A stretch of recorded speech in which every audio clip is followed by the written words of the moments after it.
And then I'll let the chairman start the meeting. Bathroom locations are out the door to your right down the hall. So if you need to use those facilities, please excuse yourself and that's fine. Remember to sign the attendance sheet. It was at the door when you came in. We'll probably be passing that around just to make sure folks do sign that. We are on a webinar today and a conference call, so all lines will be muted. If you want to talk, you need to press *2. That will unmute your line. And if you want to mute your line again, press *2 again. And we really encourage people to mute your line. Public comments or questions will be accepted by typing into the webinar as well as by unmuting your phone and talking. If on the conference call only, please send your name, title, company, and contact information to Paula Loving at ploving@mt.gov. When you do have a public comment, please state your name and spell it and the organization you're with. So pretend you're at a legislative committee hearing and do it the same way. And then the microphones we'll need to use those for all communication. This includes public comment as well as board discussion, motions, seconds to the motions and votes. And the reason is that is part of our public record, so you have to be talking into a microphone so the public record is complete. So if there's any questions, I'll turn it back over to Chairman Melby. Thank you, Bruce. We will do introductions starting with me. I'm Pat Melby, board chair from Helena. Going to my left. Bruce Brensdahl, I'm the executive director for the board. Sheila Rice, board member from Great Falls. Eric Schindler, board member from Helena. Jeanette McKee, board member Hamilton. Greg Gould, board counsel from Helena. Amber Sunstead, board member Billings. Bob Gochi, board member from Ronan. Johnny McCluskey, board member from Billings.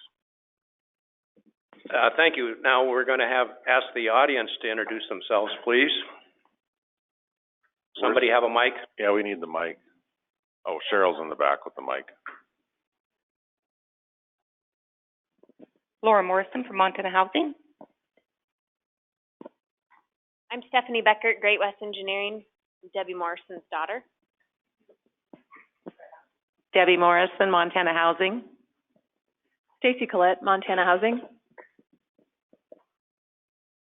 If you would stand, please, then we'd know who the name is connected to.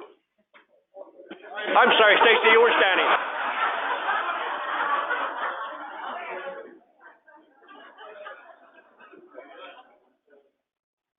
Christina Medina, Montana Housing. Vicki Bear, Montana Board of Housing. Kelly Shields, Montana Housing. Leslie Torgerson, Montana Housing. John Schreck, Montana Housing. Connie Mulliken, Montana Housing. Jacob Kuntz, Helena Area Habitat for Humanity. Kelly Guerrilla, Montana Housing. Bob Robinson, HRC, Missoula. Jim Morton, HRC, Missoula. Please stand so we can see who the name is. Jim Morton, I'm with the Human Resource Council in Missoula. Tim Peterson with the Bidder on Homelessness and Housing. Sherry Stevens with the United Way and the Gateway Community Center.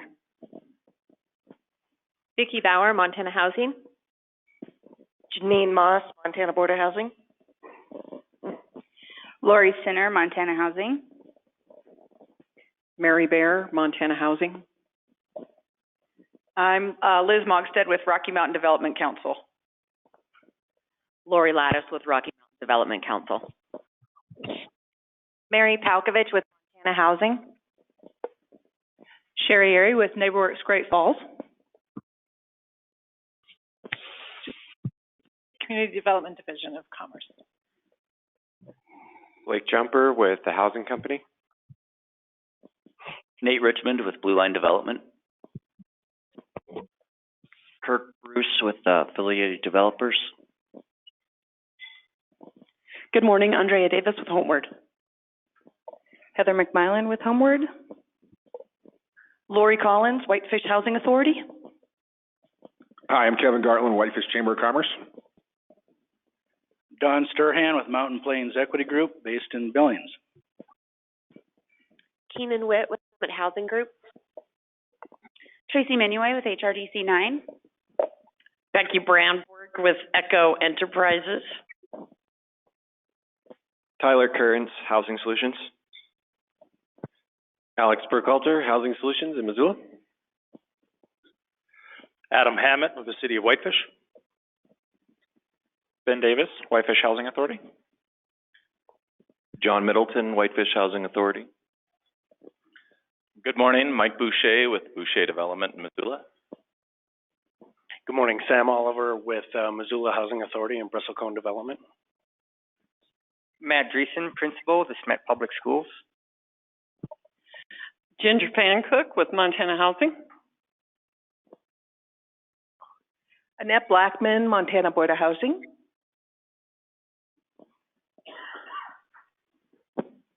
Good morning, Chancey Kitson with Blackfeet Housing. I'm Taylor Hunt with Syringa Housing. Diane Hunt, Syringa Housing. Nick Mazonik, Board Council, Helena. Paula Loving, Montana Housing. Todd Jackson, Montana Department of Commerce. And Cheryl Smith with Montana Housing.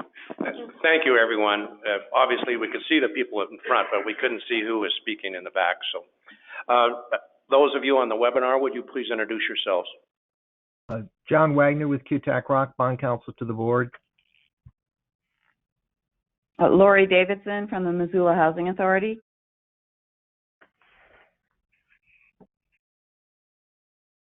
Could you hear me? Yes, we did. Thank you. Okay, thank you. That sounds like it. So we will Charlie Brown, move. Montana Housing. Pardon me? It's me, Charlie Brown, Montana Housing. Thanks, Charlie. We'll move to the part of the agenda where we allow any member of the audience, any member of the public to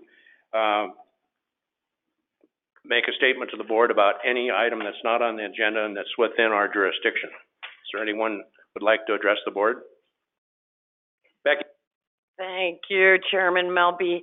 Becky Brandborg. Brandborg is BRANDBORG. I'm with Echo Enterprises, and I'm here to give you a 30-second progress update about Bitterroot Valley Villas. 100% now complete, 99% complete last fall. We did it in stages of 4 units at a time so that people were out of their apartments in this preservation, rehab, and renovation project of 34 units. So people were out of their units for as brief a time as possible. They are beautiful on the inside and outside, very durable materials throughout. The asphalt just was completed this past week. And I will now take more drone photos and send them to Mary and ask them to be sent to everyone. And I haven't yet held an open house for you, but I will this coming summer now that everything is done. And thank you, Jeanette, for keeping an eye on that. And Well, thank you, board. It looks superb, just as you said. It is a big spot of Hamilton, close to the medical facilities and all, and it does look great. Thank you very much. Thank you, board. Thank you, Becky, and congratulations. We have, is there any other individual who would like to make a comment to the board at this time? Paula? Leslie, will you introduce Leslie as the new Section 8 Program Manager? Oh, yeah, we can do that. And I think I didn't do this at the last meeting, so sorry, Leslie, but I want to introduce Leslie Torgerson, who's our new Section 8 Program Manager. Leslie comes from the Community Development Division. She worked in the housing area over there, but prior to that, she worked for Helena Housing and ran all of the Helena Housing programs, which included Section 8. So that was a good catch for us, and we welcome you to our family. Thank you.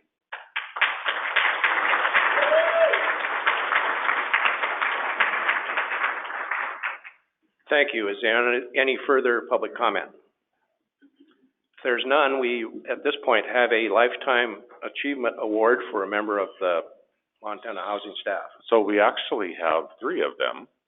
I believe we're doing all three in public this morning, since I do see them in the crowd. So Vicki, it looks like, are you up first? Come on up.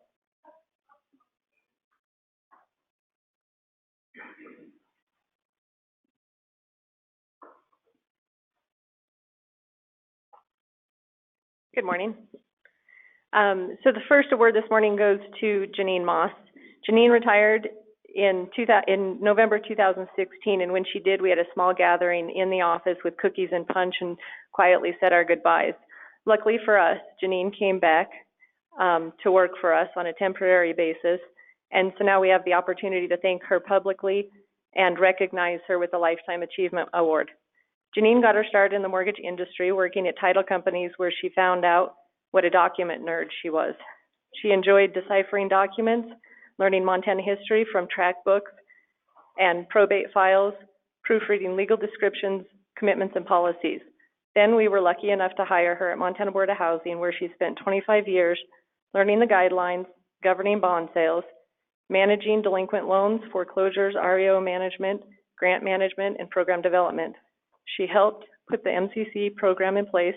She assisted the development of many programs, including the Veterans Home Loan Program, our down payment assistance programs, and bringing servicing in-house. Janine's generous nature is a perfect pairing with the Montana Board of Housing mission of helping people to purchase their first homes. She spent a number of years teaching the lenders, realtors, and partners about our programs, and her positive outlook and can-do attitude has contributed to the board's success over the years. Janine, thank you for all that you've done and all that you continue to do.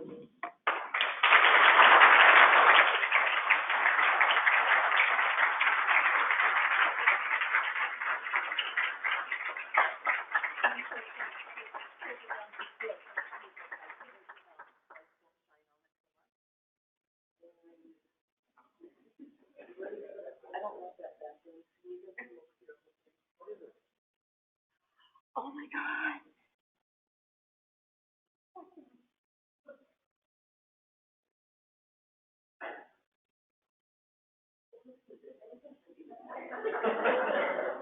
Okay, perfect.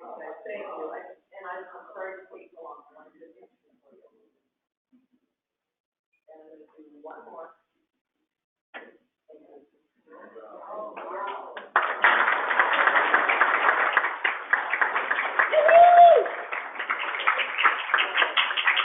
So I believe Ginger is up for our next one with Annette.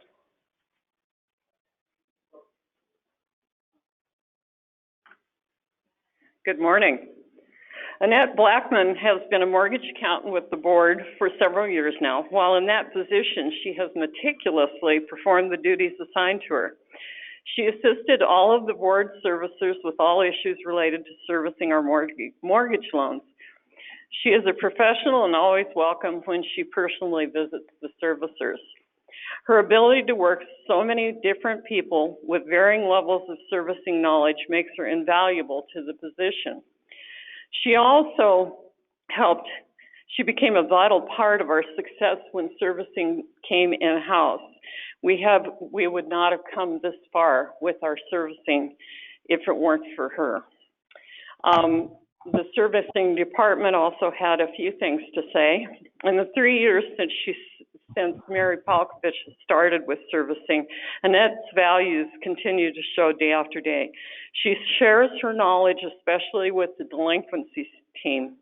This includes her expertise in the realm of foreclosures and claims, and I personally get to see that work as I'm working with her.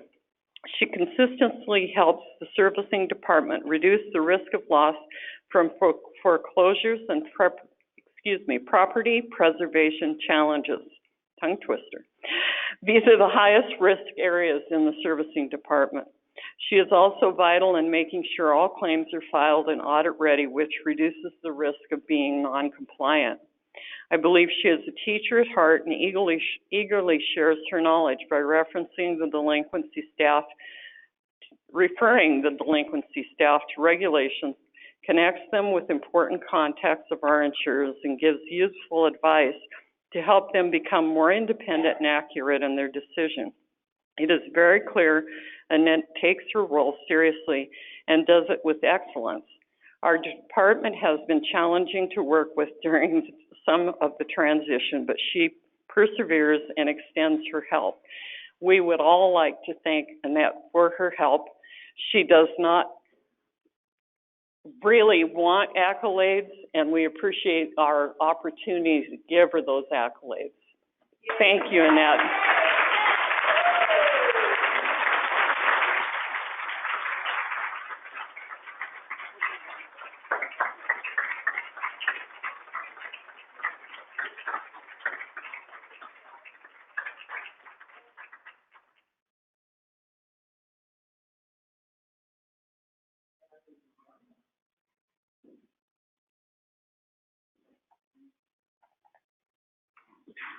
So last but certainly not least, Stacy's going to present a word to Debbie Morrison.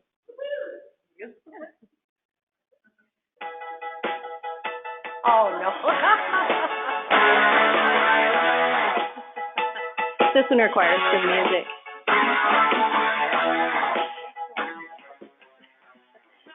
This Lifetime Achievement Award goes to Debbie Morrison. Debbie has been with the Department of Commerce since 1990 and part of our housing family since 1999. Debbie's insatiable dedication to Montana housing and to Montanans is seen every day in her pursuit of service to each and every one of her colleagues and to those who she serves across the state.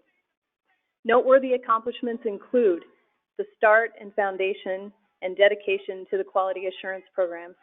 Debbie's worked with me over the last 4 years, and I will tell you that my knowledge of housing and my ability to understand HUD, which has been challenging at best, can be attributed to her unwavering dedication and her commitment to ensuring that we do the right thing at the right moment in time. And we'll get a little choked up here. Personally, I have to interject that my career in housing has been better because of Debbie. She has extensive knowledge. She knows when and where we're supposed to get things done. And she's answered countless questions, which I will share with you today, just a couple to name a few, such as, number one, how can a rat be a service animal? How do I calculate 26 pay periods? This is important when you're doing income calculations, right? You all do high finance. I know what you know what I'm talking about. How can we help more people? And how can we make our processes more efficient and effective for the people that we serve? Now, although Debbie's been with us since 1999, she is a constant source of innovation and dedication to making our programs effective. And for that, we are grateful to have Debbie on our staff. Thank you.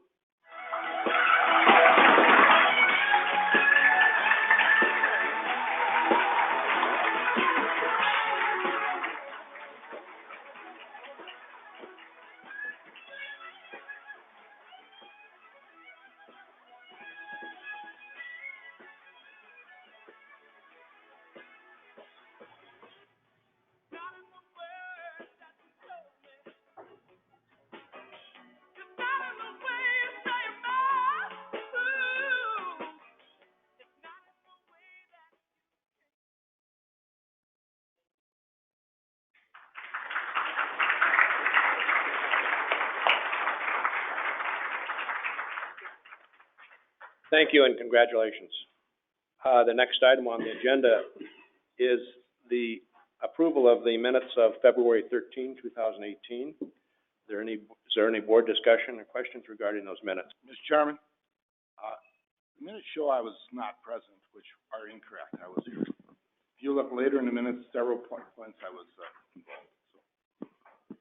The minutes will be corrected to show that Bob was present. Is there any public comment or questions regarding the minutes of February 18? Just a clarification, it's actually April 30th meeting. I think your detailed script wasn't updated correctly. Oh, you're correct. I was just reading from the script. It's the minutes of April 30. How quick we forget. So, is there a motion and second for approval of the board minutes of April 30? Mr. Chair, I move approval of the minutes as corrected. It's It's been moved and seconded. Any further discussion regarding the minutes? Hearing none, all those in favor signify by saying aye. Aye. Aye. Motion is approved. We'll move on to the finance program. Ginger, please.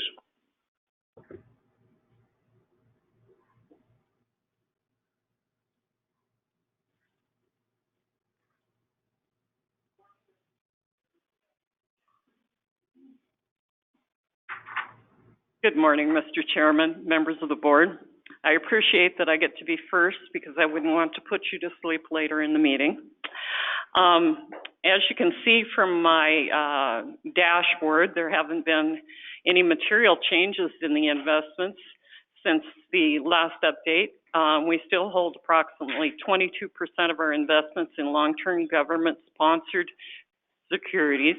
We have 44% of our investments in money market, and the remainder of our investments are in U.S. Treasury securities. Those U.S. Treasury securities are basically the best investment we can get into right now, although our money markets are making more short-term than even the U.S. Treasuries. So our money markets are doing well.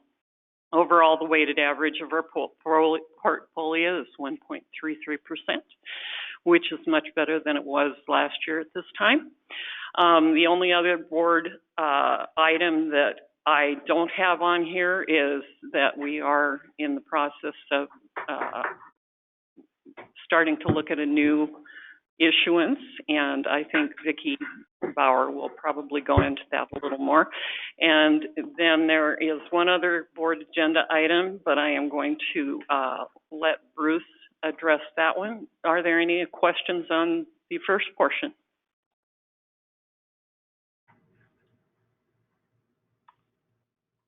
So the next agenda item is the Federal Home Loan Bank of Des Moines Master Transaction Agreement. And we have been an affiliate member of the Federal Home Loan Bank, back when I was still in Seattle and for many years there. And we actually used the Federal Home Loan Bank back in the early 2000s for a line of credit with a program that we were doing back then.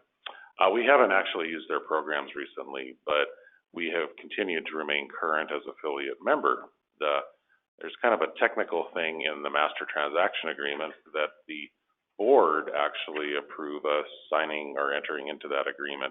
Typically, the way we operate as a board, I and staff have the ability to enter into agreements on behalf of the board, but this one specifically asks for a motion on record that authorizes us to do that. So in order to meet that agreement, I'm asking a motion that be moved to authorize staff to execute the Federal Home Loan Bank of Des Moines Master Transaction Agreement renewal and any future renewals. Thank you, Bruce. Is there any discussion or questions regarding the Federal Home Loan Bank Master Agreement from the members of the board? Mr. Chair. Bruce, the first sentence says we're an affiliate member. Is that the same as any other bank member, or is it a different category? So I'm not really an expert, but no, it's the banks are in a different type of membership. The affiliate member doesn't have nearly all the rights or access to all the stuff that a normal lending institution would, but we do have access to a few things like the line of credit that we use. So other regular members have to own stock where we don't. Yeah. So moved. Do we have a second to the motion? Second. Okay, is there any public comment or questions regarding this motion? It's been moved and seconded that we accept the Federal Home Loan Bank transaction agreement. All those in favor signify by saying aye. Aye. Aye.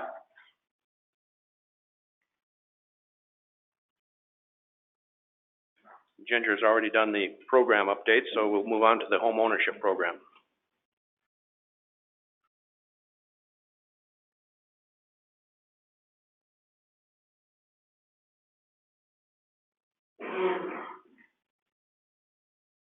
Good morning. The first item I have on the agenda this morning is the approval of a new bond resolution. The attached resolution approves the issuance of single-family bonds and authorizes the aggregate principal amount of $50 million to finance loans or refund outstanding bonds or both. The resolution is written to give us the flexibility to issue bonds under any of the three indentures and to refund bonds from any of the three indentures. It is a standard resolution like those you have approved for previous issues. We intend to issue bonds out of the single-family one indenture to purchase new money mortgages at a fixed rate that's currently set at 4%. As of May 29th, we had just over $9.6 million reserved into this new series. Staff requests the board approve the attached resolution.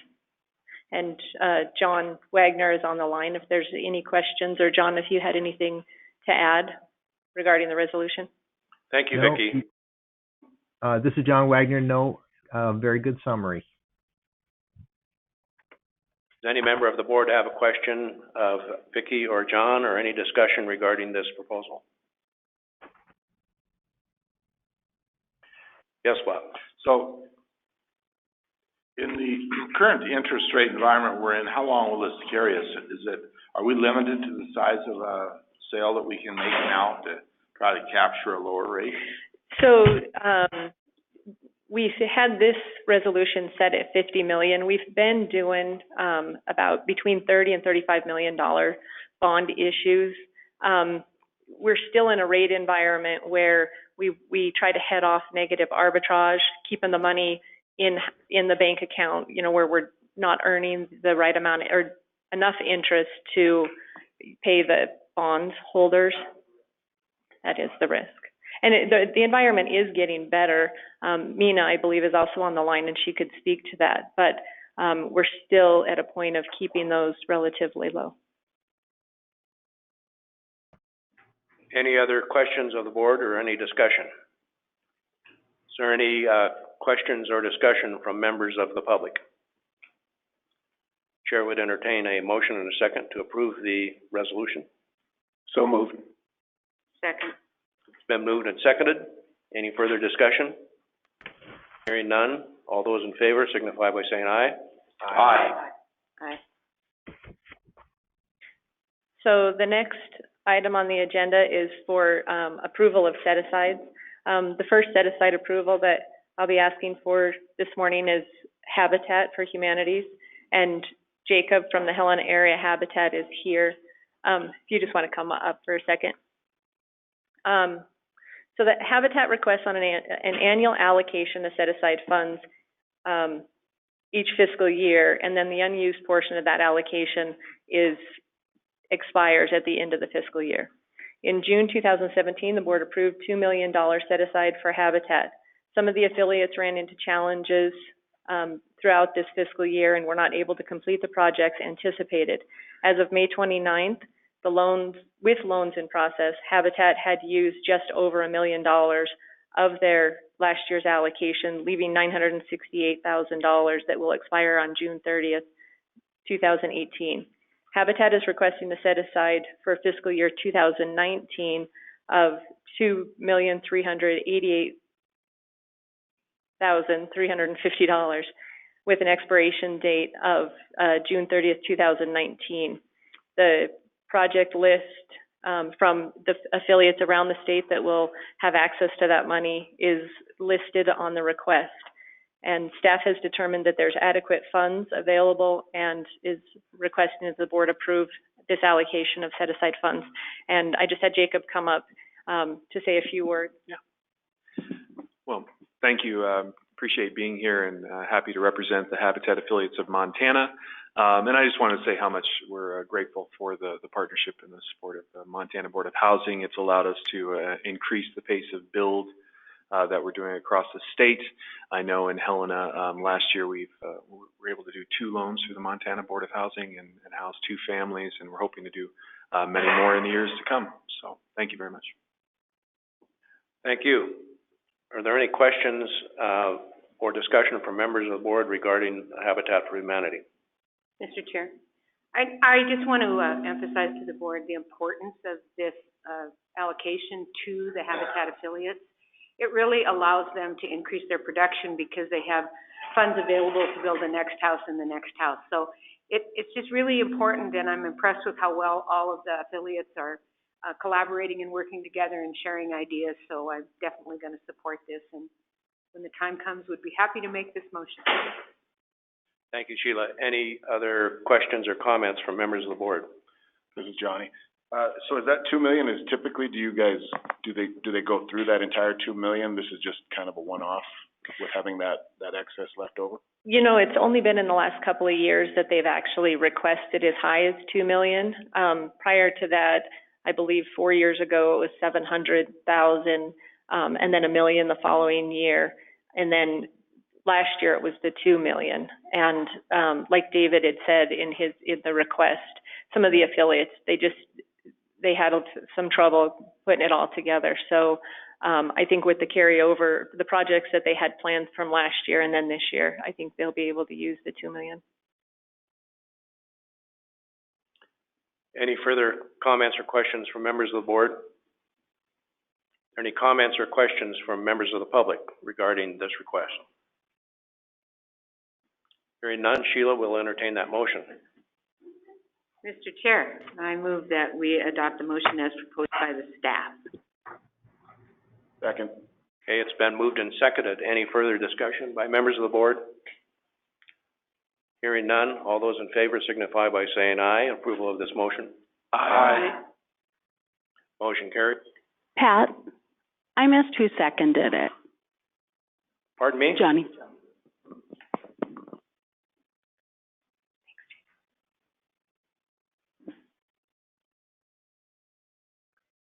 And next, I have the lender pool set-aside allocation request.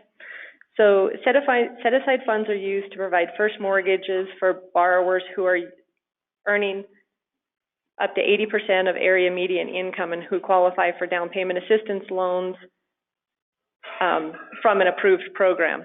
These loans are purchased using pre-almond or combined revenue funds, and the rate on these loans is currently set at 3 1/8%. The programs that participate in the pool are NeighborWorks, City of Billings, Bozeman HRDC, Missoula HRDC, HomeStart, Dream Makers, the CAP Community Land Trust Program, and the HUD 184 program.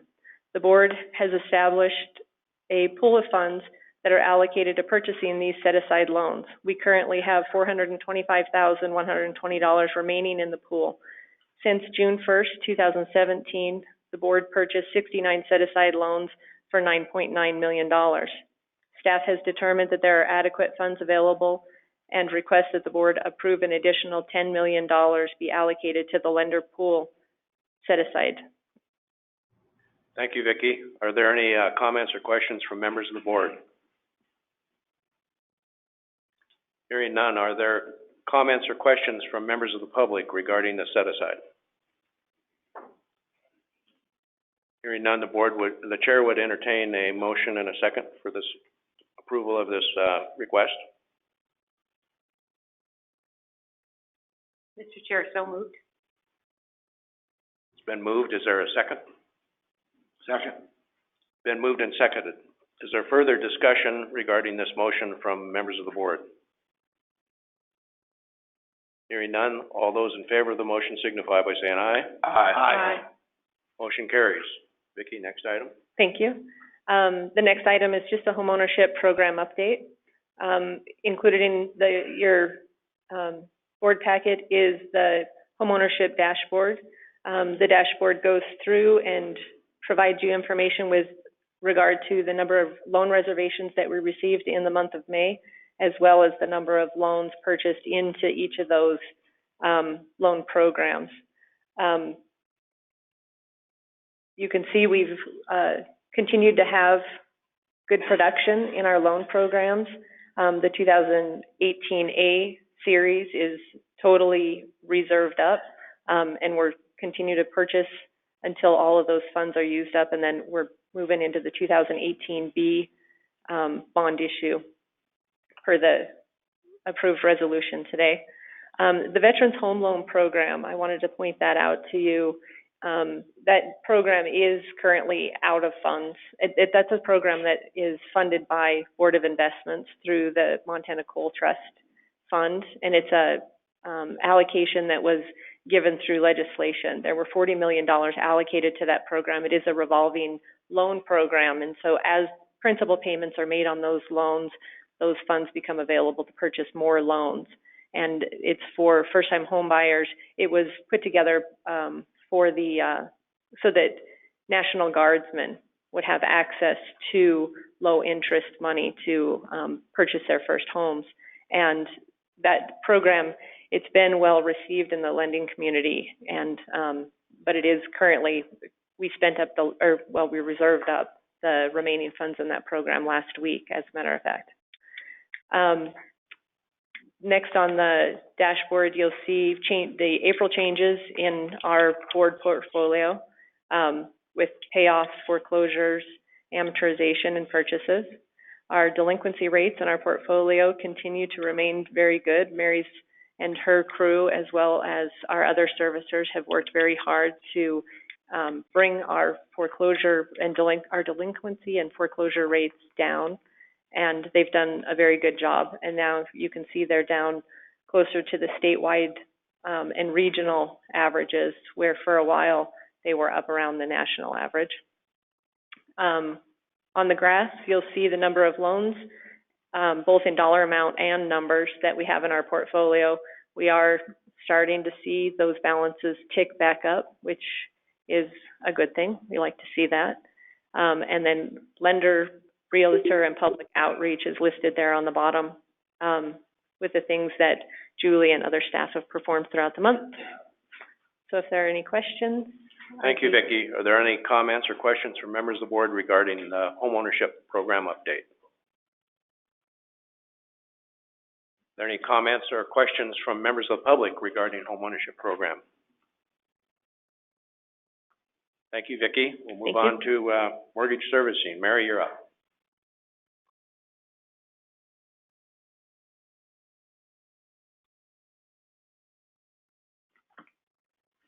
Good morning. Okay, so I have our mortgage servicing program updates for effective April 30th. And our portfolio total loans is 4,710 loans, including our Board of Housing loans, Board of Investment loans, and multifamily loans.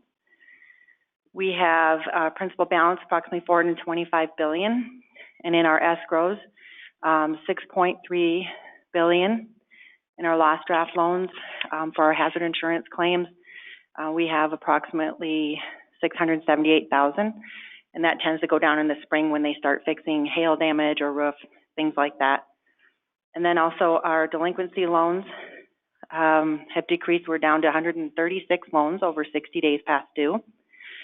We have had 6 foreclosure sales in April.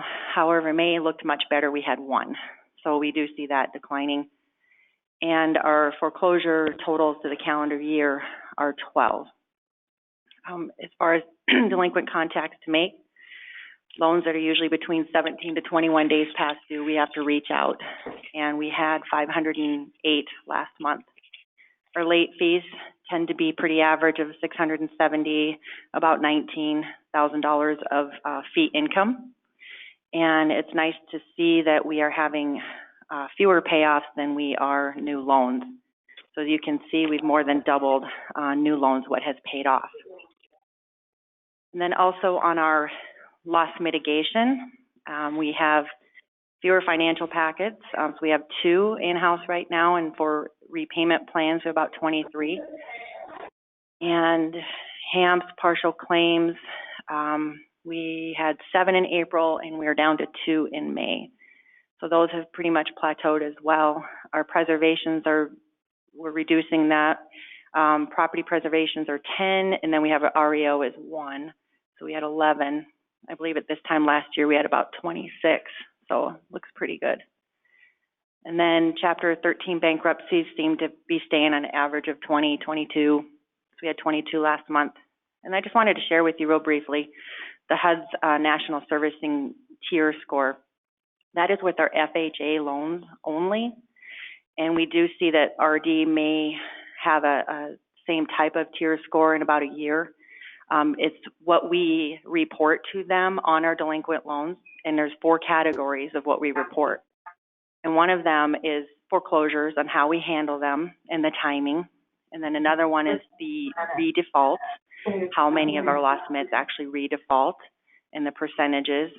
And then also the SFDMS, which is single family default system, is how well we report all of the loans that are over 30 days past due. And then the last category is the loss mitigation, and they really look deep into that, is score how well we are doing with how quickly do we get to the loss mitigation, and are we meeting those timelines. So that 98.35 tier was last quarter, and I believe we should get the new score pretty soon for the first quarter of 2018. Thank you. Anyone have any questions? Thank you, Mary. Are there any questions or comments from members of the board? Are there any questions or comments from members of the public regarding the mortgage servicing program? The mic is coming.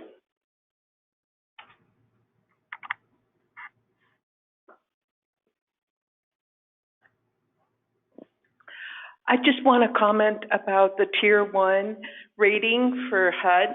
I don't know if you understand what that means, but Tier 1 is the highest rating that's possible. And the lenders that achieve Tier 1, they receive a higher pay on the claims of the attorney fees. Normally, the attorney fees are paid at 5/8%, and with Tier 1, they're paid at 75%. So that does increase our claim money coming in. And, now I lost my train of thought. Incentives? Oh, it also allows for deadlines in the foreclosure process. You get more time to complete activities when you're a Tier 1. So it's very important to remain a Tier 1, and the servicing has done a great job. They lost it for a little bit, but it's back, and I think it's going to stay there. Thank you very much. And for posterity and the record, would you state your name and organization, please? Oh, I'm sorry. Annette Blackman, Montana Board of Housing. Thank you, Annette.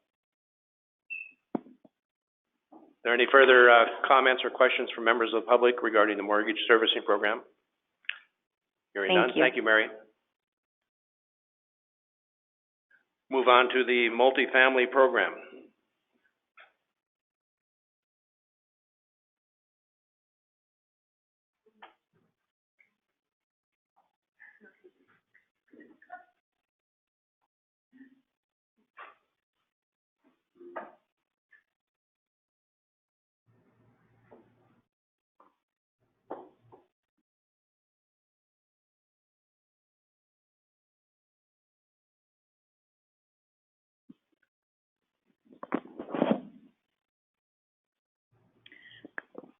Am I on? Yeah.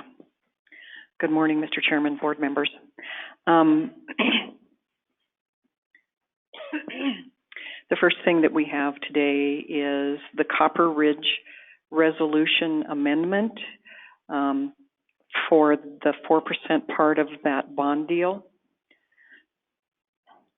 The resolution that you approved is in your packet. On page 22.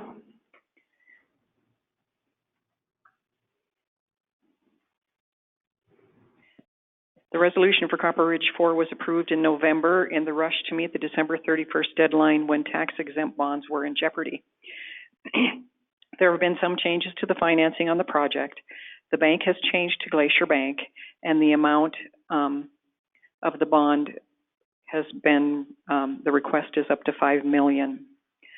And a motion has been prepared by Drew Page from Kutak Rock that is under the proposal. That's on page 21. Thank you, Mary. Are there any comments or questions from members of the board regarding the request to change the resolution? Just a question on the resolution, Mr. Chairman. It says $5 million, the bond not to exceed $5 million, and the resolution says $4 million. on the next The- page? The resolution that's in there is the one that you passed in November. Oh, thank you so much for that clarification. Thank you, Eric. Thanks. Mary, are there further questions or comments from members of the board? Are there comments or questions from members of the public regarding the proposed change to the resolution on Copper Ridge? Hearing none, the chair would entertain a motion and a second to approve the change to the resolution regarding Copper Ridge. So moved. Second. It's been moved and seconded to approve the changes to the resolution. Is there any further discussion from members of the board? Hearing none, all those in favor signify by saying aye. Aye. Aye. Motion carries. Thank you. Before we dive into the 2018 housing credit presentations and selection, let's take a brief break, and we'll be back here and start promptly at 9:30.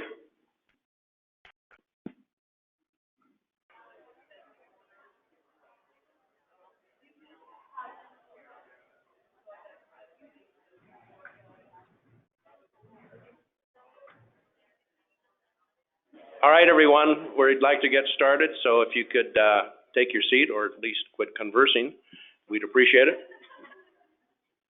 To start out, I'm going to ask Bruce to kind of run us through the process of how we're going to do the invitations to apply for housing credits. Okay. Mr. Chair. I would like to announce that I'm abstaining from this round, and I will be sitting in the back rather than sitting at the table. You all know that I retired from NeighborWorks Great Falls, but they hired me back a couple days a week. So as an employee, I have a conflict of interest, so I will abstain from this round. Bruce, before you do that, I want to do my dashboard first. Yeah. All right, Mary, please do your dashboard. So the dashboard is on page 97 of your packet. The first part is the loan program. 97? 97, yes. You don't have a 97. That's what it is on the one I printed. It should actually be the last 3 pages of the multifamily. Thank you, Paula. Yes.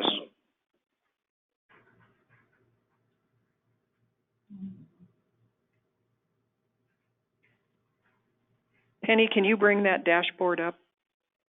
Yeah. And go down to the housing credit allocation part, just down a little bit there. That's okay. Okay, so this shows you the projects that are complete and the stages that they're in that are not, well, some of them are just complete, so we left them on the list. Some of them have received their 8609s, we haven't gotten them back. And it tells you that, like Red Fox, construction is near completion. Blackfeet 6, construction is underway. Gateway Vista, construction is near completion. Polson Landing, the project is complete. Rock Crest is working on closing. The development team has been chosen. Roosevelt Villas is working through Housing Trust Fund and Home. Antelope Court is complete. River Ridge is complete. You'll notice that we didn't have anything under Freedom's Path. Kelly contacted them by email, and I want to read you their response. Good afternoon. The contract has been bid and is awaiting signature.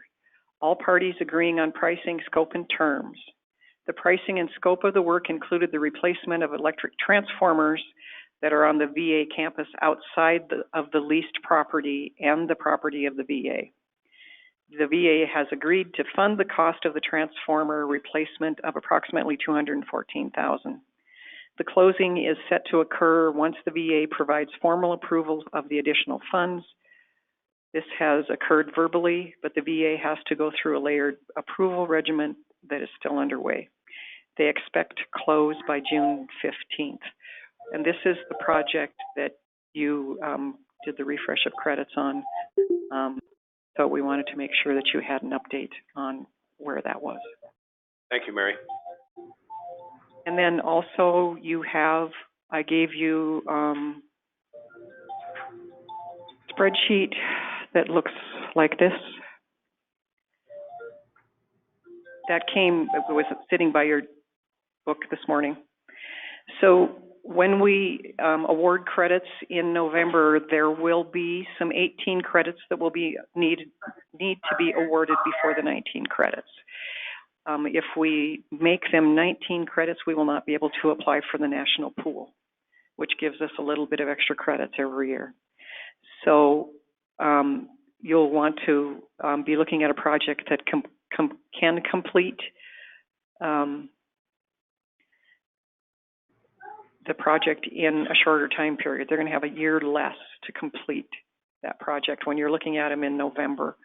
And also, I would hope that the project would agree to a shorter time period before they're awarded credits. But anyway, it's something that you want to keep in mind as you're moving projects to application. And so these are listed alphabetically by the developer entity. And these are the projects in the last 10 years. And these are only the projects that have application or developer entities that have applications in right now. So like Blackfeet 5 received an award of credits in 2013, and it was approximately 20 months from award of credits till they placed the project in service. And then you'll notice that some of them are pretty short term, like Franklin School that was awarded in 2009, Seroptimus Village that was awarded in 2013.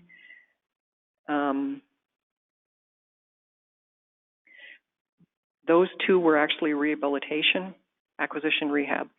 Rehab placed in service are a little different than new construction. Placed in service from new construction is when the local jurisdiction releases the units to be lived in. On a rehab, it's a financial date, and so the accountant calculates that they've spent a certain amount of money for that date. Some of the others are new construction that were fairly short time periods. Depot Place, Aspen Place, Yellowstone Commons, Polson Landing, Sweetgrass Apartments, Buffalo Grass, Lolo Vista. Gallatin Forks was also a rehab with rural development, so we know that that slows down a little bit with the transfer. Two Rivers Place was fairly short. Solstice. So anyway, this is information for you to be thinking about when you're looking at that a project is going to need to be able to finish in a little bit, a 1 year shorter time period than otherwise. Mary, Mr. Chairman, Mary, are we saying that from November of 18 to November of 19, is that the time frame? They have to complete the project by December 31st of 2020, which seems like a long time, but the 19 credits will have until December 31st of 21. Thank you. So I confused you all totally? Okay. And then there's a list of non-compliance to attach to that dashboard.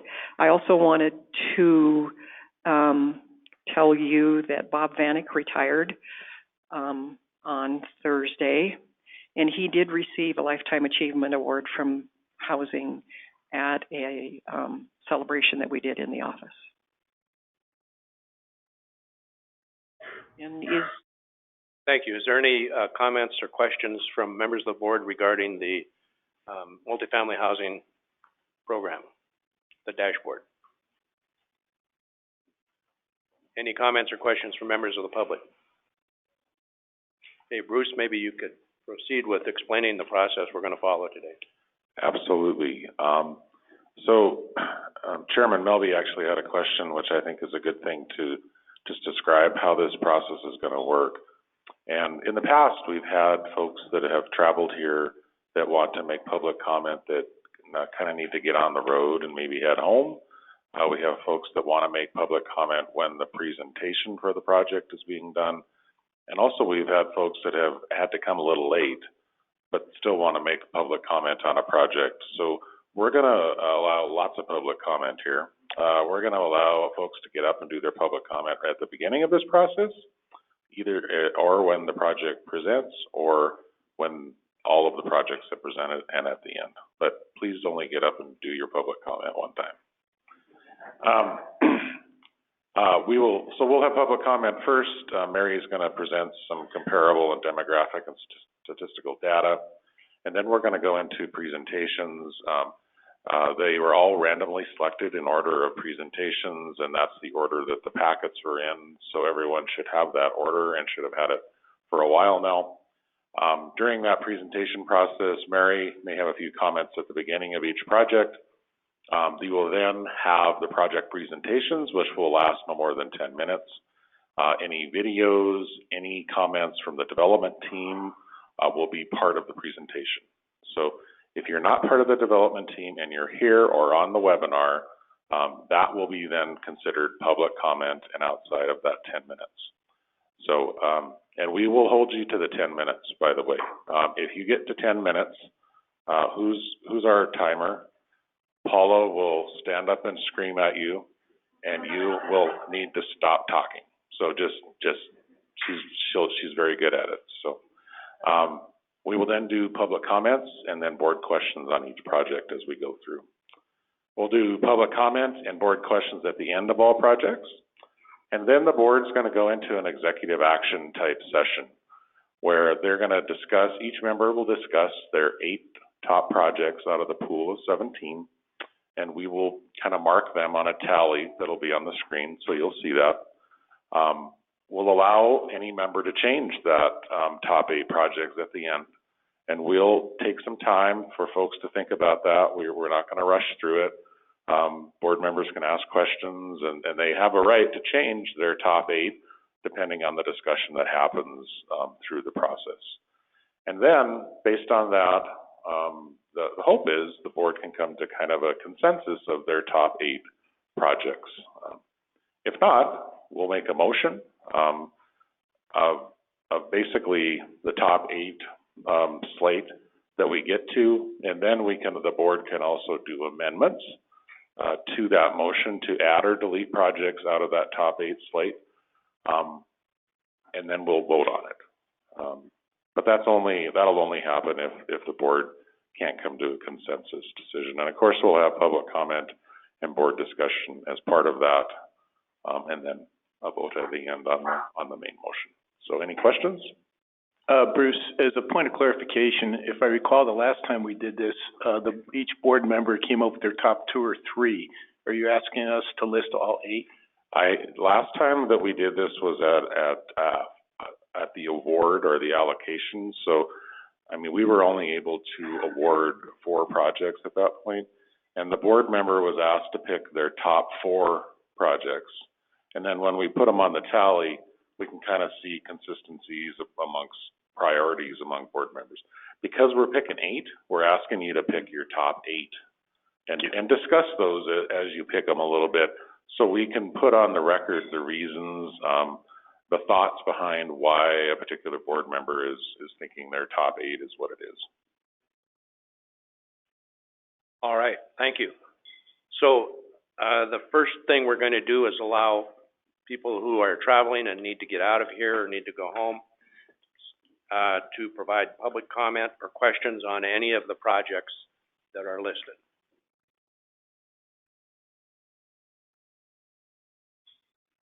And seeing no one that needs to be home before dark, Mary, we would ask you to do a presentation of the statistical data that you have. In your board packet, you have the board agenda item the 2019 Housing Credit Letter of Intent. And there is a list of the development evaluation criteria. And then there are set-asides that some of these projects fall into. Well, they all fall into one of them. Nonprofit, the small rural project pool, or the general project pool.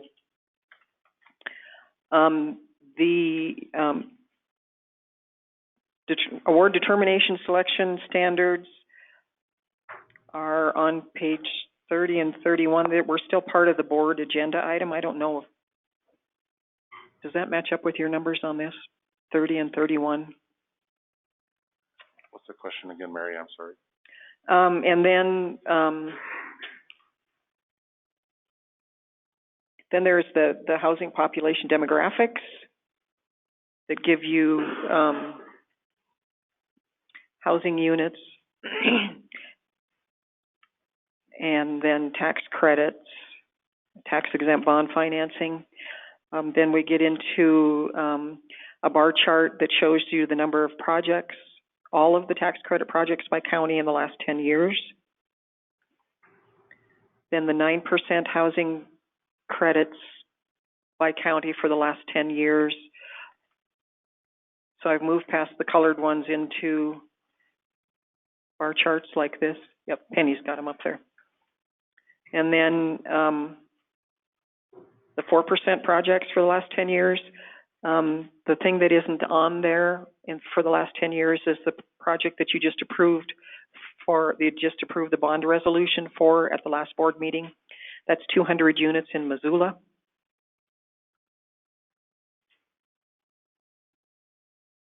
All of these are units, right, Mary? Right. It's the number of units.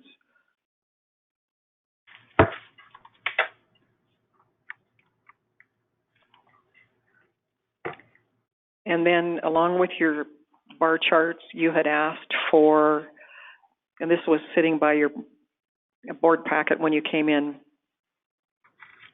the last 10 years of projects that were awarded by year.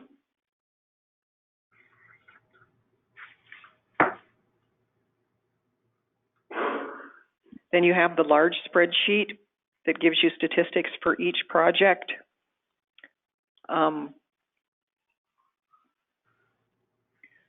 Looks like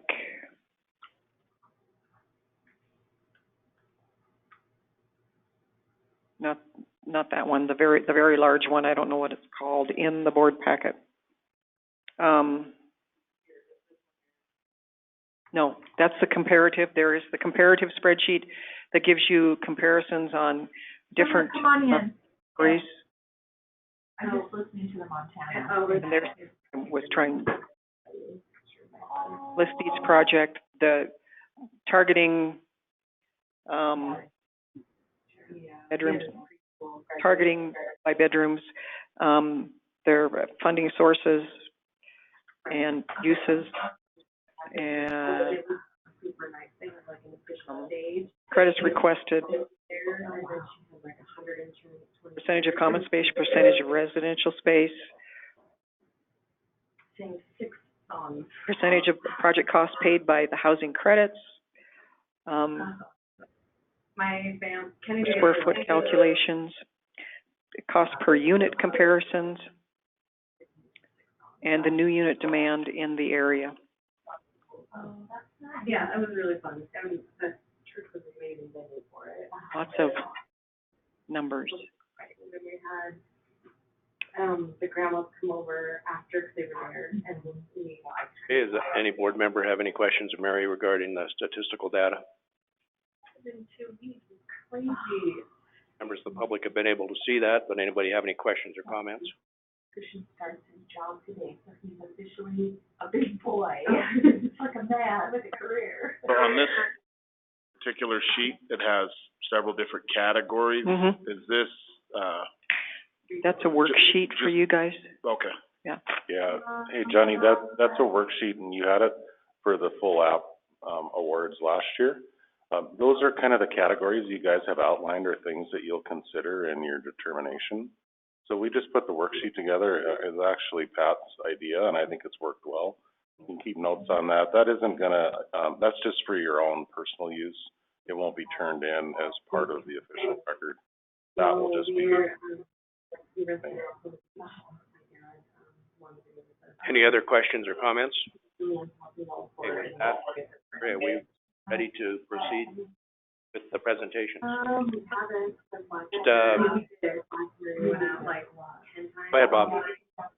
This sheet is the historical countywide distribution. Is that a typo that says that Elmo got projects in 96, 99, 2000, 2001, 2002 twice? Which are you on? Which one is? Lake County. Lake County, Elmo? First town listed Elmo, there's one project for 10 units, but I think that was the years, and that must be in the wrong column. Is that supposed to be up a column or something?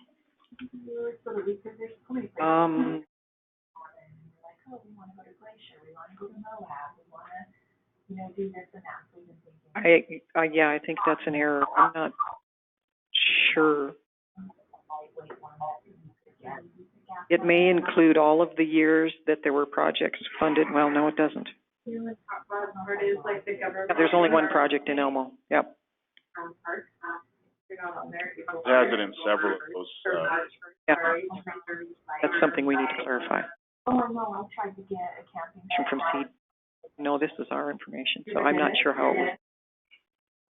We'll have to look at that. We'll go back and verify. We'll make sure that it's corrected before November. Today's June 4th, so we can look for July, August, September, October. We can look for December 4th now.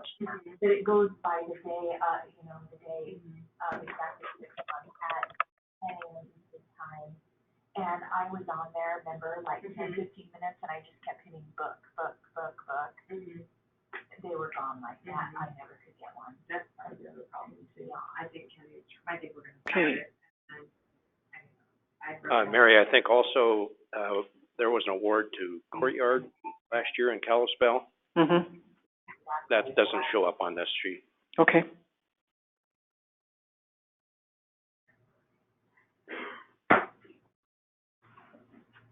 Okay, without further ado, let's move on to the project presentations, and we're starting with Cut Bank Villas. So Cut Bank Villas is, the developer is Echo Enterprises. That is in Cut Bank in Glacier County. It's a for-profit in the small rural set-aside. It is a senior property, and it's an acquisition rehab. There are 19 units, and the 10-year ask is $3,207,454.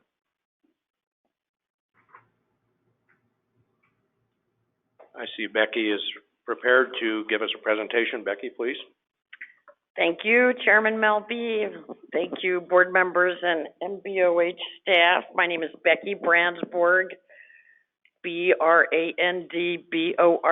I'm with Echo Enterprises. This morning, I'm here to ask for your support for the purchase and renovation and preservation of the 19-unit elder apartment complex called Cut Bank Villas. It's located on the border with the Blackfoot Indian Reservation and in the heart of town near every important service. The reason this project is worthy of your positive funding decision comes down to two words: safety and health. Given the ages and vulnerabilities of the 21 residents, this 1992 apartment complex needs some TLC to properly protect the fragile senior residents. I will share with you 3 quick points as illustrations, though the list is much longer. Number 1, currently the egress for emergency medical services involves laying a resident on a board, strapping the person to that board, and standing it upright to get through the bedroom doorways and into the elevator if they live on the second floor. 2 EMS workers attended a town meeting held in April for the sole purpose of asking me if this dangerous situation could be remedied. Number 2, the overall handicapped access is poor. The bathroom and kitchen designs made sense in the early 1990s, but with people living longer, they don't anymore. The bathrooms do not have wheelchair turning space, though half of the residents use wheelchairs and walkers. The showers are not wheel-in, nor are the fixtures designed for any mobility impairments. Number 3, the entry doors need a security system that works for both EMTs and to protect the most vulnerable elders from people with bad intentions. The 3 healthcare professionals in the video I shared with you a year ago with the request, a physician, and 2 nurse practitioners asked me to reiterate to you that the Cut Bank Villas keep the elders of their community out of the nursing home, period. The villas provide critical housing for the frail and elderly, and in their view, needs to be brought up to current health and safety standards. The ladies also wanted me to relay to you that they would have liked to have been here this morning if their short-staffed schedules would have allowed. Others felt that way as well. They wanted to be here in person with you. The 2 county commissioners, Chair Michael DeRosier and Councilperson Ron Rides at the door, who were with us a year ago, both are in depositions today. The mayor of Cut Bank, Dan Raymaker, is traveling today with his busy farm irrigation implement business. Finally, the residents themselves envisioned a bus ride to Helena to talk with you directly, a 6-hour round trip. But I must admit, I discouraged them. I couldn't find an available nurse to accompany them on the bus, and therefore it just didn't make sense. You have letters in front of you in your packet. First one is from Brenda Schilling, the Glacier County Port Authority. She interviewed her board member, William McCauley, because he both helped build the Cut Bank Villas in the early 90s, and he plans on living there one day. He names a long list of handicapped accessibility updates that he recommends because, as Brenda points out, he is down to 1 leg. Second letter is from Nick Bradford, the director of the Glacier County Emergency Medical Services, who outlined 6 bullets of physical improvements that he and his staff need to do their jobs without harming the residents.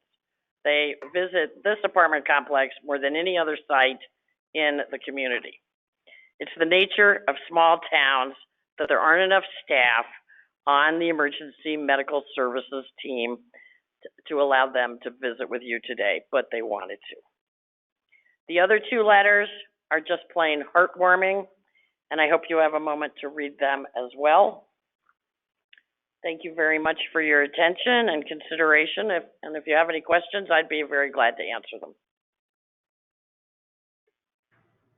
Thank you, Becky. Are there questions or comments regarding Cut Bank Villas from members of the board? Mr. Chairman, Becky, help me understand the soft costs on this project. They're double the average for all the proposals we received and 50% higher than the next highest cost.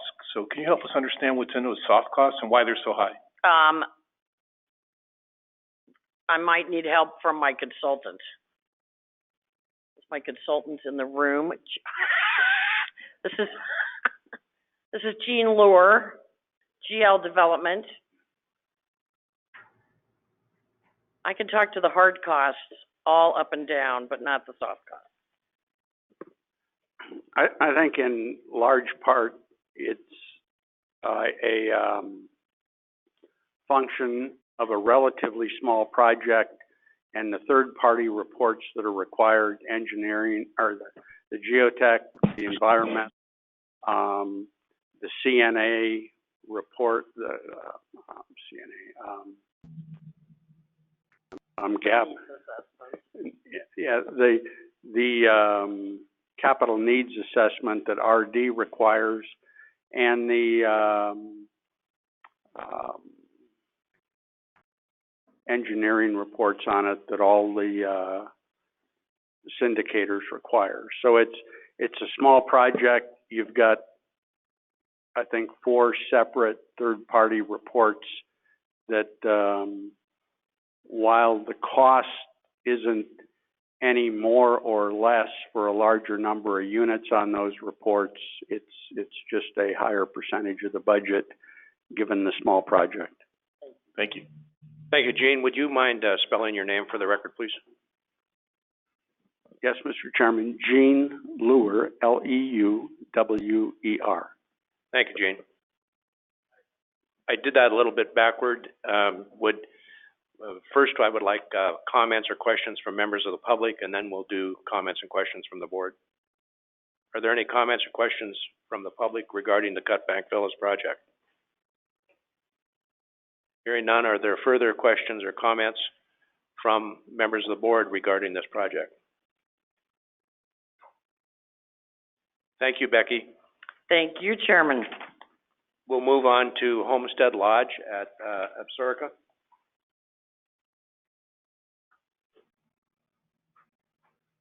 Homestead Lodge is in Absaroka, Stillwater County. The developer is Syringa Housing.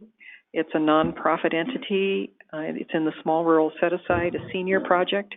This would be acquisition rehab, 32 units, and the 10-year request is $3,860,791. Thank you, Mr. Chairman, members of the board. Thanks for allowing us to be here today. Homestead Lodge in Absaroka is a senior property built in the 1970s, senior and for people with disabilities in the USDA RD program. Originally built in 1977. A partnership was formed in 1983 that's been operating the property since. It was originally built as a congregate care facility, which was part of a 515 program by RD that included a kitchen and dining area for the residents. That these properties didn't work very well, so this full institutional kitchen has kind of been shut down and just not very well utilized space at the moment. It's one of the things we want to work on with the property and turn it into some kind of a fitness center and a business center for the residents. But we have one treadmill there that gets waiting list that's used all the time by the residents. They have quite an interest in that. These apartments have been aging. They've been maintained really well. They're aging. They're just kind of at the end of their useful life. Components don't meet any requirements for accessibilities anymore. The outdoor community space and indoor community room you'll see a picture coming up, but they're pretty dated. Definitely need some work. And we want to have some security features in place for the residents and for the EMS services and things like that.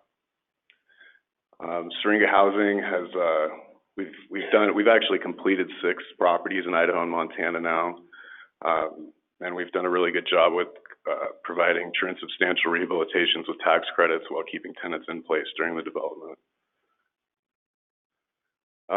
This has a 50-year RD loan. There's some concern. We haven't had an appraisal done, but there's a little bit of concern that the debt would actually be more than the current as-is value. But we've had assurances. We have a really good partnership with Rural Development in Montana, and we've had assurances that they would give us new terms on the loan and write down the debt to make the property work. And as I said, doing the tenant in place rehab can be challenging, but we've got this kind of down to a science and keeping the residents happy and able to access everything they need while we do the rehabilitation. This is in a very remote town, a very remote area of Montana. it makes things a little bit difficult, especially as far as maintenance, ongoing maintenance of the property and things like that, for things to, for us to manage the property and to get things repaired. So we think that with doing a rehab, we'd have less of that problem. Things could just kind of run a little more smoothly. One of the biggest fears that we have is just the loss of affordability in the area. It has rental assistance from USDA, and we don't want to take this property out of the program and have it go, market rate. As you can see in the picture, it's a little bit dated. We have some interesting challenges with just trying to modernize the property, and the tenants are really excited about doing that. We have to provide accessibility for people with mobility impairments as it is for seniors and people with disabilities. So we bring that up to full modern standards of accessibility, have hearing and sight, alarms for smoke and things like that. And we want to change the kitchens a little bit, put in an island to provide just a little bit of extra storage and counter space. And we want to redo the community space and the office for the property. There's some of the improvements that we do on pretty much all the properties that we rehab. I don't want to go through all those, but it definitely needs new roofing, windows, heating systems. A lot of those things are really aged at this property and really in need of replacement. What we do is preserve affordable housing, and this is one of the key kind of property that we try to preserve because it's very rural, very needed in the area, and we want to just make sure that it can stay affordable for a long time to come. And I'd ask for any questions from members of the board. Are there questions or comments from members of the public before we get to questions or comments from members of the board? My name's Diane Hunt, D-I-A-N-N-E, Hunt, H-U-N-T. I just wanted to bring to the board's attention that when you were looking at the graphs of the allocations of credits in the various areas in the state, that Stillwater County wasn't on that list. It hasn't had an allocation of credit since, I believe, 1999. We hope that the board will consider this request. This will be an acquisition rehab. We will have funding from USDA Rural Development on the loan. We hope to do this without additional debt to keep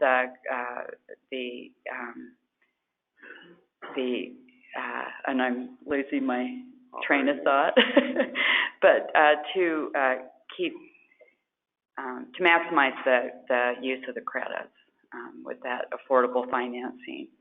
And as you are probably aware, rural development financing is at 1% interest rate, and that helps us keep the rents low. And the rental assistance provides rents that are based on the tenant's income. Thank you. Thank you. Are there further comments or questions from members of the public? Are there comments or questions from members of the board? Thank you. We'll move to Oakwood Village in Havre. Oakwood Village is in Hill County. Affiliated Developers is the developer. It's a nonprofit entity, and it's in the small rural set-aside family project acquisition rehab, 60 units, and the credit ask is $3,299,063 for 10 years. So, hello, my name is Kirk Bruce, Affiliated Developers. Thank you for giving me the time to give a presentation. I did notice this morning, my first page here, just a second. Is that the correct one? I thought we were doing Oakwood Village. Yeah, well, that's where I'm going here. So, what you're seeing is the bottom half is incorrect, but I did get the right picture. Oakwood Village up there. I am presenting Niemot Manor, so I apologize for this. So this is Oakwood Village Apartments, Havre, Montana, and that is a picture of the building. So this project's got 36 two-bedrooms, 1 bath, 800 square foot units, 24 3-beds, 950 square foot units. 100% project-based Section 8 HAP contract for families. My experience in Montana is that 2 and 3 bedrooms at that square footage are not the easiest to come by. We happen to have done one at Franklin Schools. We consistently have a waiting list. I believe this property does have a waiting list. It's very rarely has a vacancy. I've been told, we can go to the next slide, but I've been told that is probably, I think, the only affordable housing project, maybe the only real project in Havre with 2 and 3 bedroom apartments with existing air conditioning. It doesn't have a lot of amenities, as you can see. It has a laundry room and the AC, but our intent is to add an amenity. Talking to the existing management, they would love to have a community room. We've got some creative ideas to make this happen with some cost savings agenda type of thing. So as far as location, it's it's in a good location. It's close to banks, grocery stores, churches, transportation, post office. Could have went on and on with that. A little bit about Havre, small town, 9,300 people, county seat of Hill County, 45 miles south of Canadian border, low unemployment. Of course, the project was built in the 70s and really hasn't had a renovation since then, as you will probably see from the next pictures. This is just a little bit about us. We are an out-of-state developer headquartered in Michigan. We came out here during the 2008 economic tsunami, and we haven't left. Just love it out here. Quite frankly, it starts with MBOH, Mary Bear, Kelly G. I can never say your last name, so and it's honest to God's truth. It could, in my opinion, the best housing agency in the country, and I've tried a lot of them out, but the municipalities are great. But anyway, so we do have experience in that area, in this area. Some of the reasons I think this project would be a good fit for picking. What I did this year is I really made an effort to maximize the tax credit efficiency, because I do know, I think when I did submit it in 2008, there were maybe 6 to 8 applications and 6 of them were funded. The last few years, you're getting 17 to 20 applications, you're funding 6. So what I'm trying to do with this is I'm looking through the list of existing projects, starting with this one. It's got 60 units, and we were able to make it work, go in the small rural category, under the 12.5% of the total credits. So that's, I think, a good thing. It's located in the qualified census tract, which helped us out a little bit on the 4% boost for the acquisition side. And I know a lot of people get community support from a cheerleading standpoint, but I will say the city of Havre has really stepped up. The property this winter, the elevators went down, or one of the elevators went down, the boiler system went down. The existing ownership is owned by a community nonprofit that have typical day jobs, and so they didn't feel comfortable taking out a loan against the property. They were trying to sell it. They kind of just they're older and they wanted to be done with it. So what we did is stepped in and guaranteed a loan from the city of Havre with great terms. I think there were some old CDBG funds. 0% interest for first 5 years, blah, blah, blah. But the point is they stepped up and put money because they do want to preserve this project. You know what? It's not for this project. It's for my next one. But we also did receive money on this for brownfield credits. And then last but not least, I've got a bunch of pictures of the existing units at Oakwood Village. So, laundry room, and as you can see, it needs some updates. Thank you, Kirk. Are there questions or comments from members of the public regarding Oakwood Village? there members or comments from members of the board?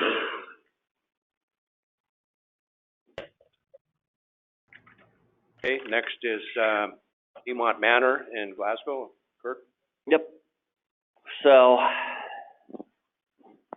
go to Nemot.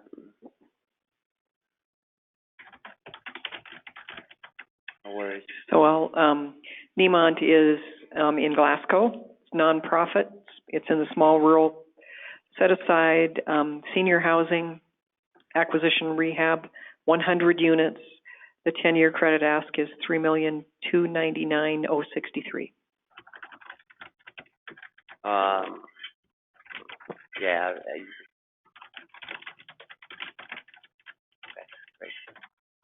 So on this one, I did get the right name on it with the right building. So there is the project.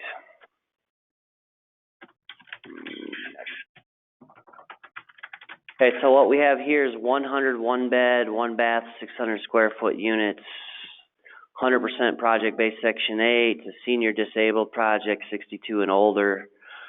The project does have an existing meal service, 2 meals per day, 1 on Sunday. Our intent is to remove this meal service. Essentially, it's a financial burden to the tenants, and it's a financial burden to the project. The project loses approximately $50,000 a year to the meal service, so we will be removing it. Here's the project amenities. This property has already has all the bells and whistles. Especially they're senior oriented. The only thing we will be doing, as stated, we'll be removing the community kitchen, and we will be putting something senior appropriate there. As far as location highlights, it's right in the heart of Glasgow. It's a small town, and it's within a mile of just about all the possible amenities that someone would need. Oh, okay, it was, Population 3,200, located up in the High Line, northeastern part of Montana, low unemployment, built in 1979. It did have less than a 1% vacancy for several years. That has changed. I'll explain that, and I'll give you a justification here in a minute. It's basically a brick 5-story building, 3 acres with a flat roof. So I kind of wanted to get into the vacancy. It really has had an understaffed management and support group. There's one lady that works there, and quite frankly, she's probably one of the best managers, on-site managers I've seen. But this is I think one of only a few properties left in the state of Montana that is project-based Section 8 that isn't quote-unquote professionally managed. She manages it and does a great job, but she's doing the accounting, she's doing the lease-up, she's doing the day-to-day activities. It's just way too much. Second reason I think for the vacancy issues is it literally has not been updated since 1979. The common areas still have wallpaper. I could go on, but that tells you a little bit. And then really the big one, as I said before, is the meal service. It's sort of an inverted relationship. The tenants are paying $341 a month on top of their rent for the meal service for two meal service during the week and 1 on Sunday. And I think that's pretty steep for affordable housing. And for seniors, they could buy a lot of groceries for $341. So again, our intent is to remove that to make it viable for the project itself, the ownership, and I think our top tenants will start coming back to the property. So just as far as market demand, we think the market demand is there. It's maybe not as good as some of the bigger cities here in Montana, but we could still, our market study is still stating we could have all the units leased up in a 7 to 9 month period, which we modeled it out, and the numbers work that way.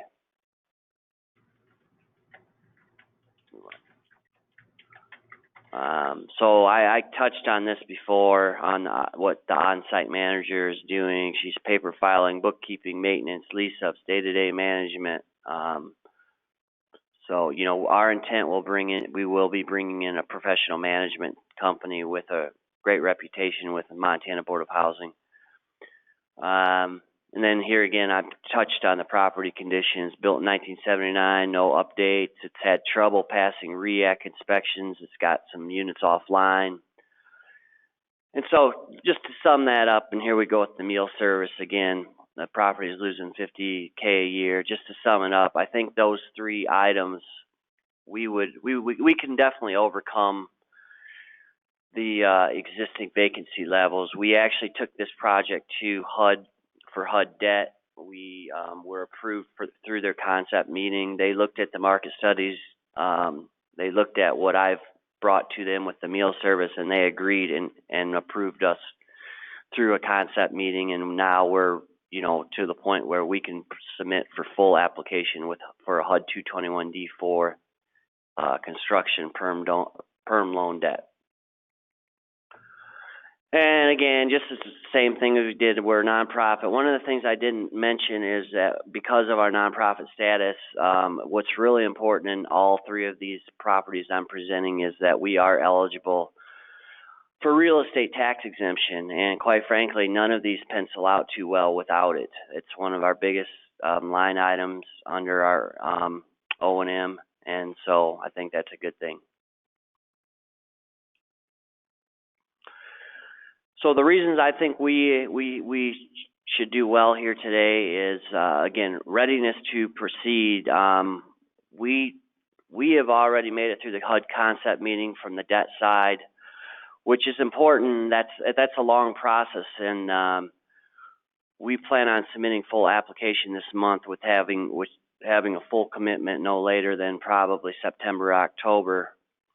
Again, go back to my maximizing tax credit efficiency. We're essentially renovating 100 units, and we were still able to make it happen with falling in the small rural category. Number 3 there, I have persistence in applying for tax credits. This is our second year in a row, so we're going to keep pushing to get this done. 4, again, the community support that equates to money. We were here last year, and I think one of the questions that came up is, why is the existing ownership even charging any money for acquisition? Because it is a community-owned nonprofit. And, you know, I went back and asked the answer. Well, they have more. That nonprofit does more than just this property. They have a lot of other functions they do, and so they are looking to make a little bit of money. But I can say that they dropped their purchase price last year from $2.6 million down to $1.5 million. So, and I have an appraisal on it for $2.6 million. So we picked up $1 million, which I consider community support, which allowed me to drop the tax credits, which allowed me to use less sources. I think that's pretty important. And again, we're trying to preserve this senior affordable housing project-based Section 8 contract. There's very few in the area. I think it's in Region 10. I mean, I think I've seen one of those projects get the 9% tax credit in the last 10 years that I saw. And then here we just have some pictures, interior of the unit, community room, another community room. I have bingo night, and another exterior side photo. It's a beautiful building. It's got great bones. We just need to get it back on track with updates, I think. Thank you, Kirk. Are there comments or questions from members of the public regarding the Nemot project? Questions or comments from members of the board?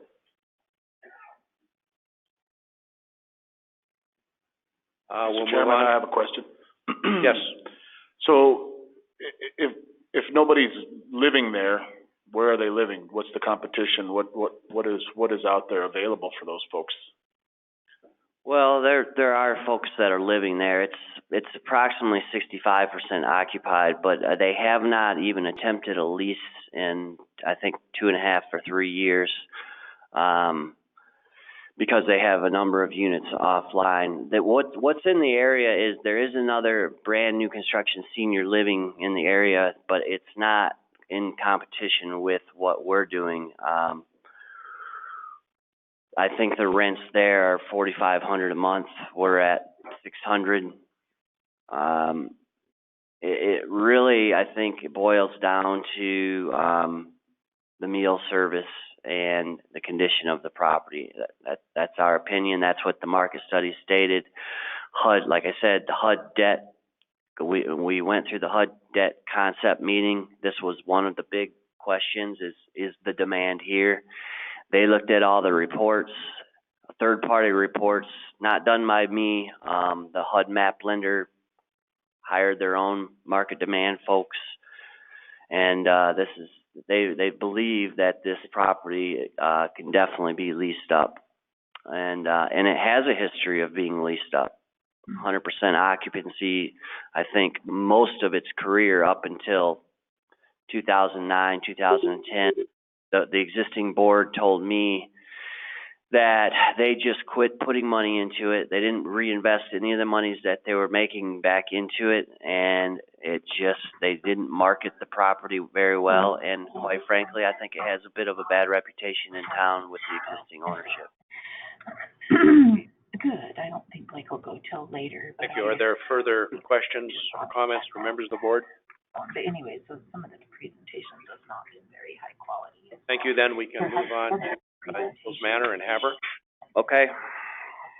So Eagles Manor, affiliated developers, nonprofit entity, it's in the small rural set aside.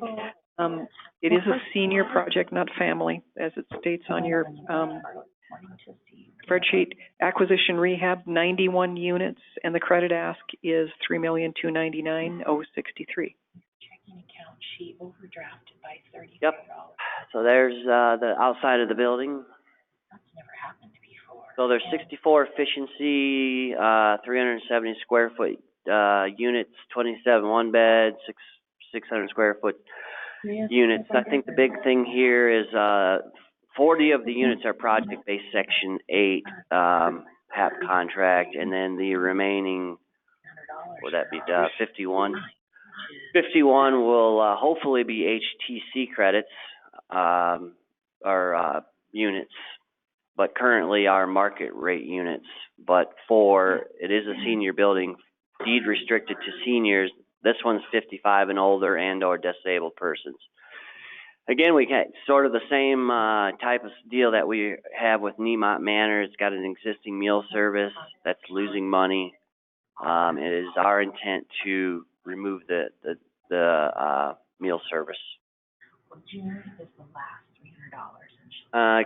Project amenities, I won't go through every one of them, but it has a lot, and they're really nice. I've been there. They're great. We're going to try and maintain all of those, maybe do a little bit of upgrades. Do you want? Again, the location is really in the heart of Haver, and is close to just about everything you could ask for. $300 transfer will happen later. We talked about the population of Haver. I think we've gone through all this. The one thing, again, this building was built in the 70s. Very, very little updates since then. Had a waiting list and a 1% vacancy up until 4 years ago. Now, it does have a high vacancy. And it really, I think, boils down to condition of the property and the meal service. The condition of the property, what I mentioned for Oakwood, I misspoke there. Actually, Oakwood Village has 100% occupancy with a waiting list. This one doesn't. As I stated, over the winter, elevator down, and it had the boiler down, which is not a good combination in the winters of Montana. So the management company that's there now, they just took over a year and a half ago. Tamarack Property Management, great reputation. when they took over, it was, I think, in the 60 percentile,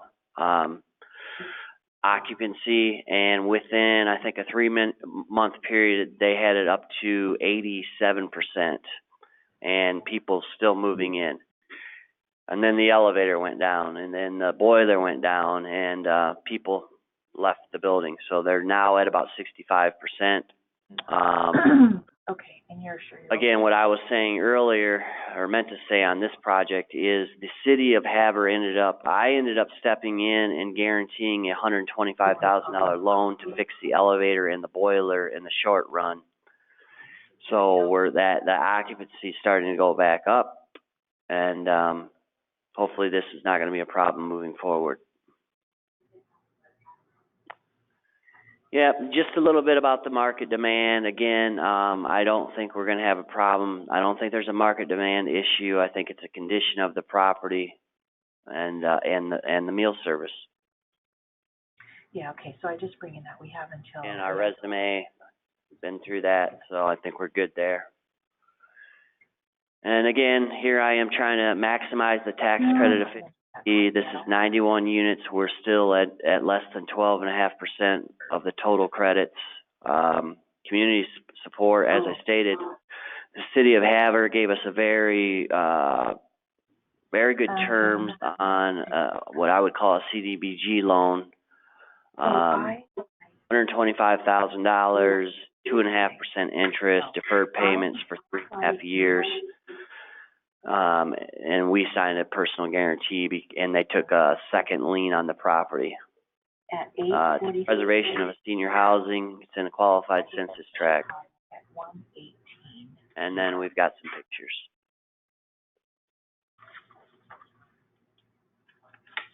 Okay. And that's it. Thank you. Thank you. Are there comments or questions for public regarding Eagles Manor in Havre? You're going to ORD, right? Not Midland? Okay. Someone online that wants to speak, or do you just happen to have your phone on mute? Okay, are there any questions or comments from members of the board? Amber.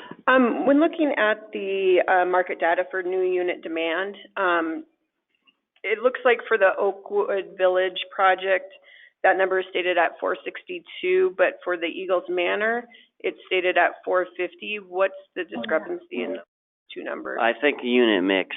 So Oakwood Village is 2 and 3 bedrooms, and Havre Eagle Manors is efficiencies in 1 bed.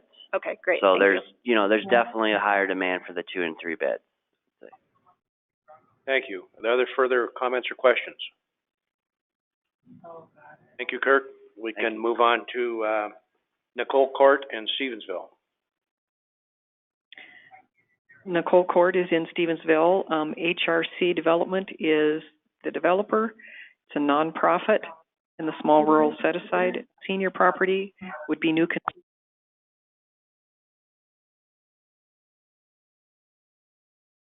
And the 10-year credit ask is $3,450,000. Jim is making his way up here, so.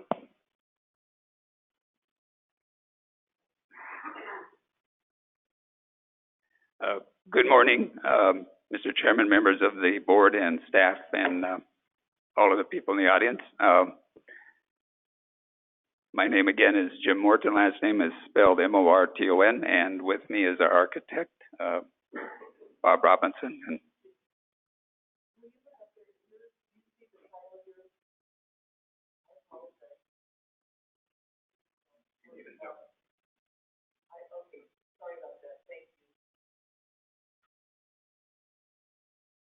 And Bob can spell his last name better than I can, so. It's Bob Robinson, R-O-B-I-N-S-O-N. We have been before the board with this project before. We are presenting it again. We have a lot of community support. from the town of Stevensville in the past. The mayor has been here, council members have been here, representatives of the Main Street Business Association, private sector organizations. So the need grows, and we're here enthusiastically supporting it again. It's a great town and a great community. Yes. All right.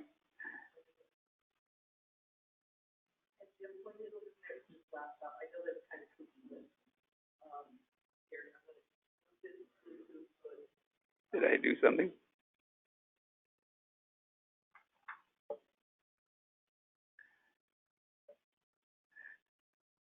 HRC, as you know, is the developer. We have other tax credit projects and communities throughout our service territory in western Montana. We also operate rural development properties as well, and we think we do that successfully. I won't go into all of the properties. There it is. Okay, thank you. Again, we have been here, I think this is about the 5th time.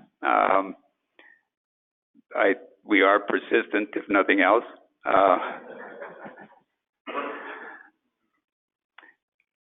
The last tax credit project in the town of Stevensville was in 1990. If you don't know much about the Bitterroot, there are actually 4 incorporated towns and several communities along Highway 93. About 80% or more of the residents of Valley County live within 1 mile either side of Highway 93. The current project is located in Stevensville. However, just as a reminder, with those communities, there's a lot of travel back and forth. I think Valley County is unique in that from Stevensville to Darby up to Florence, people do travel. So we look at the entire county as a catchment area, although the study has been just for the town of Stevensville.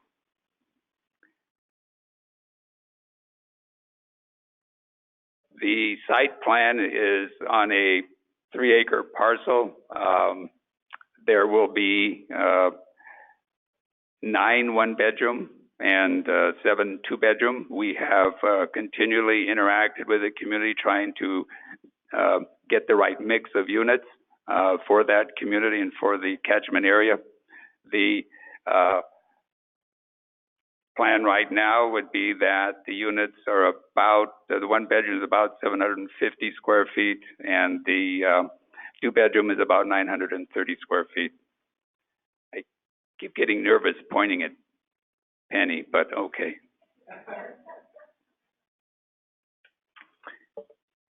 The design of these units is to age in place. One of the things that we're finding with seniors is that they do not like to be moved from one point to another during their lifetime, and especially as illness occurs and certain disabilities may impair them.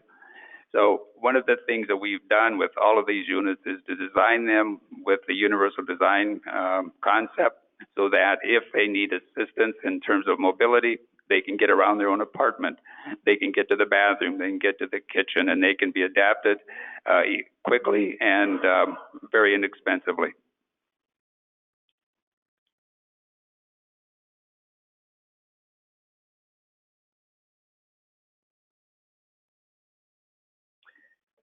Within the town of Stevensville, you can see that the services are within a mile or less from pharmacy to clinic to grocery store. The Ace Hardware is within walking distance. So we think that it's located in a very desirable area and allows the seniors and will allow those seniors who live there access to services.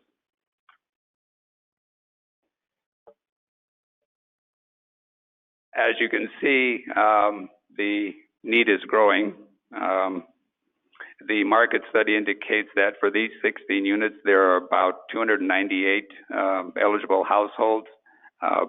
In Ravalli County, as other places in Montana, we have very low-income seniors. We have 0 vacancy rate. We're not seeing affordable units being built either for seniors or anybody. We do see the construction going on in the Bitterroot that is not affordable. So seniors are being squeezed out of the market. You have information that your staff prepared indicating that the number of units in Ravalli County, if you look at that information, you'll see that the last new construction in Ravalli County with tax credits was 10 years ago.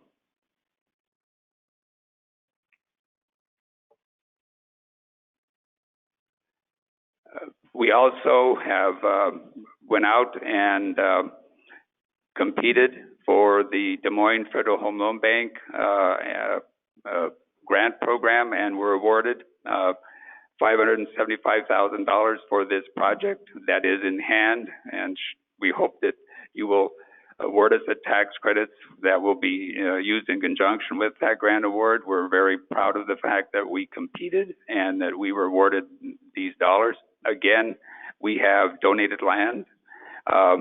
That donated land plus the Federal Home Loan Bank, we're looking at outside funds paying over $42,000 per unit toward construction.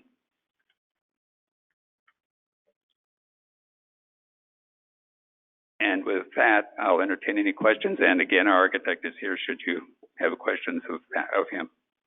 Thank you. Thank you. Are there comments or questions from members of the public regarding Nicole Court?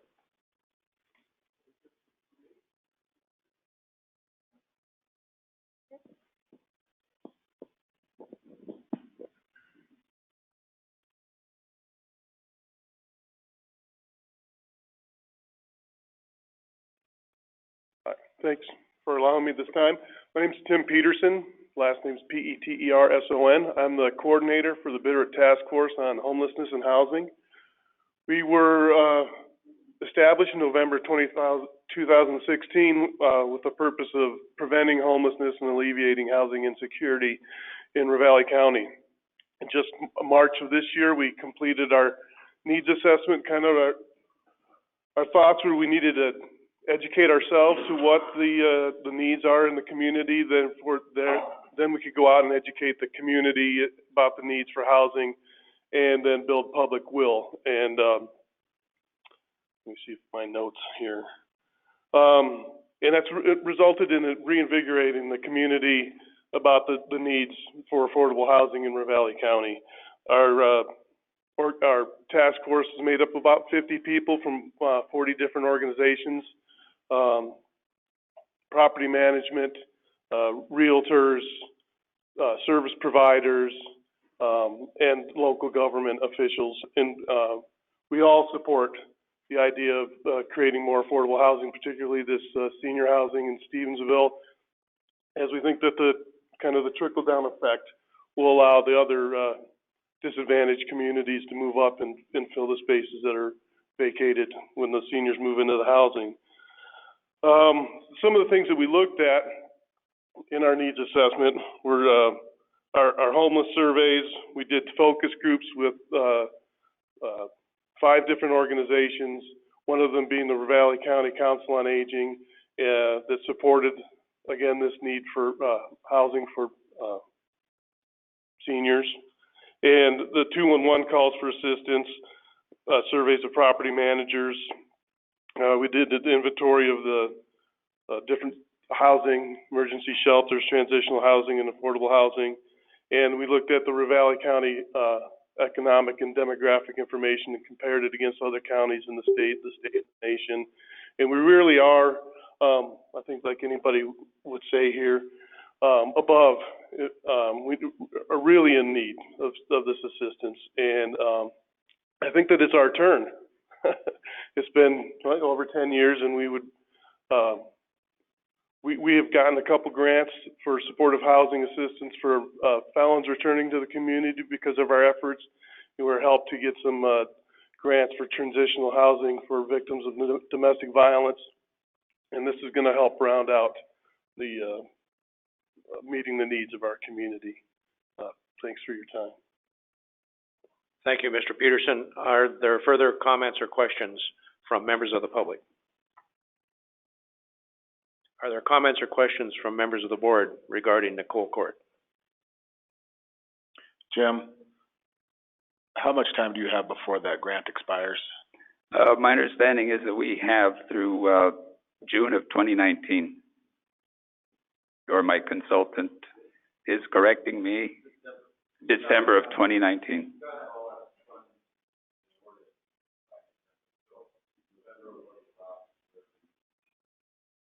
I'll let the record show that was Alex Burkholder responding to that question. Yes, sorry, thank you.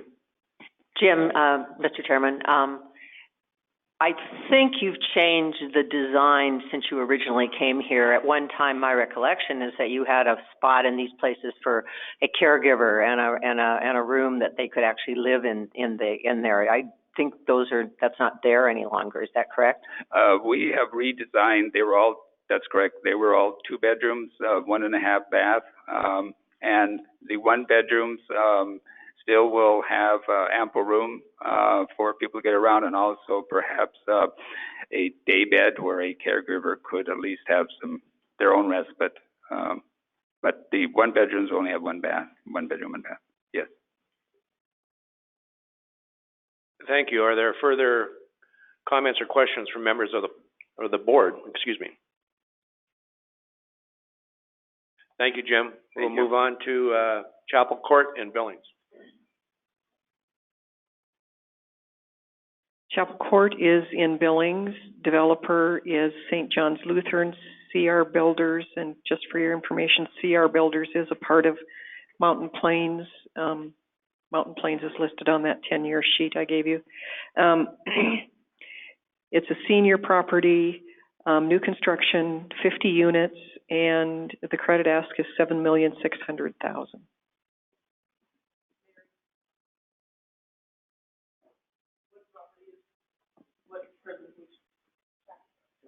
Chapel, I think they have handouts.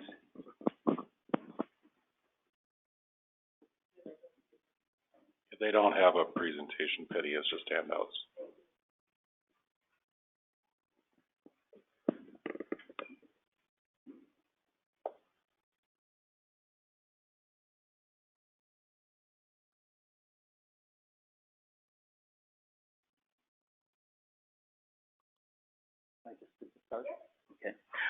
Thank you very much, Mr. Chair, Mr. Director, and members of the board. My name is David Trost, and I have been a resident of Billings, Montana for 23 years, serving as a leader at St. John's Lutheran Ministries.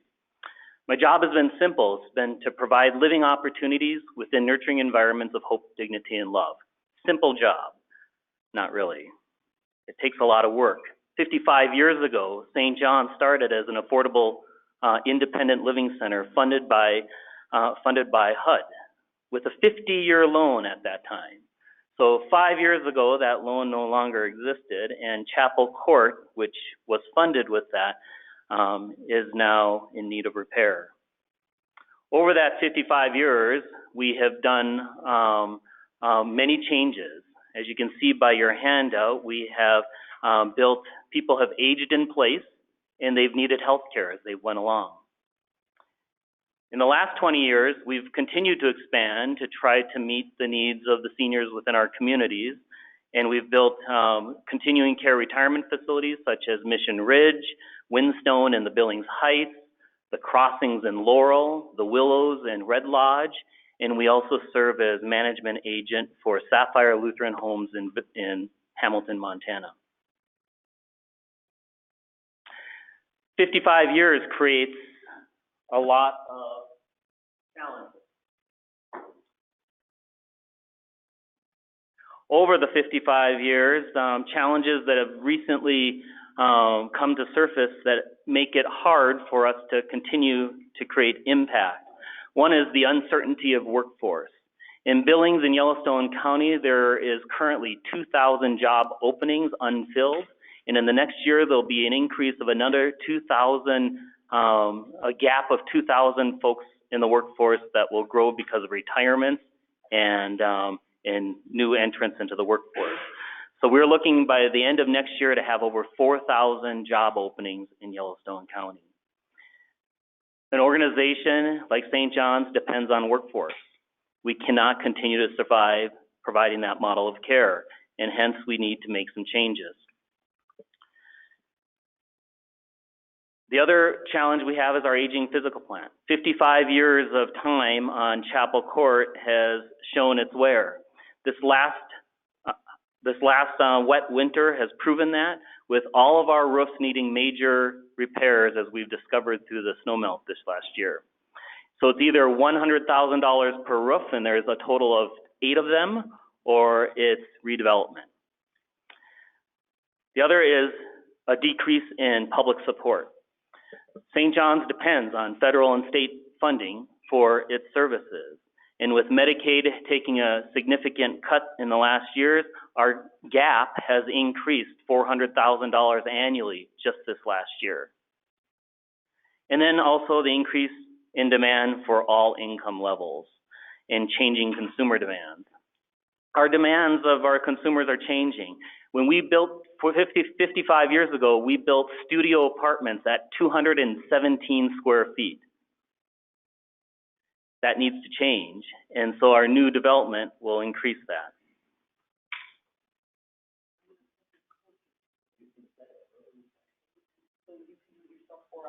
Okay, thanks.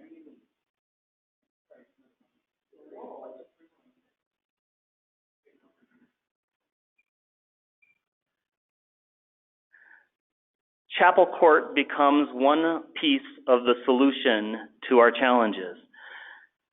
Repositioning our healthcare services to depend on less workforce is part of that solution. Creating a system in which people can age in place, similar to the presentation before, but with a different spin.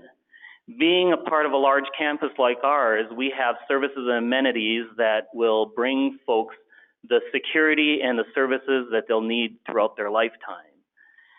You'll be integrated into a larger system where the tenants can engage in their amenities as opposed to amenities being brought to them. Empowering people to choice to age in place is what we need to accomplish.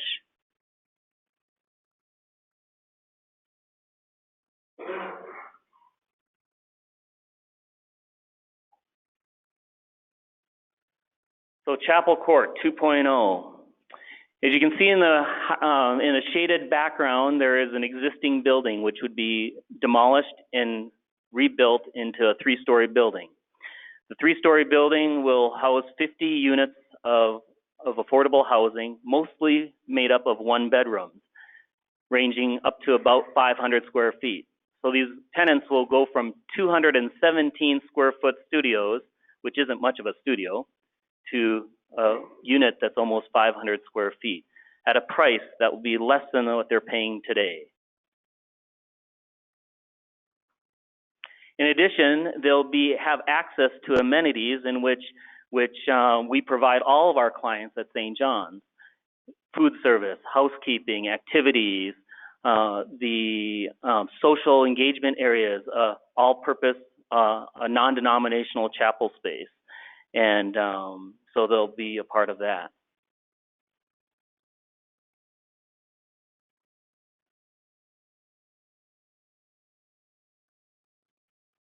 If you're familiar with Billings and the northwest area of town, you may have seen St. John's. And St. John's is a fairly large organization, but that small spot, which is orange on your drawing, is the area that we intend to redevelop into Chapel Court.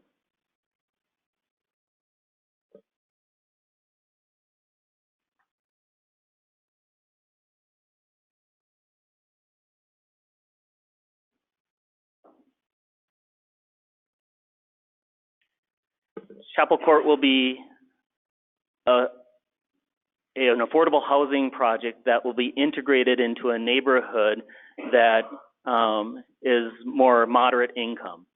It's an integration effort that we've done successfully for 55 years, where all folks are served with the same level of amenities, no matter what resources you have.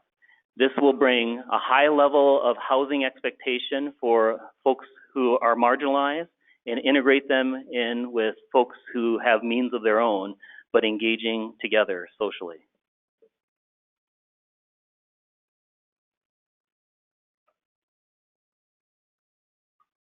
In the future, over the next 5 to 10 years, we see more redevelopment. This building continues then at 5 years from now to be 60 years of age, and other parts of our building will need to change as well, bringing additional amenities to the folks who live in Chapel Court 2.0.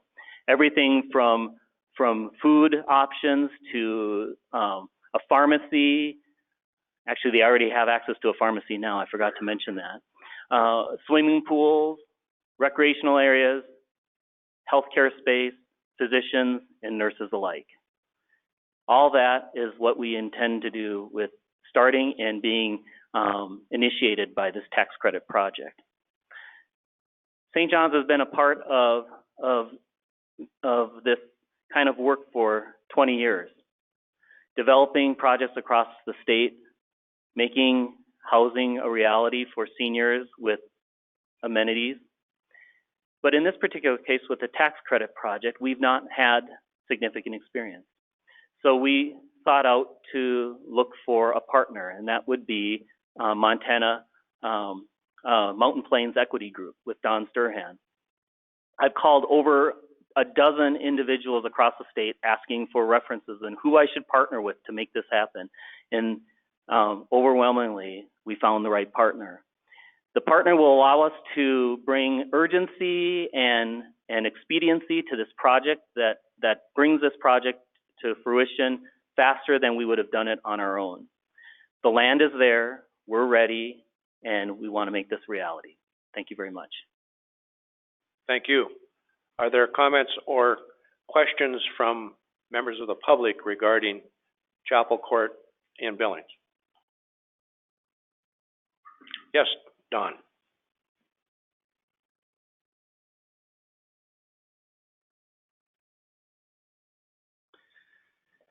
Mr. Chairman, members of the board, my name is Don Sturhan, S-T-E-R-H-A-N. I'm with Mountain Plains Equity Group from Billings. As David Trost indicated, we are a partner in the project and proud to be so.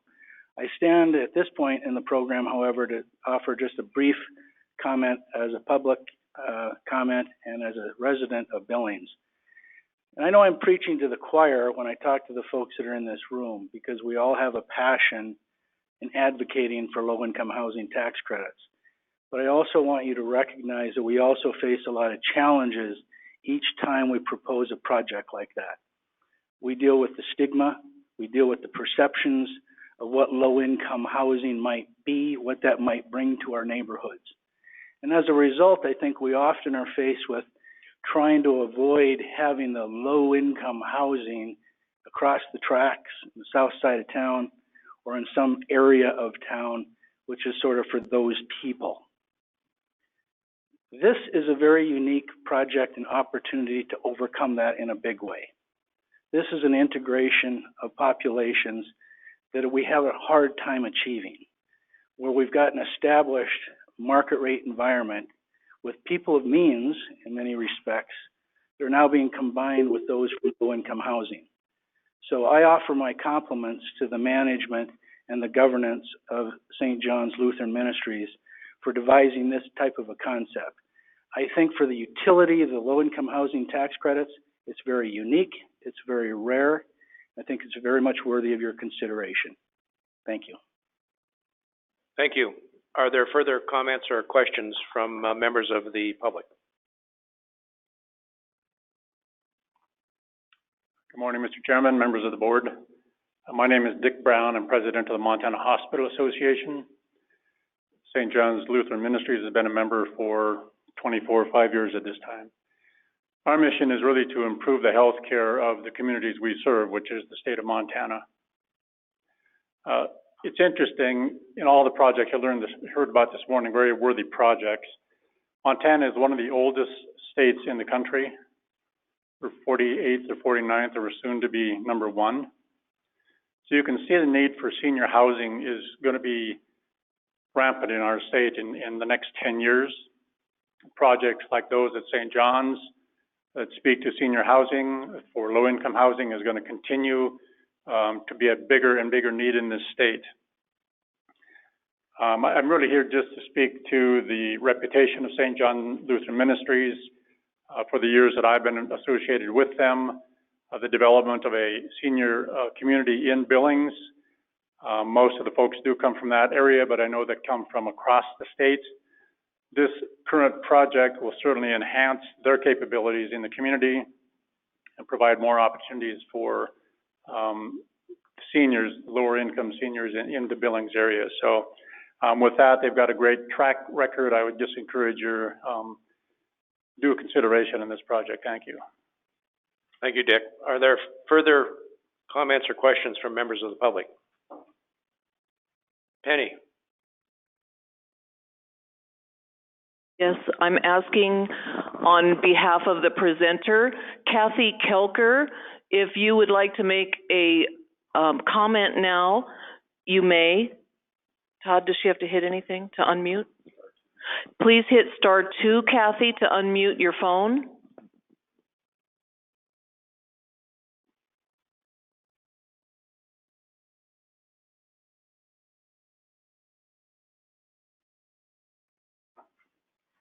We cannot hear you here. We'll give you another minute, Kathy. I'm sorry this is an awkward way to ask you, but hit *2. Maybe she's not there.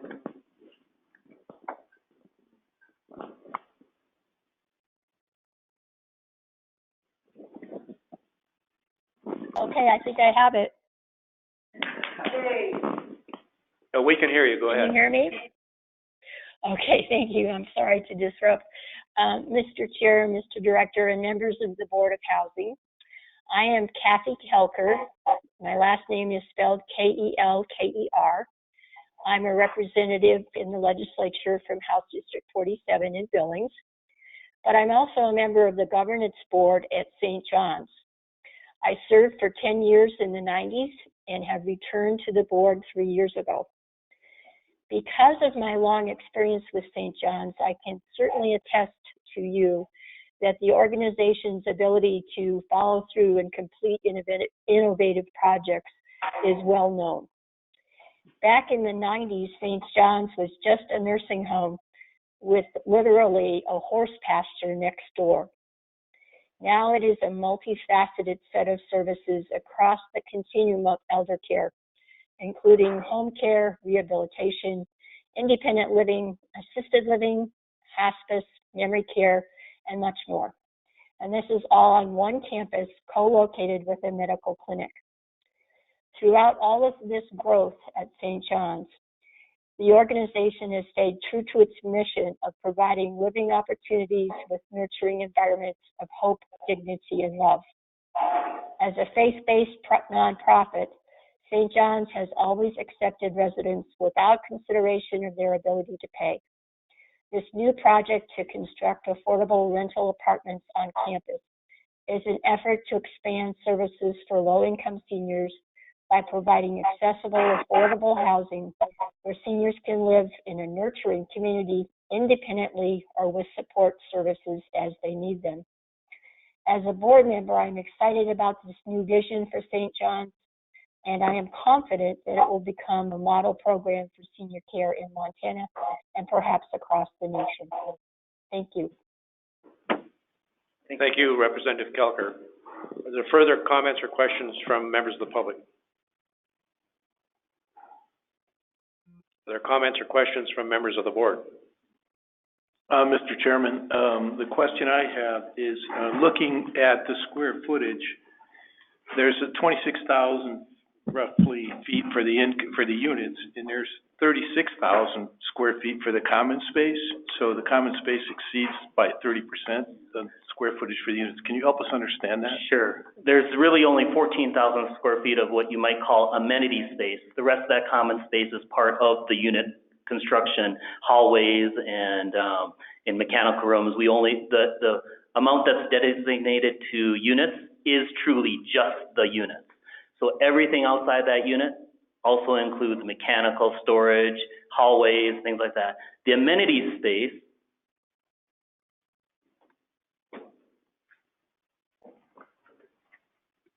around here somewhere. The amenity space right here is about 14,000 square feet. This is 3 stories, and so you've got these hallways and storage rooms rooms, laundry rooms, balconies, things like that, that are all, added 3 times. And so that creates that extra space. But I think what you're looking for is the common space that's amenity-driven is just 14,000 square feet. Thank you. Other questions or comments from members of the board? I'd also add just one last thing, and I forgot to mention it.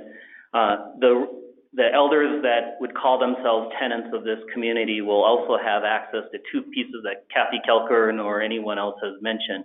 We also serve a broader range of the arc of life. We have the largest private child care center in Billings, Montana on this campus that we operate. And we also have a mental health organization that we operate on this campus that will both bring services in and to the folks that live here. And we all know that mental health in seniors is a piece that is needing to be addressed. Thank you. Thank you. We can move on to Whitefish project.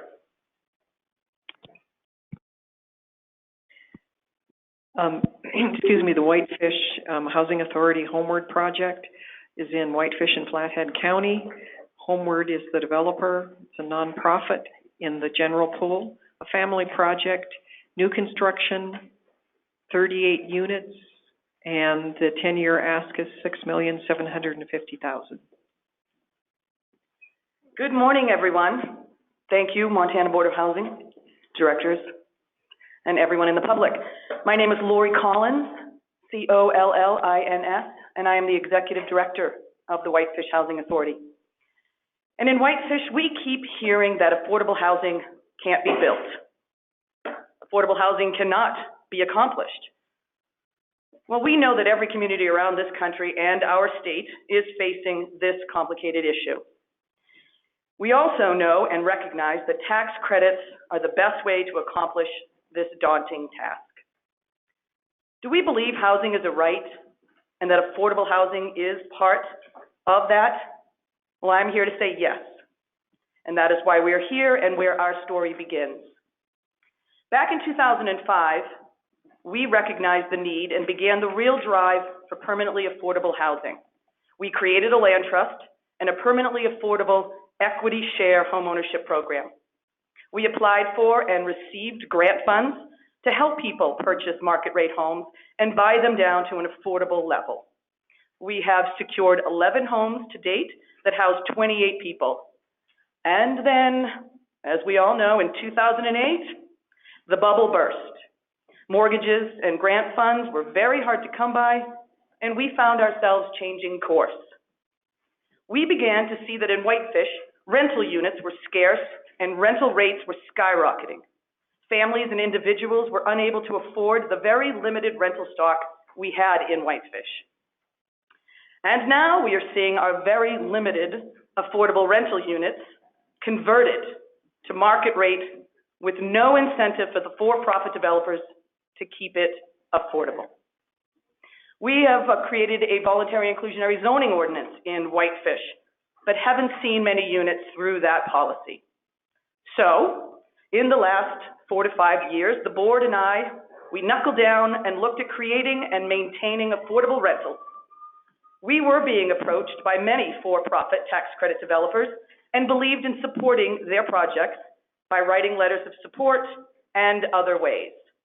And then in 2015 and 2016, we decided to support an out-of-state credit developer who made 2 attempts on our behalf here with you for an application for a project in Whitefish. Both were unsuccessful. Again, we are persistent, and we needed and decided to tell our own story.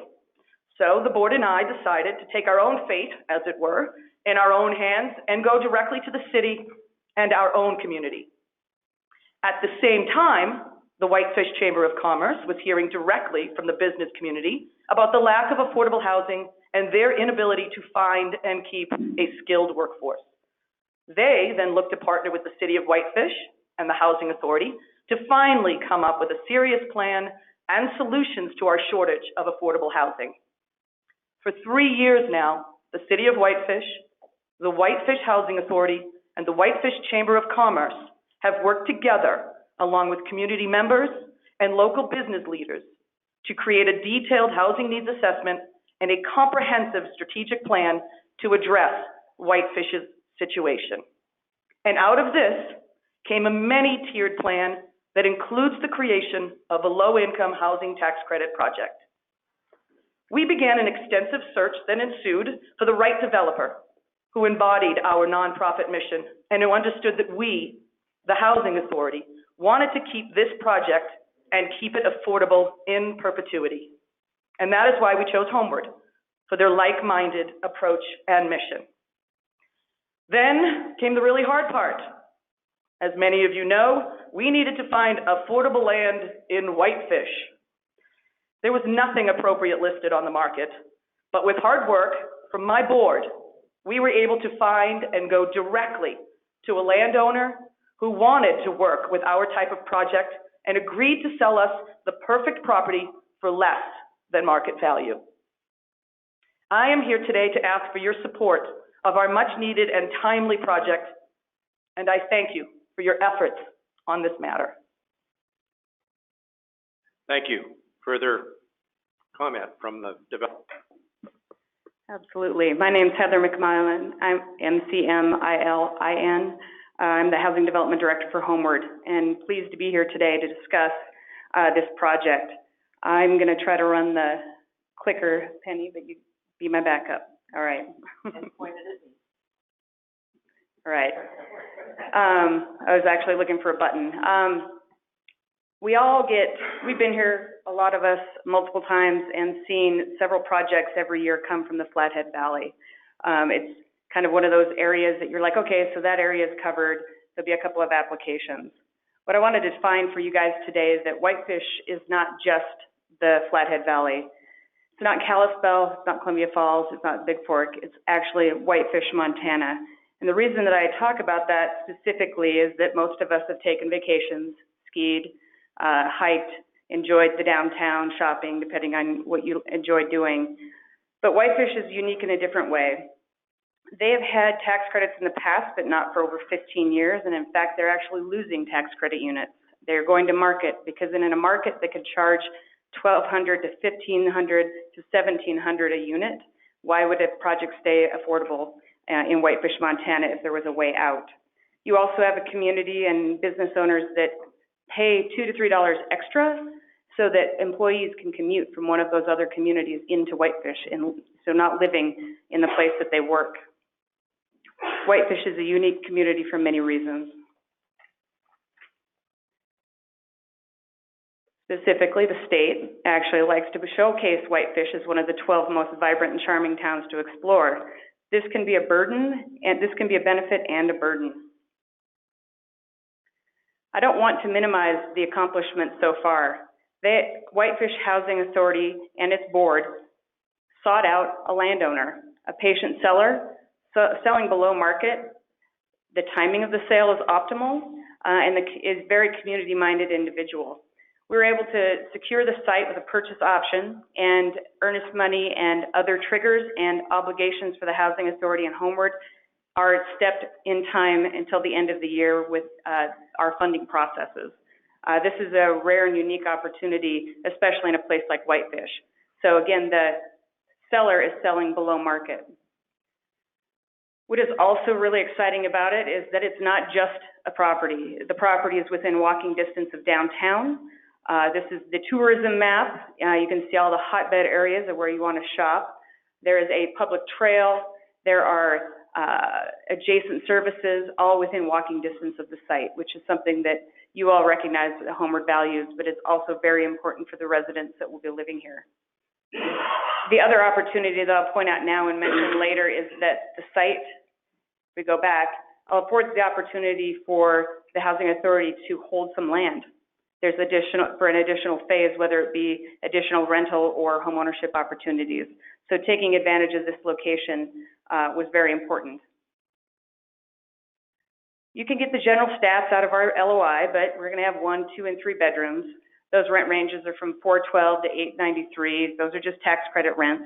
And we'll do 46 years of affordability. Those are base minimums. As I illustrated to you guys before, the rents going from $1,200 to $1,700 a month are a vast difference with the tax credit rents. And the fact that the Housing Authority is witnessing for-profit developers converting their units into market rate housing also means that they're getting behind the curve, and 46 years isn't long enough. What I can applaud the community of Whitefish is trying to address permanent affordability. We all kind of scoff at that word, but inclusionary zoning and all the tools that they are working on are looking to secure, because there's no end in sight for why Whitefish will be popular. Just a bit about the relationship. Homeward is going to be the developer. We know how to develop tax credit properties, but we're developing this for the Whitefish Housing Authority. We'll be in place at the end of the 15 years if there's no capacity, or they choose to not operate, own and operate. Homeward will be in second position, but primary number one is the fact that this is the Whitefish Housing Authority's project. And it's theirs to manage, and we'll just be there for backup. What I really want to illustrate, and you're going to hear from a few of these entities, is that this is a community-driven project. The and Lori talked about this a little bit. The Whitefish Chamber of Commerce gathered business leaders. They held a summit. They created the Housing Task Force. The task force included the Housing Authority, the city, the chamber. Then the Workforce Housing Needs Assessment and Housing Plan was adopted. This has all happened over the last 2-3 years. 3 years, I think. We can get more detail on that later. But then the city of Whitefish formally established the Affordable Housing Steering Committee. So it's actually an affordable housing committee of the city. It's comprised of members of all those parties, and their primary purpose is implementation of goals. You have less than 30 seconds. All right. Implementation, first goal, 9% project. I want to point out the city is writing a check for $150,000 for the land, and the Housing Authority is writing another $50,000 check to write down the cost of land, because even though it's below market, it's still Whitefish housing land costs. The community has rallied. Their tiered approach on cohesive zoning is covering 150% AMI all the way down to 0% AMI. You guys want to see what stats look like? Check out the windows, walking around. This is where these homes can have a place to go, where jobs can go home and sleep at night. Thank you. Good job. Thank you, Heather. Are there comments or questions from members of the public?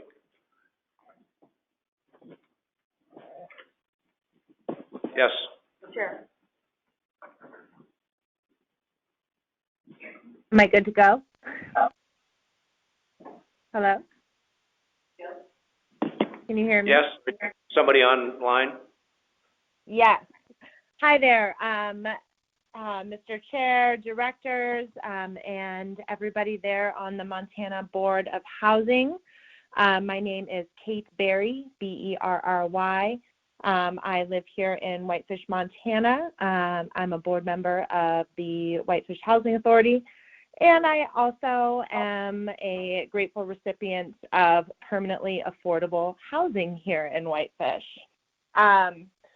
And I just wanted to take a moment to share why I want to advocate for this project, and why I hope that the Montana Board of Housing can work with the Housing Authority and Homeward to help make this project possible. Goodness gracious, where to start? So I have called Whitefish home for over 25 years. I have seen this place grow and change, and I am more in love with this town than I have ever been in my life. Being able to live here and be a part of this resort community is truly a blessing. And on behalf of all of the folks, such as myself and my husband, who work in the service and the resort industry, we are the people who make this town go round. Without affordable housing and workforce housing for people, individuals, families like mine, to live and work and play here, Whitefish does not get to be the place that we are billed as a place to come and play and have fun and be a part of nature. With over 20 years of combined service industry experience, my husband and I have seen our friends and coworkers have to leave this town, to have to commute 15, 20 miles from other communities just so that they can come and work jobs to support their families. So this project between the Housing Authority and Homeward is vital to the vibrancy of our community. This location that we have been so fortunate to secure is prime for people who work in the service and resort industries to get to where they need to be to, like I said, make this town go round, make it vibrant, and make it a place where people want to come visit. What else? Oh gosh, sorry, I'm going over my notes here.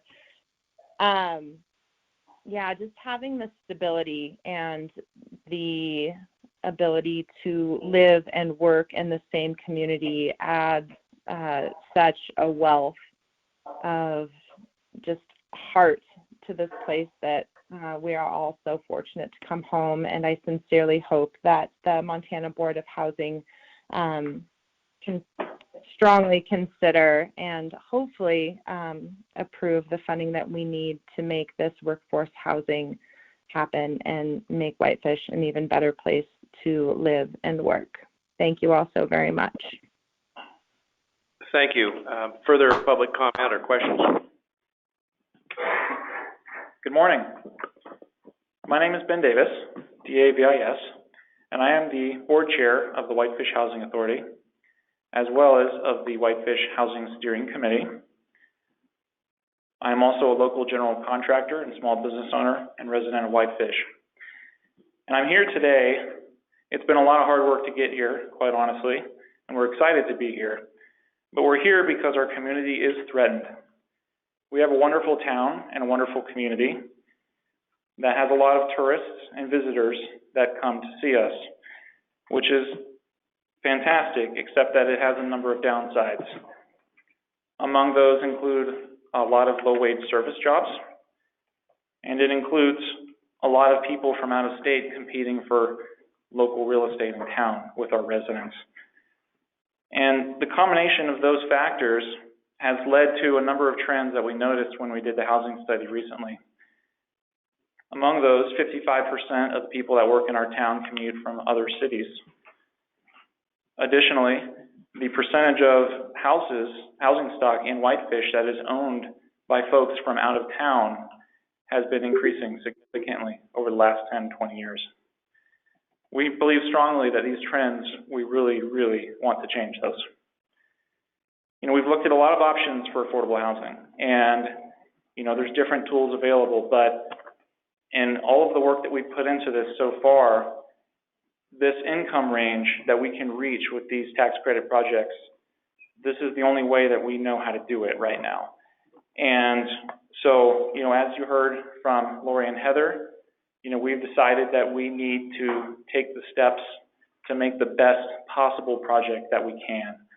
And so we have been extensively involved over the last several months putting this together. I'd like to make a quick note regarding some of the other projects in Whitefish. As I understand, there are 5 tax credit projects that exist in town. 2 of those are senior projects.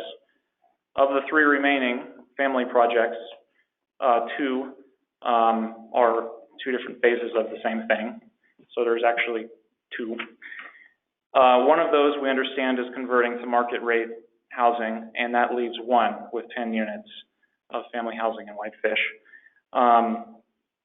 We have not had a tax credit project since 2002. That's a long time. So we have spent, you know, we have tried to put together the best project we can. We believe we have fantastic partners. The land that we have found, quite candidly, I believe is possibly about the best site that exists in Whitefish. And we have been extremely lucky to find somebody who is willing to work with us on this. And we care very much about making sure that this lasts forever as a true community benefit, as we are putting forth all of the community effort to make it happen. Our community has been incredibly supportive of what we're doing, both business leaders, community members, council, government, housing authority. And we very much would like to make this happen. Respectfully, I ask for your support to please help us do that. Thank you. Thank you. Are there any further comments or questions from members of the public?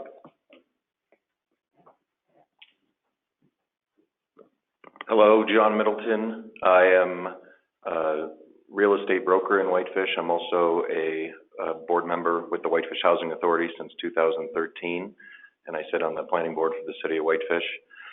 And I'd like to just briefly touch on a couple of topics here. One, professionally, I think it's very important to note that the availability and affordability of sites like the one that we have acquired here, or hopefully will acquire upon being awarded the tax credits, are rare and are very expensive. And similar sites ranged in price and have closed between $800,000 and $1 million recently.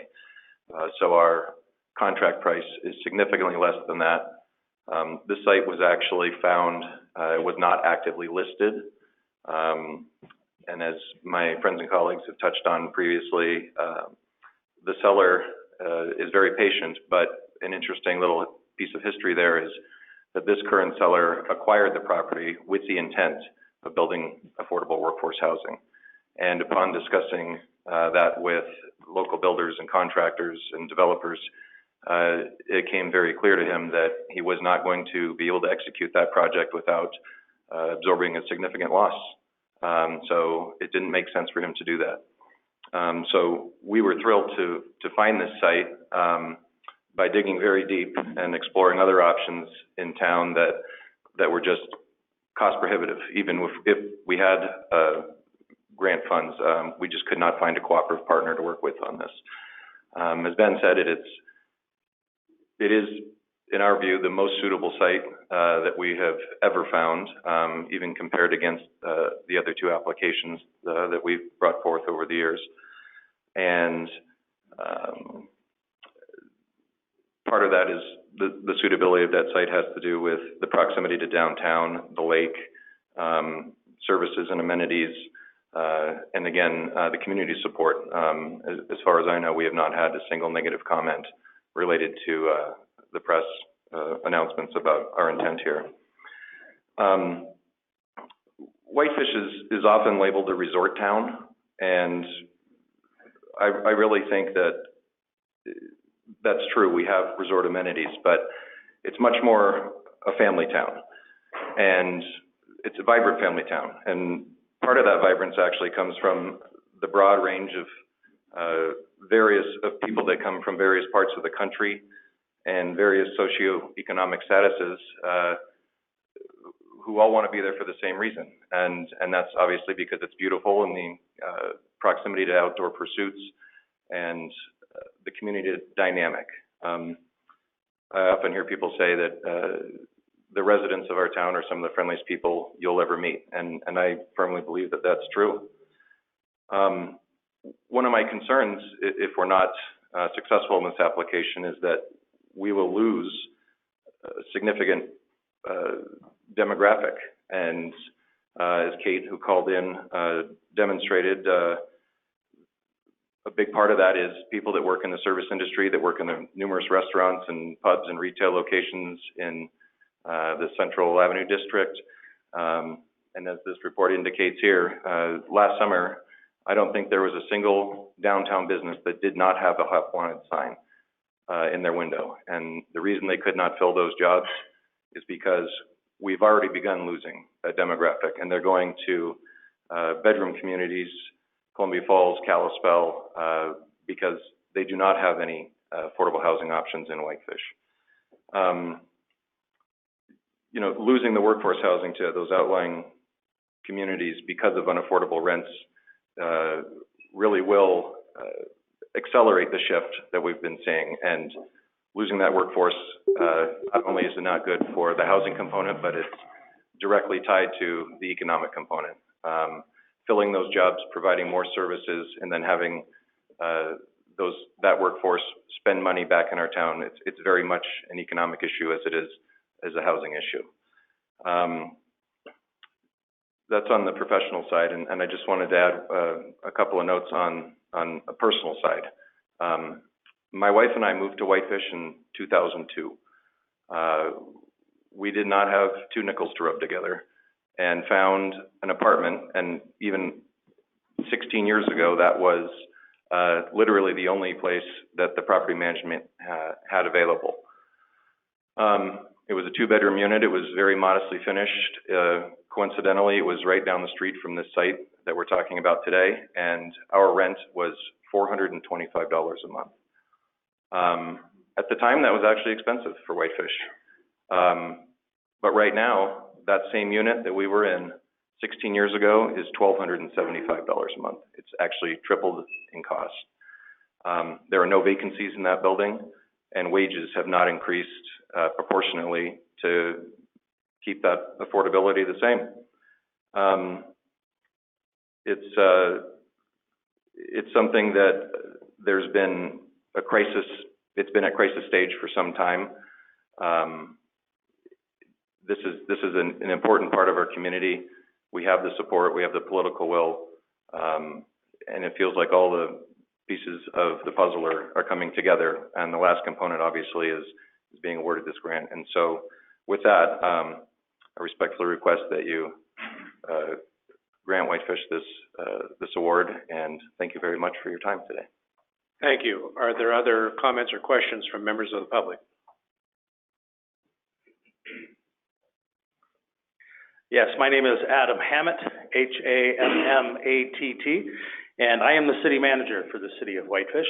I am a longtime native of Montana, born and raised here, and I'm not going to duplicate what others have spoken about, other than to speak just a little bit about some of the relationships that we've had to work on and establish to get to this point.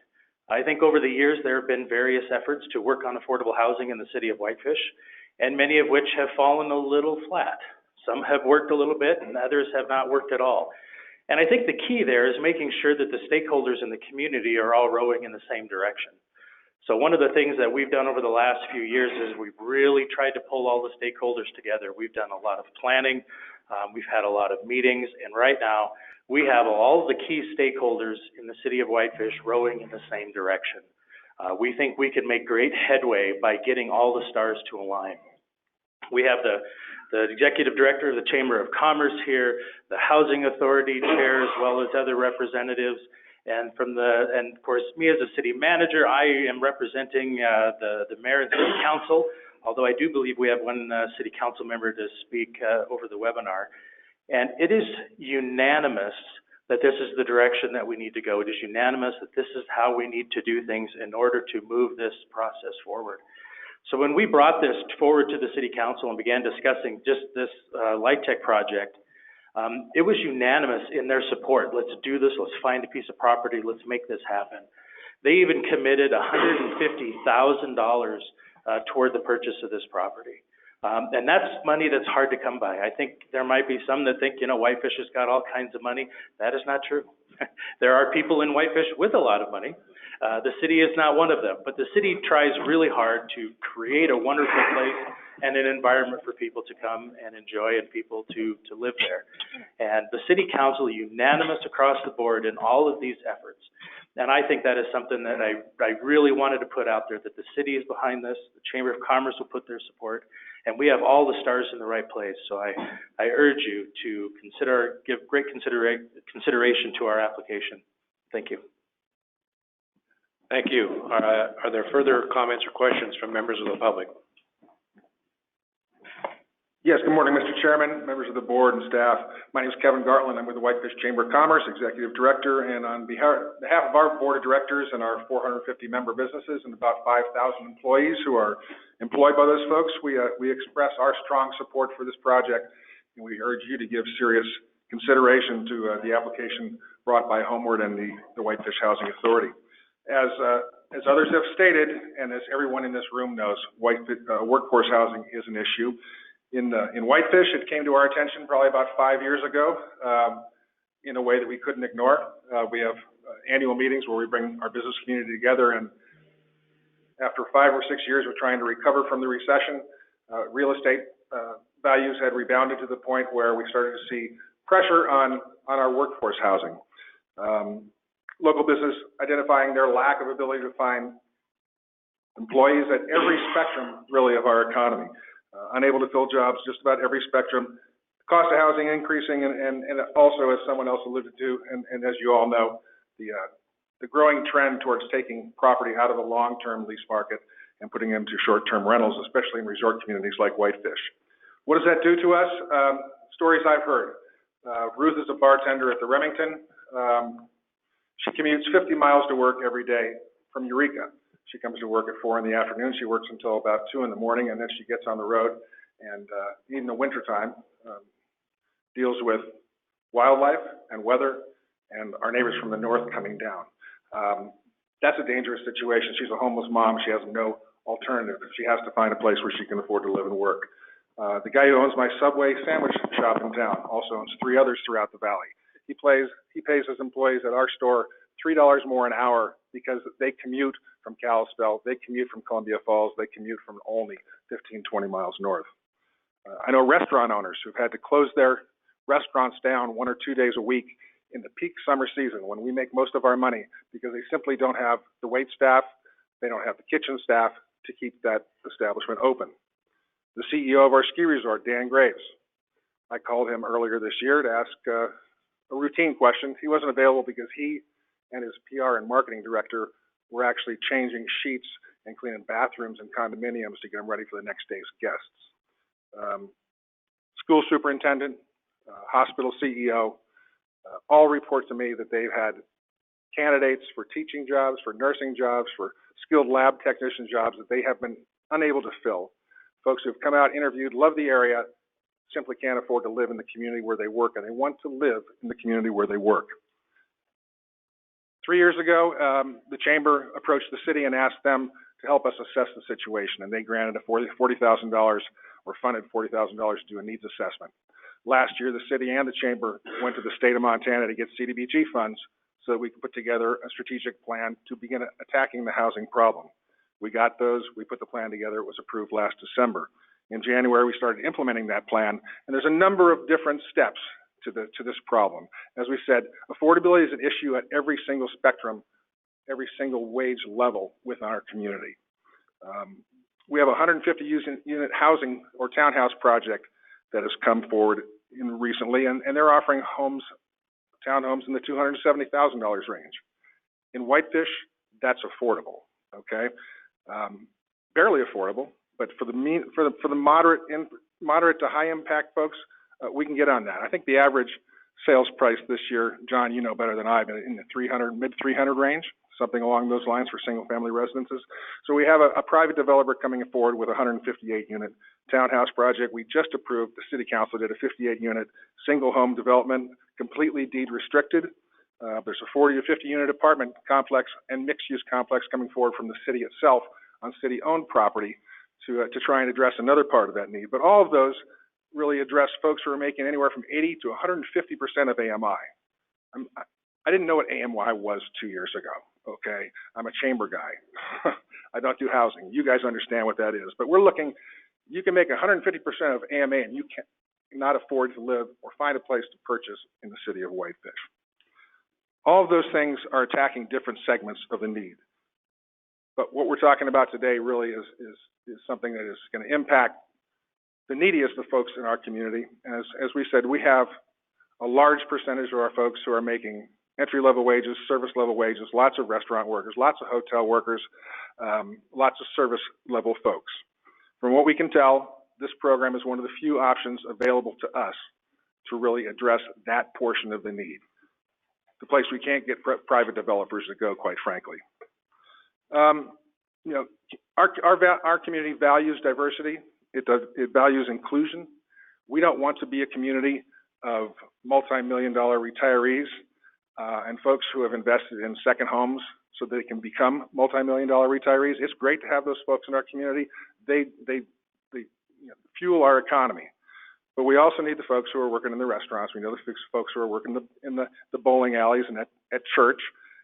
We want the folks who work in our community be able to live there, raise their families there, go to church there, get involved with nonprofit groups there, get involved with causes there, buy their groceries there, and do their banking there. Right now, they take their paycheck and they go to some other community, and it's eating our community up. And I will finish with a couple of letters that I got when these folks found I was going to come and testify today. The first is from Dan Graves, who is the CEO of Whitefish Mountain Resort. They employ about 500 individuals in the winter and 300 in the summer. His last paragraph says, Whitefish has long been a place where people can afford to live and work. It is part of what has made our resort special, allows us to support our mission to provide affordable, world-class ski experience with summer mountain resorts in a natural, easy atmosphere, in a laid-back, natural, small-town setting. Many local residents, including many of our employees, are forced to find housing outside the city of Whitefish. If this trend continues, Whitefish will lose that characteristic as well as our sense of community. That from one of the larger business owners in our town. And then I'll turn to Tom Gilfillan, who owns Whitefish Pottery, small pottery, handmade pottery manufacturer, and also a small retailer in downtown. And his last paragraph is, Whitefish housing or workforce housing in Whitefish is at a critical crossroads. The housing market in Whitefish continues to be out of reach for the average young working professional. These folks are leaving Whitefish to live in nearby cities, thus creating a void in the fabric that makes Whitefish Whitefish, its people. And I think that's the resounding issue you'll hear if you come to Whitefish. That's why this issue has become the top issue, not only for the Chamber of Commerce, but for the Housing Authority and the city, and for our residents as well. So in closing, I just, again, would encourage you to give strong consideration to this application. I believe it's worthy, and it will help us address a problem that's been a long time in the making. Thank you. Thank you. Are there further comments or questions from members of the public?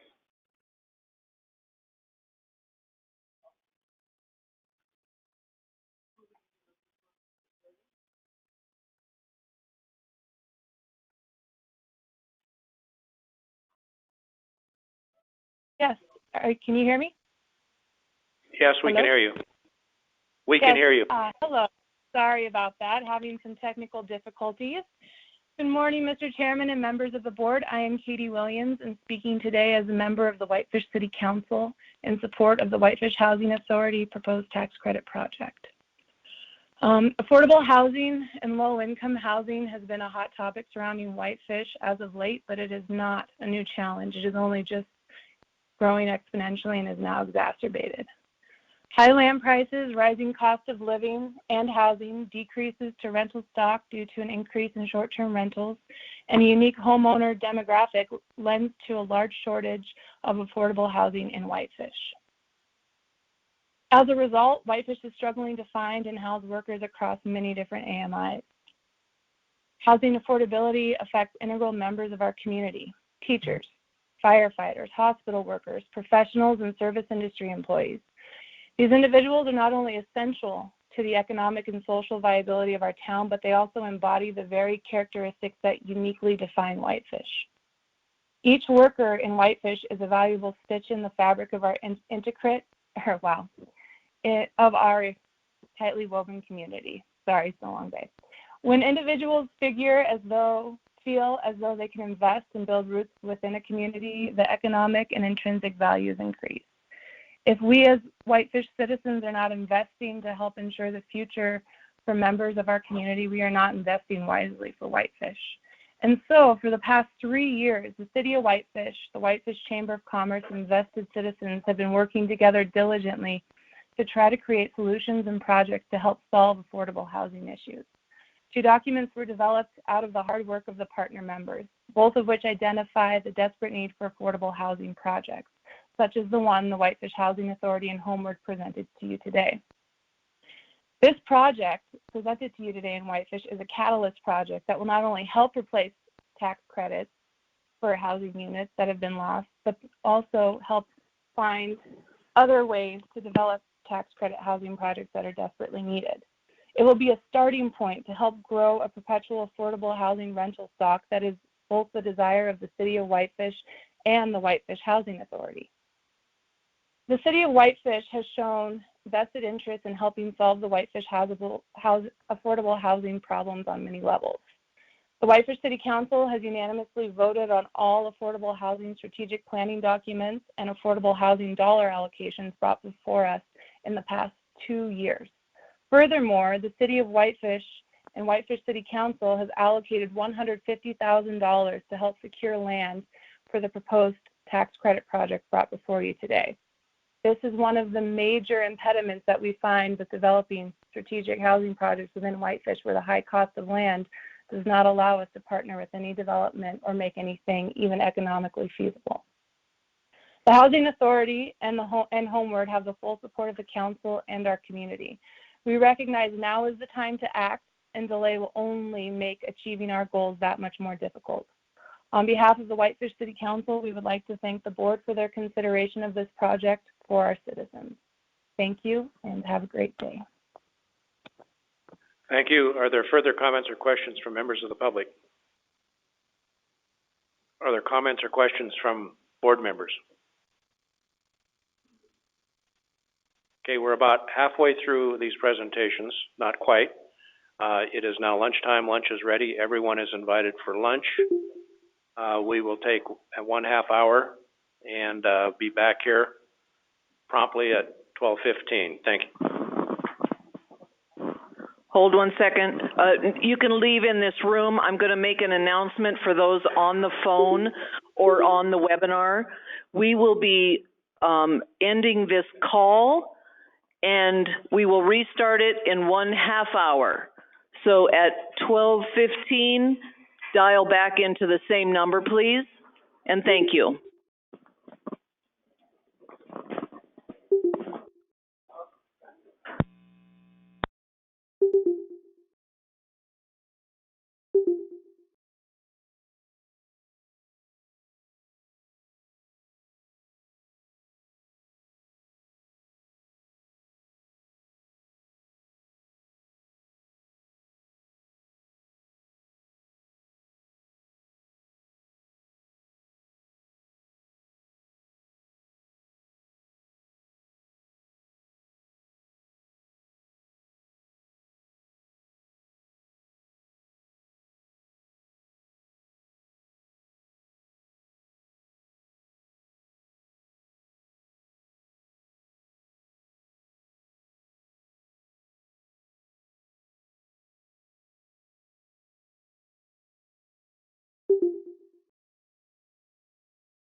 Ready to go, and we'll start the second half with Heron Flats and Missoula. All right, thank you very much. Hope everyone had a good lunch. I know I did. Thank you all for the delicious lunch today. It's my unique pleasure to be here today. My name is Mike Boucher with Boucher Development, Missoula, and it's my pleasure to be here today to speak with you all about Heron Flats. We're going to change pace a little bit. A lot of the discussions this morning were about elderly projects. And I will say that at its heart, Heron Flats is for the kids. This is a project about kids. And growing up, my father, Bill Boucher, always hammered home the importance of taking care of and supporting those who are less fortunate than you and children. And boy, does this project hit both of those, so I feel very good about it personally. Heron Flats is a multifamily 36-unit project to be constructed at 6400 Padre Lane in Missoula. The partners for this project are the Missoula Housing Authority, which has been providing quality housing for Missoula's low and middle income residents since 1978. Lori Davidson is joining us by phone, and Sam Oliver is here with us in person today. And my company, Boucher Development, has a principal with Rocky Mountain Development Group in Missoula, and now with my own company. I've been very fortunate to have a hand in developing and preserving over 5,000 units of affordable housing and across 15 states. So we've got a very experienced team working on this project as co-GP and co-developer. And we most recently worked together on 115-unit Silvertip apartments in Missoula together. So we're bringing back a team that works well together. But really, this would not be a partnership or a project without DeSmet Public Schools. And that's really where this project comes from. DeSmet has been educating K through 8 children in Missoula since 1890. And this project is possible because of the vision and the generosity of Principal Matthew Dreesen and his board, and he'll speak here momentarily. But his is one of the very few schools in Missoula that actually has capacity for students. If a developer were going to go in and build a big project in Missoula, they'd have a really hard time finding a school that had capacity for any children. And building a new school in Missoula is a $15 to $20 million bill, just to think about it. So Matt and his board had the vision to think about housing options and housing alternatives in their school district, which is only about 10% residential currently. Even went so far as to start thinking about options on their land. And the school owns over 17 acres of land. And they approached the Housing Authority and my company about the possibility of building multifamily housing to bring in more families and students into the school district. And I'll tell you, the more we looked at it, the more excited we got about the possibility of this project. It is a unique project in that it really combines housing and low-income housing, which we're all very familiar with schools and children. And so we see through this project cumulative benefits, multi-generational benefits that we think will ripple throughout the Missoula community with this project. And as I said before, this project is possible only because of the generosity of the school. They've got 7.22 acres of land, and in your packets, we've got a opinion letter of value from a Missoula realtor that shows the sales value of that land at approximately $785,000. If we were to lease the land from the school, it'd be about $44,000 to $55,000 annually. Principal Dreesen has offered this land for this project for us to build and operate Heron Flats on a cash flow lease basis only.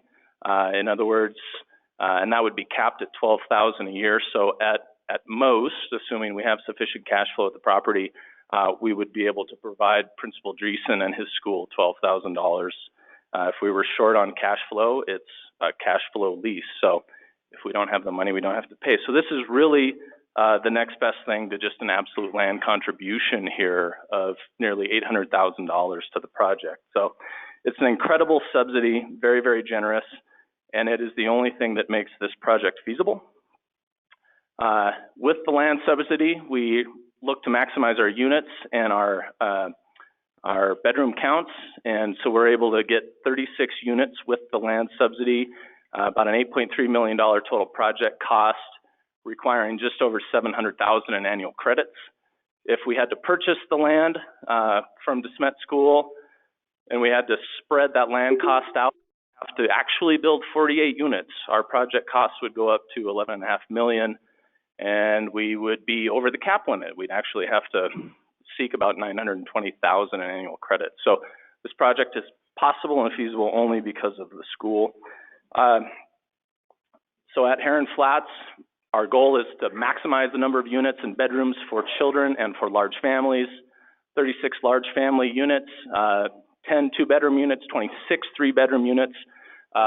Those units will be reserved for half at 50% AMI, half at 60% AMI. We've got a few sketches here of what Heron Flats will look like. Very nice architectural style. Each unit will have its own private deck, private storage space. We'll have a very nice playground for the children on site.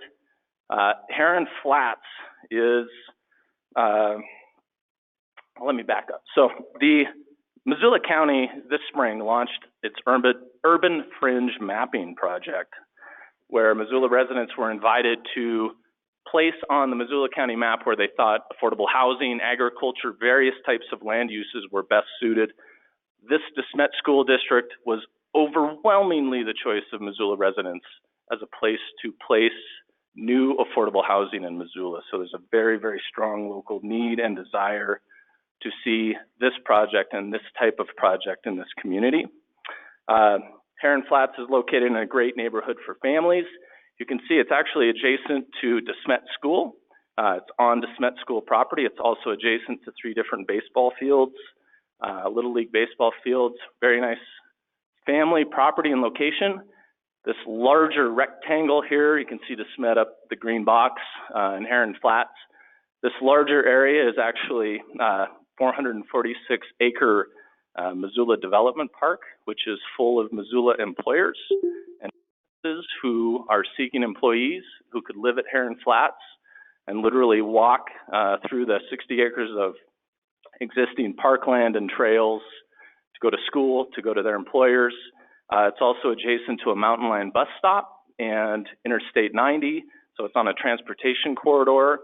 And it's also very nearby the Reserve Street corridor, so it's got plenty of services nearby.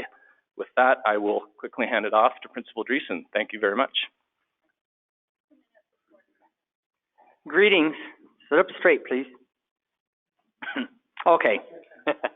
So one of the things that's important to understand when it comes to education is that not only is housing the most important thing, it will dictate what a child, where they'll go, how they're going to grow, life as they see it going on. But it also is fundamental in their educational scores.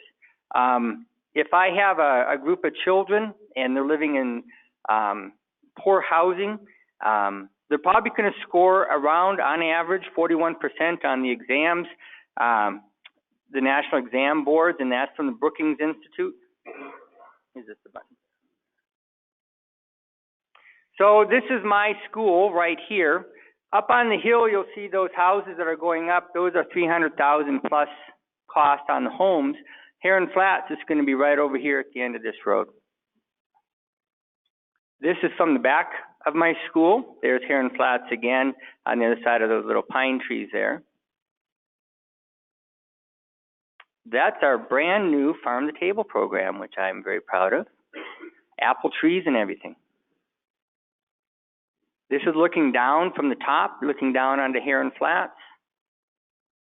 And this is where my kids live right now.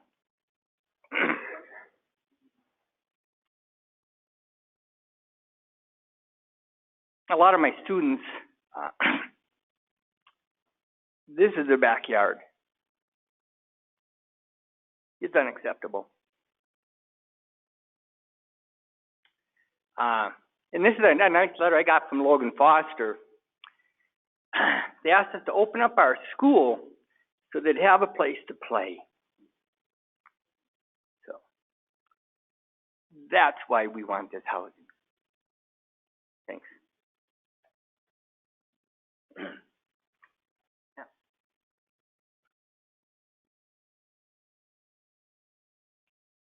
I'll read it for you. I'm a teacher. Dear school, she's in, this is the beginning of 2nd grade when she wrote this. Dear school, open the gates. We have no place to play after school. Please. I taught you. Thank you. Are there comments or questions from members of the public regarding Heron Flats? Are there comments or questions from members of the board? Thank you, gentlemen. We thank you very much for your consideration today. Next is Third Street Commons in Great Falls. Third Street Commons is in Great Falls. NeighborWorks Great Falls Development is the developer. It's nonprofit. In the general set aside, a family project, new construction, and 46 units. And the 10-year ask is $6,775,000.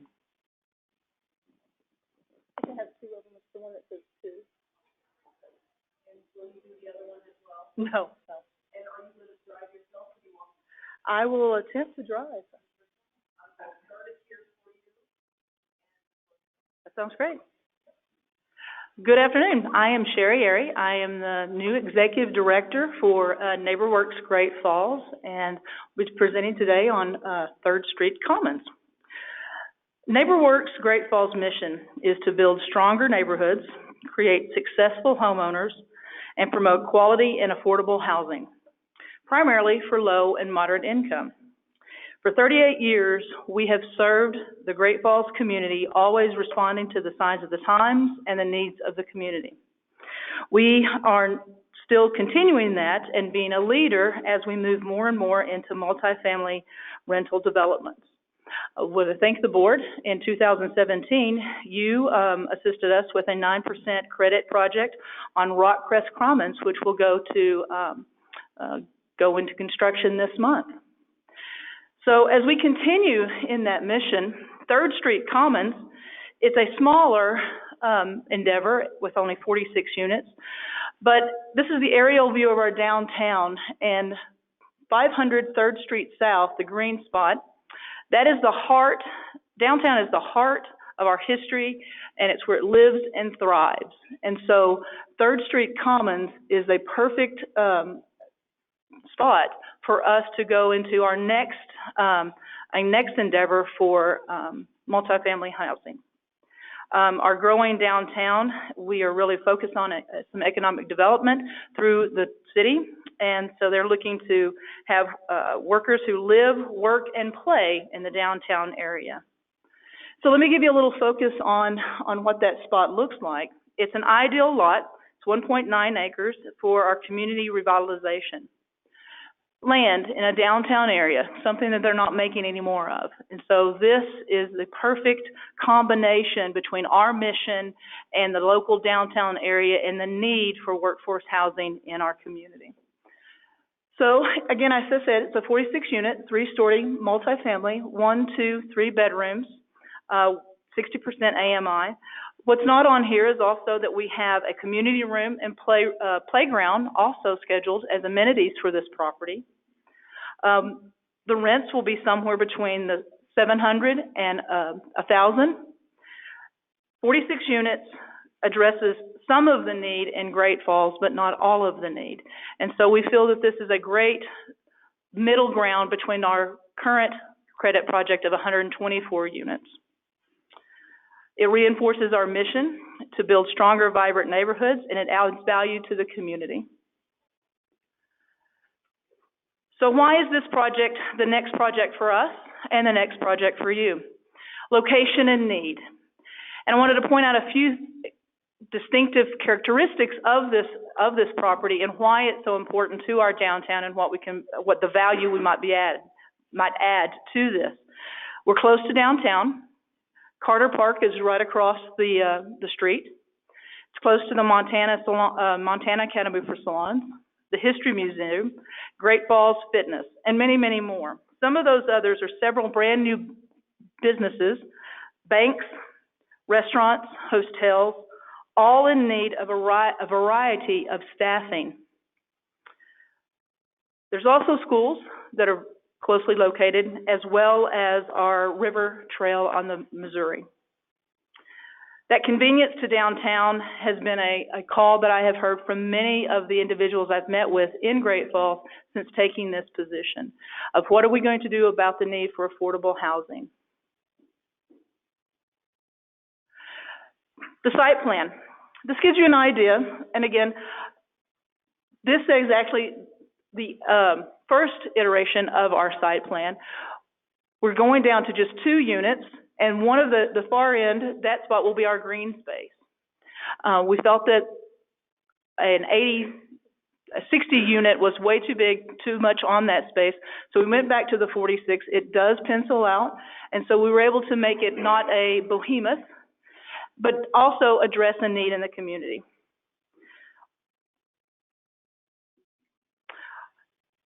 As I've said before, our renters in Great Falls are in need of affordable housing, and their rents are overburdening.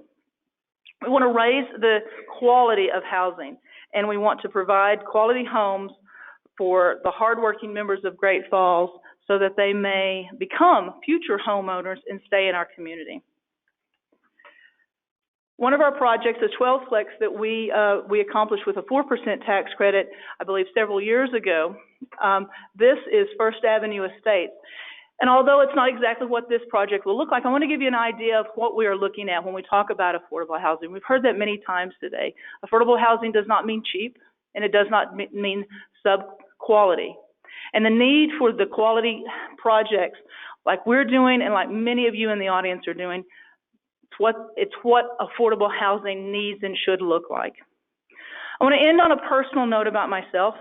As the youngest of 3 to a single mom, housing insecurity was a reality. When I was young, and I was the one that had to live with my grandmother when my mother was working to stretch every dollar, but it still didn't go enough to have all 3 children with her. She was unable to keep the whole family together. Now, like others in this room, I look forward to becoming a champion of affordable housing. Thank you.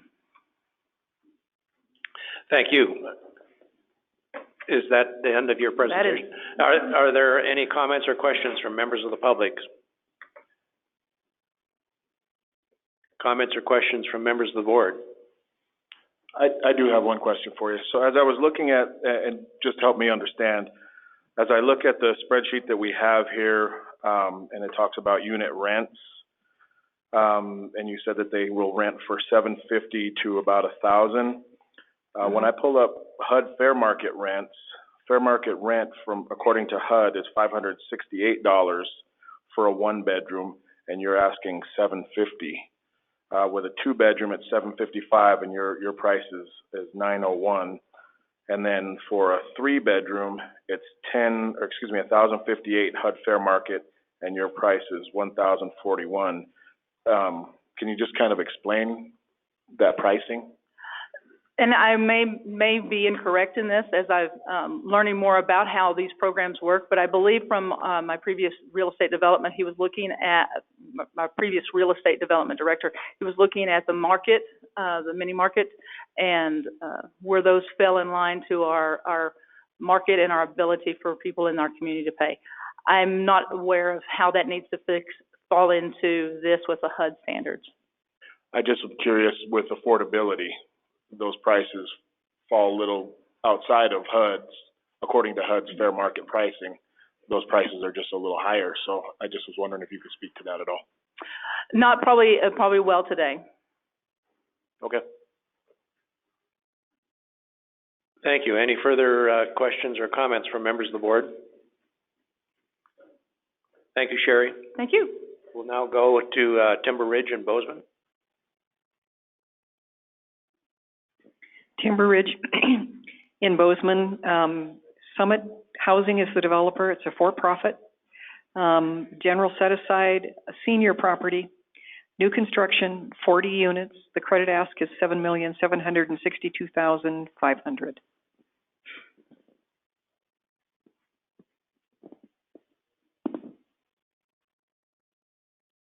Okay, thanks, Mary. I'm Tracy Minuet. I'm with HRDC 9 out of Bozeman. I'm joined today by Keenan Witt from Summit Housing Group and Marty Matson, the Director of Community Development for the City of Bozeman. So Timber Ridge is a senior living, affordable housing development in Bozeman. One of the exciting things about this project is it is a sister development to our Stone Ridge development.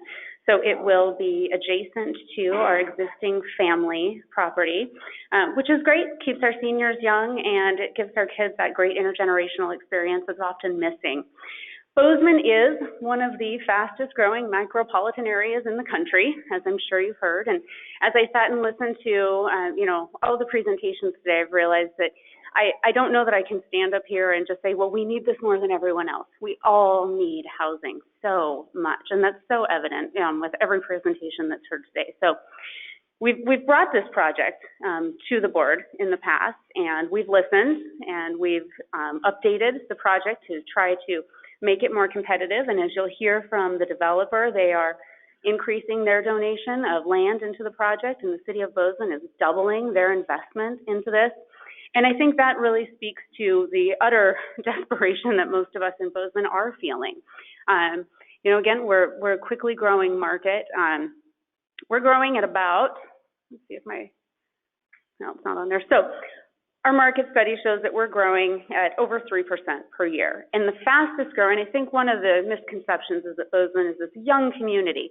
Actually, the fastest growing segment in our market is people who are age 65 and older. And that market segment's growing by 8.1% annually. So we are experiencing a lot of pressure in our senior housing. We have one low-income housing senior property in the community. It was developed over 10 years ago because it's not even on your list. It was the Bridger Peaks Apartments with 60 units. So we are long overdue to expand that investment in our community. Right now, our rents are increasing at about 10% per year in the city of Bozeman. So these rents that you're seeing that will be part of the Timber Ridge Apartments are about $400 to $500 below our actual market rents in the community. So it's going to make quite a big impact in our community. I would say not a week goes by where there is not a newspaper article about loss of affordable housing in our community, people who are, trailer parks that are being converted into developments. So this is a real desperate need within our community.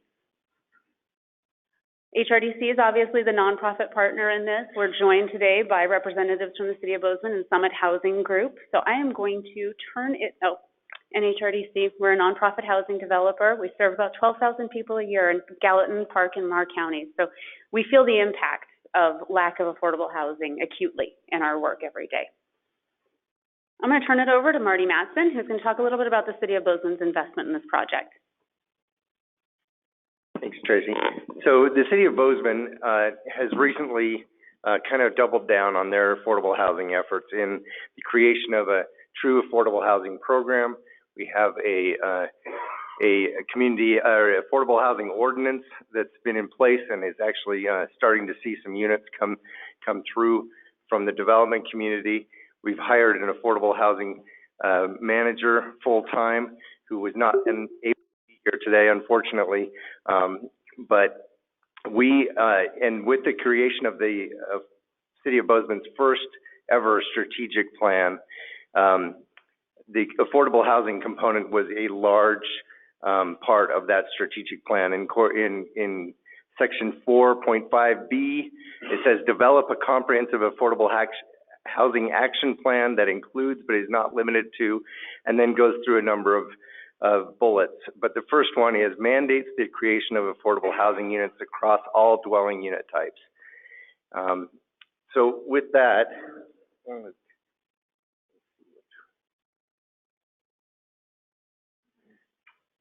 great. So this project represents a true community partnership. The city's Affordable Housing Advisory Board has reviewed the application and has forwarded its recommendation to the commission. The property involved in this application, as Tracy mentioned, has been planned for this use. The city's land use plan and zoning code encourage this type of project at this location. And the city manager has forwarded to you a letter of recommendation and is prepared to present the application to the city's commission for funding on July 9th, pending the outcome of this board's decision.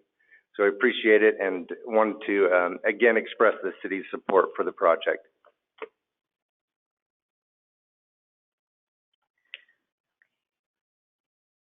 Oops, wrong way, sorry. Okay, so this is just a picture of the northern elevation of what we're proposing for Timber Ridge. Again, we have come to the board with this project before. We've listened in the past, we've made some changes, we've upped the amount of units. We feel like this is an amenity-rich property for our seniors. Currently, Stone Ridge, the adjacent property, is at 0% vacancy with a waiting list.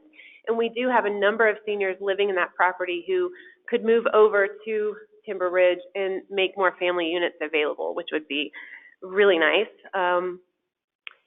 This is a positive community partnership between the city with Summit and HRDC. Am I going the wrong way? I am. Sorry about that, guys. So here's our breakout. We have 25% of the units at 60% AMI, 65% at 50% AMI, and 10% at 40%. This is a one building, 3 stories with 40 units. We have an elevator, we have community room, we have an exercise space, things to enrich the lives of our tenants. Again, there's all the amenities. This is our location, and you can see the companion site right next door, which is Stone Ridge, that was placed in service in 2016. So Summit has 6 existing properties in the state of Montana. We are developers throughout the western United States. We have about almost 2,000 units online at this point. So we have a long history of developing affordable housing. And we would appreciate your support. If you don't have any questions. Thank you. Are there any comments or questions from members of the public regarding Timber Ridge? Are there questions or comments from members of the board? Thank you. Thank you. We'll move on to Creekside Commons, Kalispell.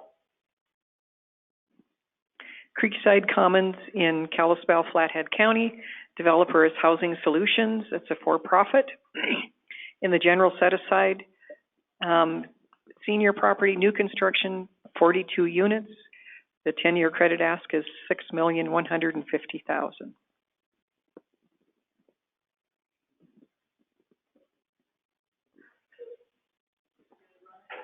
I think so. I'm going to try.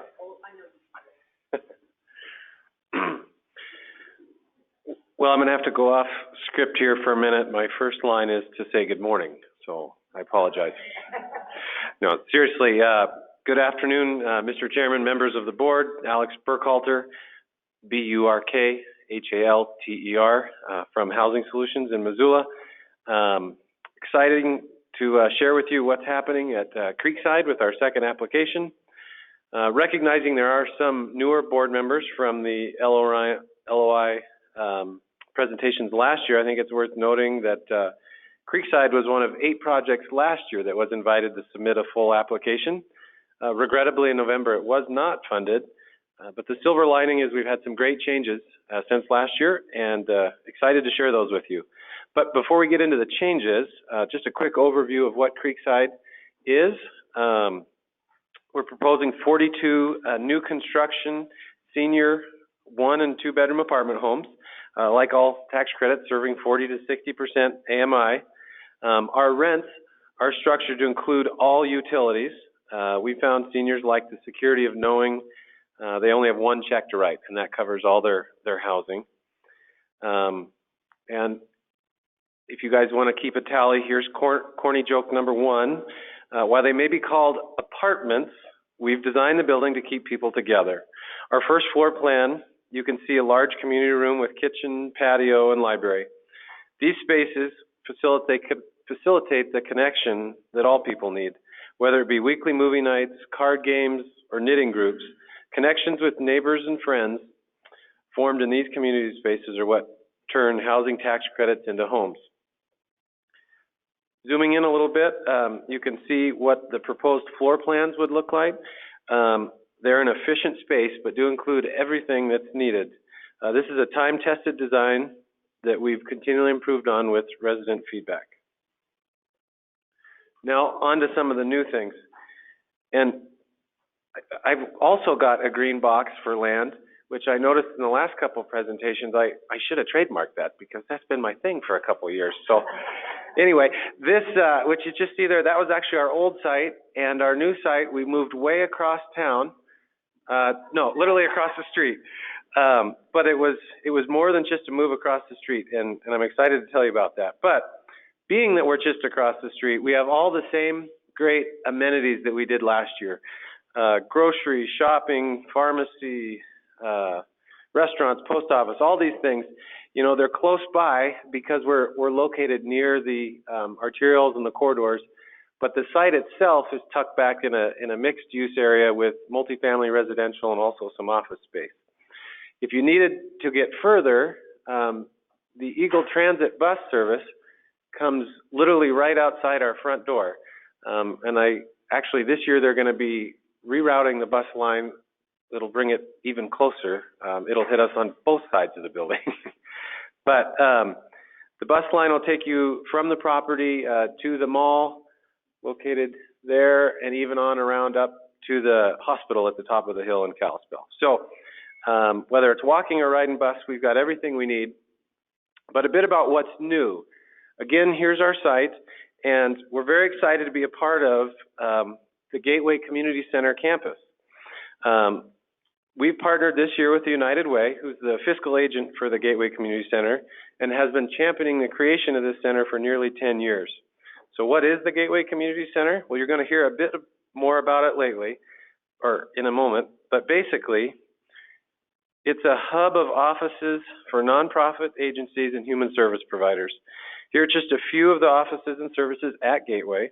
It's estimated that between 1,700 and 2,000 people per month receive services within the walls of Gateway.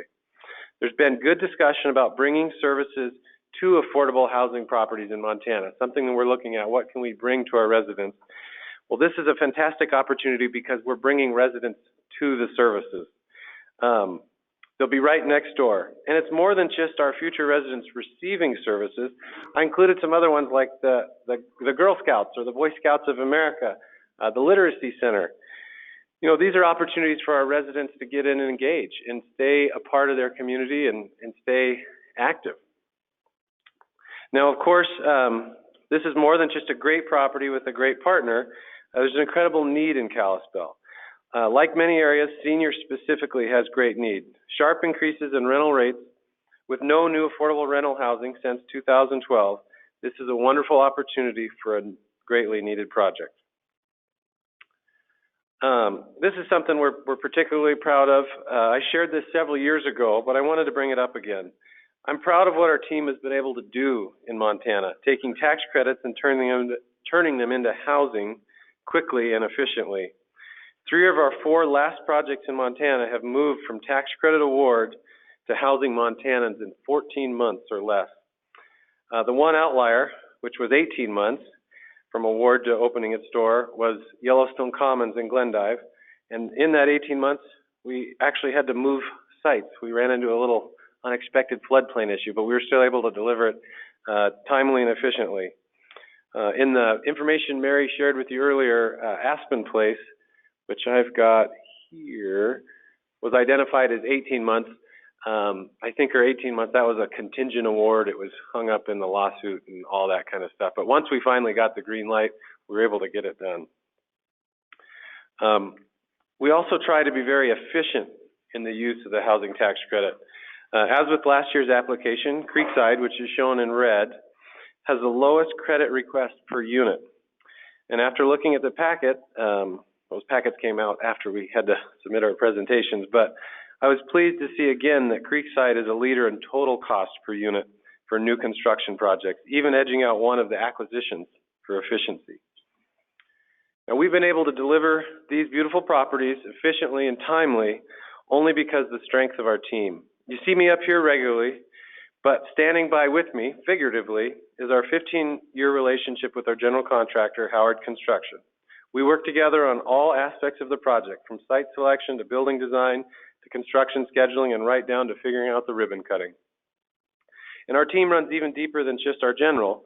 The construction area right now is an incredible challenge. Materials are up, we're facing shortages in labor, and even the president's talk about tariffs and trade deals have people spooked. It comes down to the relationships you have. We have great relationships with trades who know our projects are well planned, construction is well run, and a place they want to work. These relationships, or these teams, are what allow us to deliver housing in a timely manner to Montana. Well, look at that. Time to spare. Even the presentation was efficient. That was number 2. But seriously, Creekside is a fantastic project that's greatly needed in Kalispell. The connection to Gateway Community Center and our partner United Way are what make this a real standout. I urge you to again invite Creekside forward and to submit an application for housing credits in August. Thank you. Thank you, Alex. Are there questions or comments from members of the public? I'm Sherry Stevens, Stevens, and I'm the Executive Director of the United Way, and we manage the Gateway Community Center. I'm also the co-chair of the Homeless Interagency Organization in Northwest Montana, and we also conduct the homeless survey on an annual basis in January with the Montana Homeless, as well as other homeless-related activities. So we're very immersed in this whole process. I'd like to thank the Board of Housing for your long-term support of projects in our area. We are partners with Monfric for 5 different areas over the last 25 years. All of those are up and running and are filled continually, but they all have long waiting lists of seniors and persons with disabilities who are waiting to get into housing. There's a huge shortage for this particular population in our valley, in the Flathead Valley area. So the long waiting lists are there. We are very excited to partner with a new partner, having worked with Monfric for many, many years and still very much engaged with them. And part of what makes our project at the Gateway Community Center so unique to this particular project is the property is on the actual 2 acres north of the Gateway Community Center. It's within walking distance. We'll be having indoor walking. We have that right now on a regular basis. We're going to have an exercise and dance area. We have a person that's ready to do silver sneakers with folks at the facility. We also have the Experience Works program, which is an employment program for persons who are 55 years of age and older on site. We have a food court that's coming up this summer. We'll have that available, as well as classes like the AARP driver's training classes. We have a lot of other partnerships with AARP. We have a thrift store on site, kind of an added benefit. Supports our local food bank and the AARP and VITA tax service, as well as classes and groups and support groups.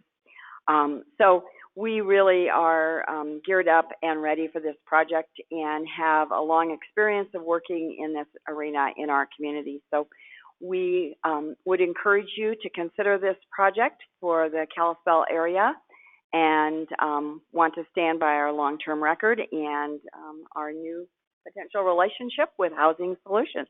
Thank you. Thank you. Are there further comments or questions from members of the public? Questions or comments from board members? Hearing none, we'll move on to Meadowlark Vista in Ronan. Meadowlark Vista in Ronan, Lake County. Developer is RCAC along with the Ronan Housing Authority. It's a nonprofit in the general set-aside family project, new construction, 24 units. The 10-year credit ask is $5,673,842.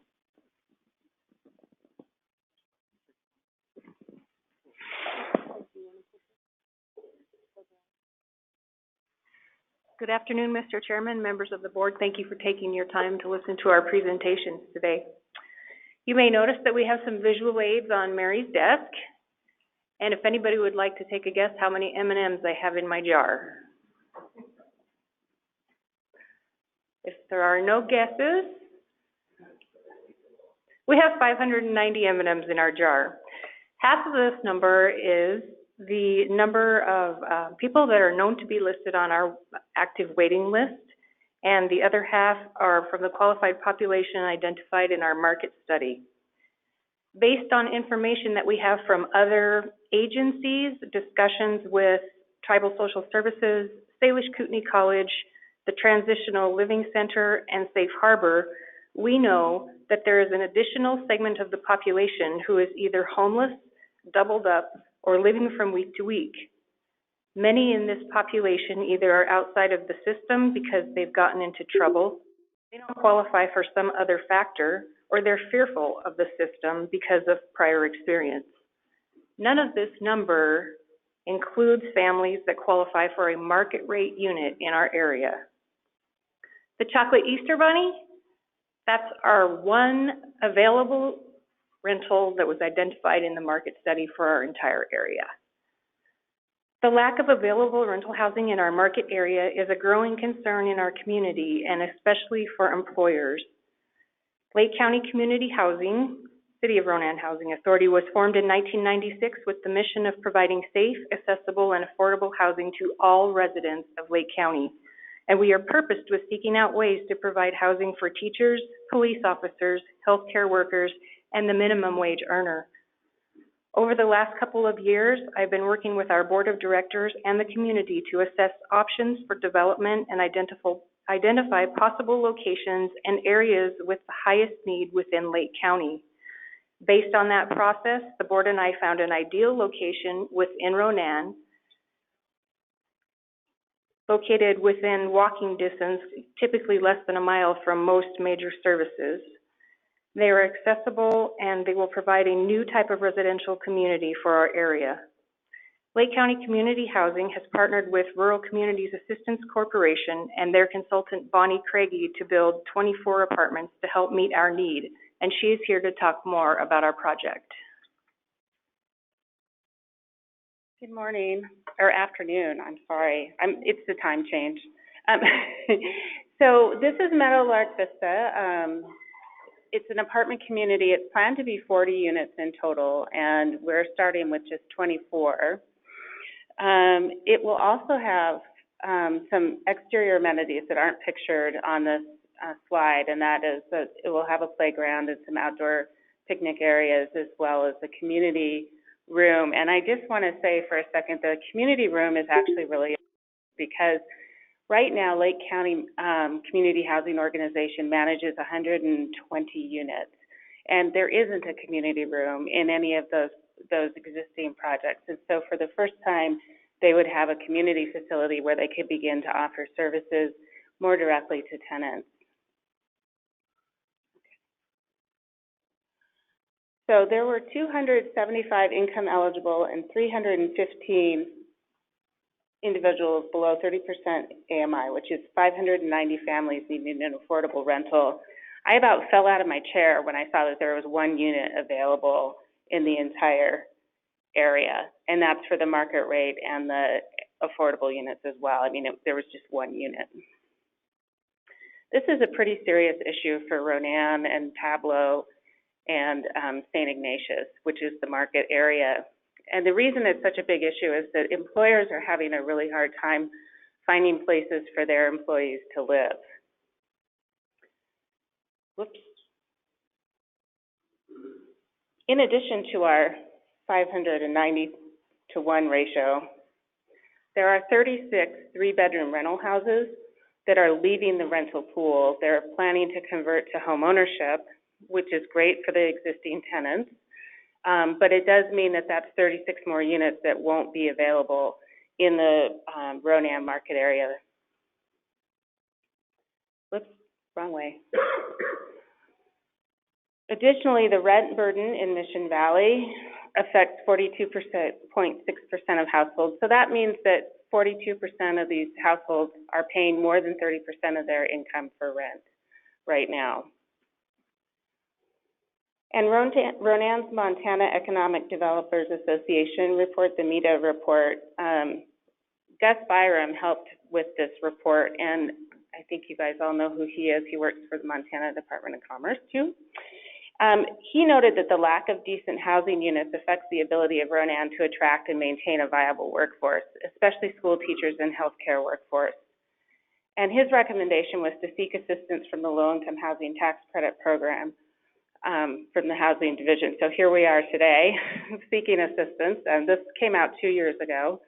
And there hasn't been in Ronan at least, there hasn't been a tax credit allocation since 2001. Now in Tableau, there was one in 2004, but this area of the Mission Valley really hasn't seen any significant development of tax credits or low-income housing units in quite some time. This is the site and the site map that we have. The property on the right, and let's see if I can do this, in the red circle is the one that we would be developing first.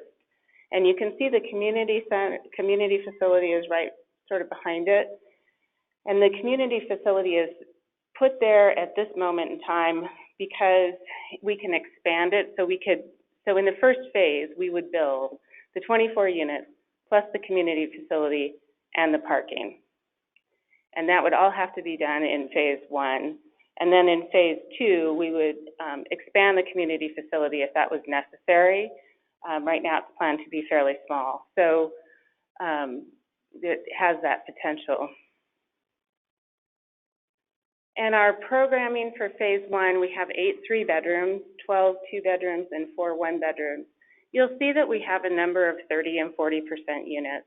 The part of the reason that we're doing that is we want to reserve some units for people with disabilities, whether they're physical disabilities or developmental disabilities. And we've already been in discussion with Mission Mountain Enterprises about identifying those families and providing services to those families. And our hope is to have 11 project-based rental assistance for the people with disabilities. So we're hoping that we can really get some lower income levels into the project and get a little bit more affordability in there.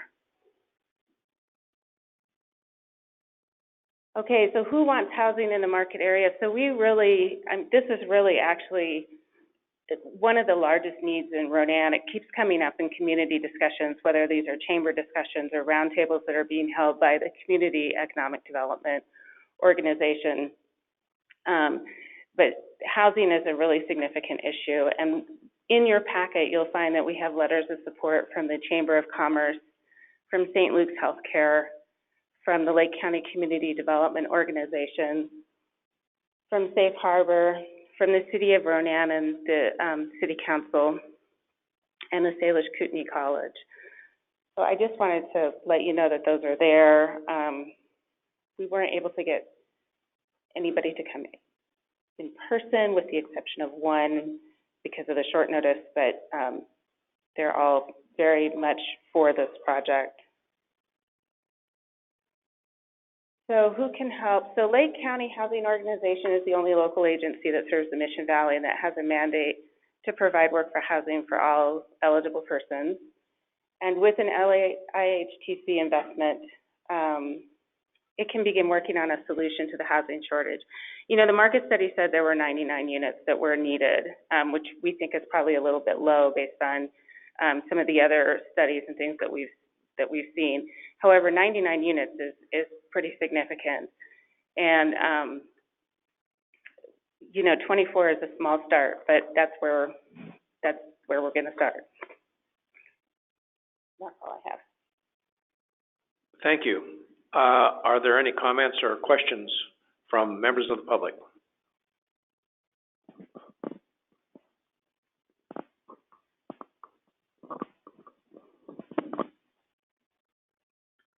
Good afternoon, Board and Mr. Chairman. My name is Dana Grant, G-R-A-N-T, and I'm the President of the Lake County Housing Board, and I'm also the Development Officer for Safe Harbor, which you saw on there as well. So why am I here today? Well, my job is to tell you a little story that goes beyond the numbers and the statistics and all that other important data, which we know is very important. My story starts as you're picturing yourself right now. You're driving down Highway 93.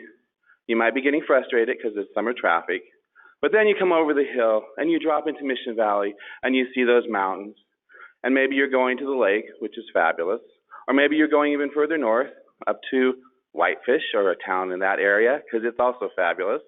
But you're enjoying yourself and you've got your sunglasses on and maybe the radio's kind of turned up and you can hear, wait, is that I love rock and roll. Yes, it's Joan Jett in the background. She's kind of got you going in a great mood and you're cruising. And you go right past the place we're talking about. You zoom past Ronan and Pablo, and you kind of think, oh, that's an interesting looking place. And there's the tribal college. Oh, I wonder what happens there. There's the tribal complex. Not really familiar with that. But you keep going to your destination. You enjoy yourself wherever you end up. But if you turned off and had the chance to go some places along the way, you might see something a little bit different than that picture. And that's really why I'm here today, because there's a lot of challenges in our community, and those have become so frightening to see the impact on the children in our community, the outcomes that they're facing, their school. Everything that we see there is coming back to that housing situation in so many ways. 7 years ago, Safe Harbor created a shelter that we had for 3 years, and we had it for only 3 years because we could not find other funding options to keep it going. But Safe Harbor is the violence services provider for our community. So we do have a shelter for those needs, but our funding is restricted in that way. In addition to that, 4 years ago, through the Children's Bureau, we conducted a study with the Youth at Risk of Homelessness Project. You might have heard of that.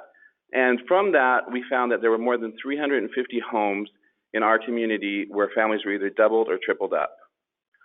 During that survey time, and as a part of my job, I had the opportunity to go into those homes and see what was happening.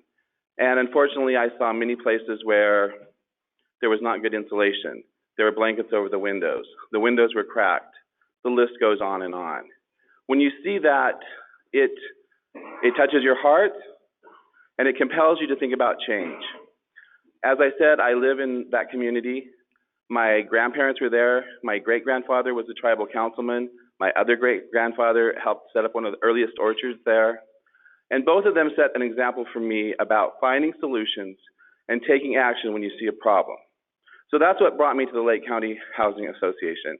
That's why I'm here today. And we had letters from many people to speak about those issues, and they share with you sort of the compelling reasons. As these ladies identified, economics is another piece of this story.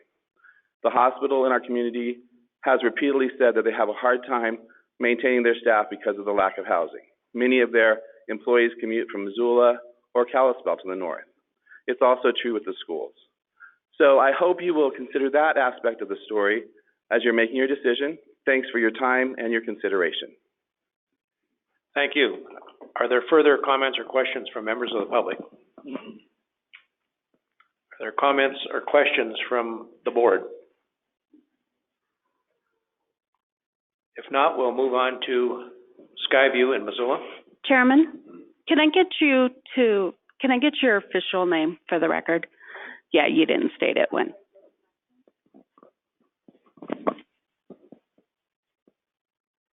Jody Paxton.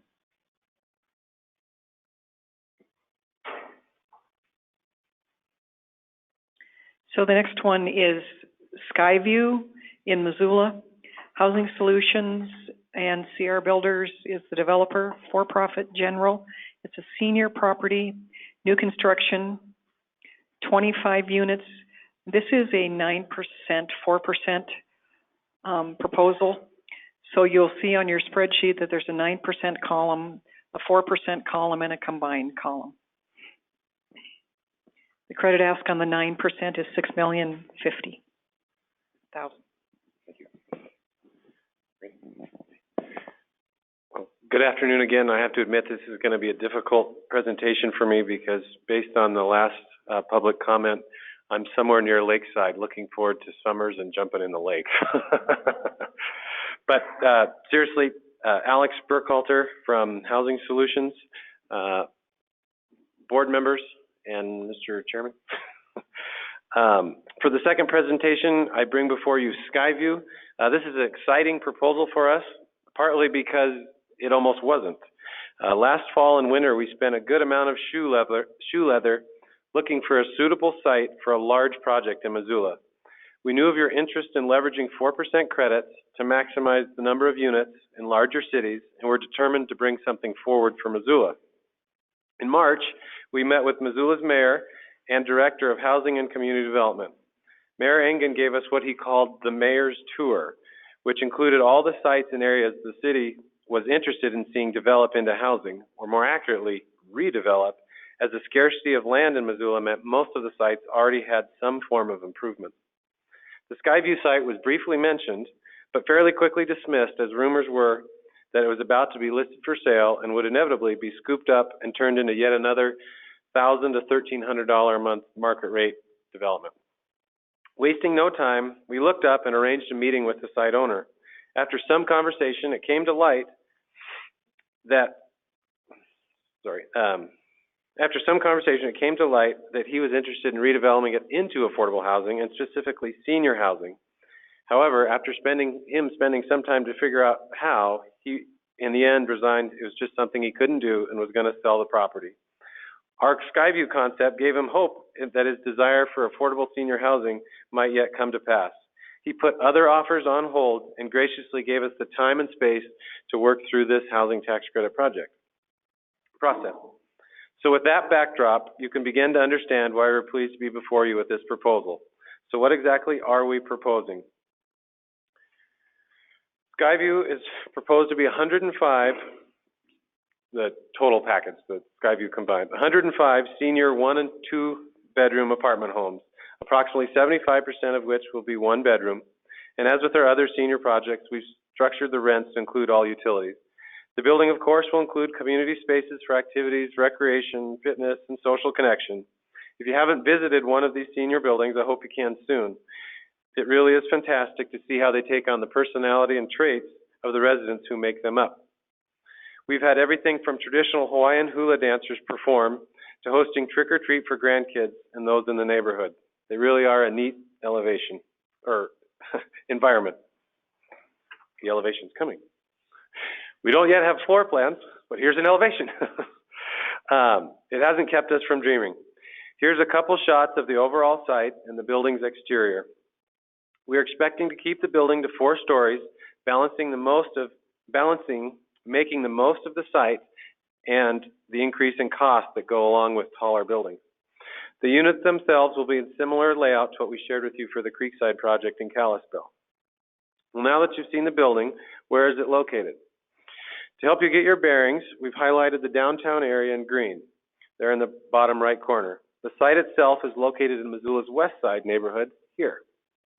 This is an area that has seen other redevelopment in the past 10 years or so. Our neighbors include other larger multifamily developments, townhomes, smaller multifamily properties, and single-family homes. Just 1 block to the north of us is the Burns Street Bistro. The Bistro just won Missoula's Best Brunch, Best Chefs, and Best Caterer in 2017. Not a bad neighbor to have. And being Missoula, we're bound to get a brewery here soon. Also, being in one of Missoula's older neighborhoods also means we're close to the downtown core, which brings Providence Medical Center and the locally owned Missoula Fresh Market grocery store nearby. If you'd rather not walk, bike, or drive the neighborhood, Mountain Line Route 2 is just 2 blocks away and will take you right by the hospital and grocery store. It's also worth noting the Route 2 runs off the screen, but it would be to your left, I guess, to the North Reserve Corridor, where there's many service providers, and also Palmer Street, where a lot of state offices and other social services are. From Skyview, Route 2 also heads straight into the downtown transfer station, which gives you access through the other routes to all of Missoula. Now, I don't mean to go overboard on the bus, but it's a real asset to the site. For the last couple of years, Mountain Line has been 0 fare, meaning all you have to do is step on the bus. No per ride or monthly cost. And stepping on isn't difficult. Route 2 is one of 2 bolt routes, meaning the bus comes by every 15 minutes. We've got a great site, and thankfully been able to get a lot of units on it because the need in Missoula is huge. I'm proud of my colleagues at Blue Line and Missoula Housing Authority for their work on the 200-unit family project Pelagio. It's greatly needed. For Skyview, we're aiming to have an equal impact on the need for senior housing. What really stands out to me are 2 points. First, there's a need for an additional 73 units per year. So that's projected every year you need to bring on 73 new units in Missoula. And it's not surprising, I guess, when you consider the 65 and older crowd is growing at a rate 5 times the general population. With the cultural opportunities and medical services, it makes sense that Seniors are staying in or moving to Missoula to spend their golden years. We've just got to have a place to house them. One thing I did want to point out, I noticed this in the board packet, the other Missoula project, their market study identified a need for 7,300 units. I'm not sure on the differences, I guess, between their calculation and ours, but ours is drilled down to age and income and renter tenure, meaning people who rent houses. So I got to believe if we just looked at the number of houses that would qualify, it would be a long ways. I mean, it would easily be in the multiples of thousands. Looking over the list of LOIs, I see are one of only 2 of the 4-9 combination projects this round. This is a tricky financing structure. To put this project in its best possible foundation, we thought it wise to partner with another great Montana developer and financer, Mountain Plains Equity Group. Housing Solutions and MPEG have worked together on the financials for this project. At a high level, what happens is you essentially have 2 projects side by side, or in our case, floor by floor, that are developed concurrently. I think of them as a phase 1 and phase 2 happening at the same time. Skyview 9, which is before you today, on its own appears inefficient and expensive to construct. It's requesting a large number of the limited 9% credits for the number of units that it will deliver. The magic happens, however, when you consider Skyview 4 will be developed concurrently. Skyview 4 uses the unlimited 4% credits and the abundant tax-exempt bonds. Skyview 4 could not be completed without Skyview 9. Now, I shared this slide before, listing the projects by their credit request per unit. Skyview 9 holds the less than desirable position of asking for the second highest credits per unit of the proposals before you today. But, as we said before, the magic happens when you add in those 4% units that are being paid for from the unlimited and abundant non-9% credit fund. So we're fully a third or so of the next new construction project. Now, Skyview's complex financing structure does require some additional time to move from housing tax credit award to commencement of construction, but we still believe we'll be able to turn dirt by next summer. Again, just touching on our team for Skyview, we believe working with Mountain Plains Equity, who has great experience in housing tax credit finance in Montana, is truly a situation where the whole will be greater than the sum of its parts.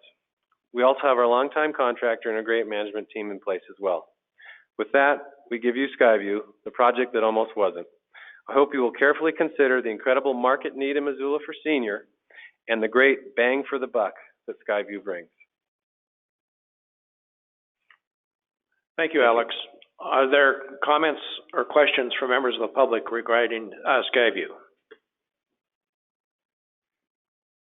Are there any comments or questions from members of the board? Thank you. Thank you. We'll move on to Browning, Blackfoot Homes 7. Blackfoot Homes 7 in Browning, Glacier County. The developer is Blackfeet Housing. It's a nonprofit, general set-aside, a family property, new construction, 30 units, and the 10-year ask is $6,775,000.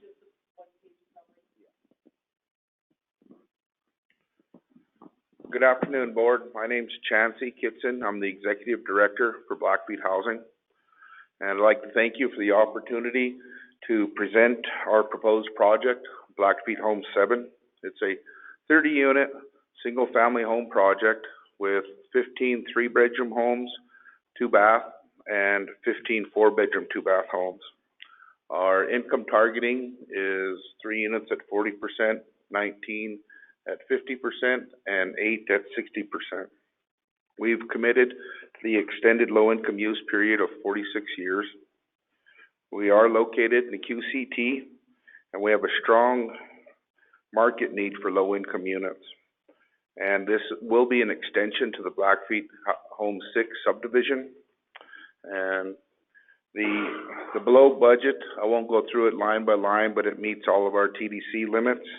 And I would like to note that as Blackfeet Housing, serving as the general contractor, we do not include any type of a profit for the general contractor, which allows us to put more dollars into construction, which allows us to increase square footage, bedroom sizes, and number of units.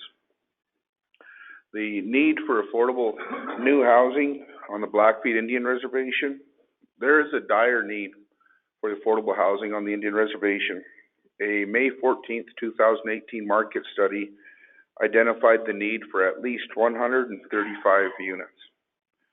There's a 100% occupancy rate on the Blackfeet Indian Reservation, and there are 195 current LIHTC qualified households on the reservation. Rapid household growth on the reservation is a driving factor for new construction, and there are 31.2% individuals live below the poverty line. Our unemployment rate is at 8% compared to the national average of 4.9% and the state average of 3.9%, increasing that need for affordable housing. We can just go through it here. Yeah. We'll simplify it. It's been a long afternoon for everybody. I understand that Blackfeet currently has a 30-unit project under construction, which is set for 100% occupancy on December 31st, 2018. That project is on schedule, and it has been well received by the community, with our waiting list already exceeding the 30 units for that project. I also understand the need for affordable housing statewide. However, I would ask that the board consider funding Blackfeet Home 7 based on the unique living situations on the Blackfeet Reservation. Due to the combination of our trust land status, our government structure that includes both tribal, BIA, government, and state, a private rental market does not exist on the Blackfeet Reservation. The need for housing rests solely on the Blackfeet tribe. This being said, virtually all individuals on our waiting list are truly homeless. With the support of MBOH, we have addressed the housing needs of 195 families, but twice that number remain homeless. With MBOH's continued support, I am confident that we will meet the housing needs of the Blackfeet Reservation. I would like for the board to remember, we're not only building homes, we're building communities. And I'd like to thank you for your consideration. At this point, if you have any questions, I would take them. Thank you, Chancey. Are there comments or questions from members of the public regarding Blackfoot Home 7? There are comments or questions from members of the board? Thank you. Thank you, Chairman. Move on to Red Alder in Helena. Red Alder in Helena in Lewis and Clark County. The developer is Rocky Mountain Development Council and GL Development, a nonprofit, general set-aside, family, new construction. This is also a 4% proposal. The 9% would be 37 units. The 10-year ask is $6,995,000.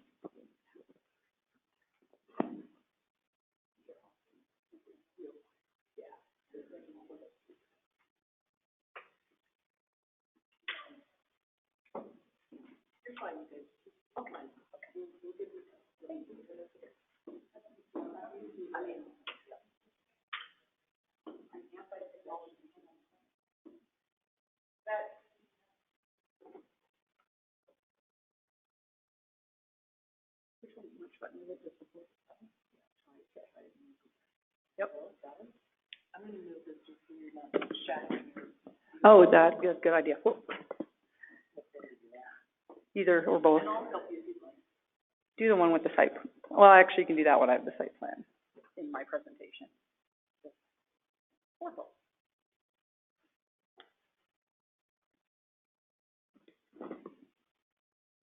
Perfect. We good? Ready? Okay.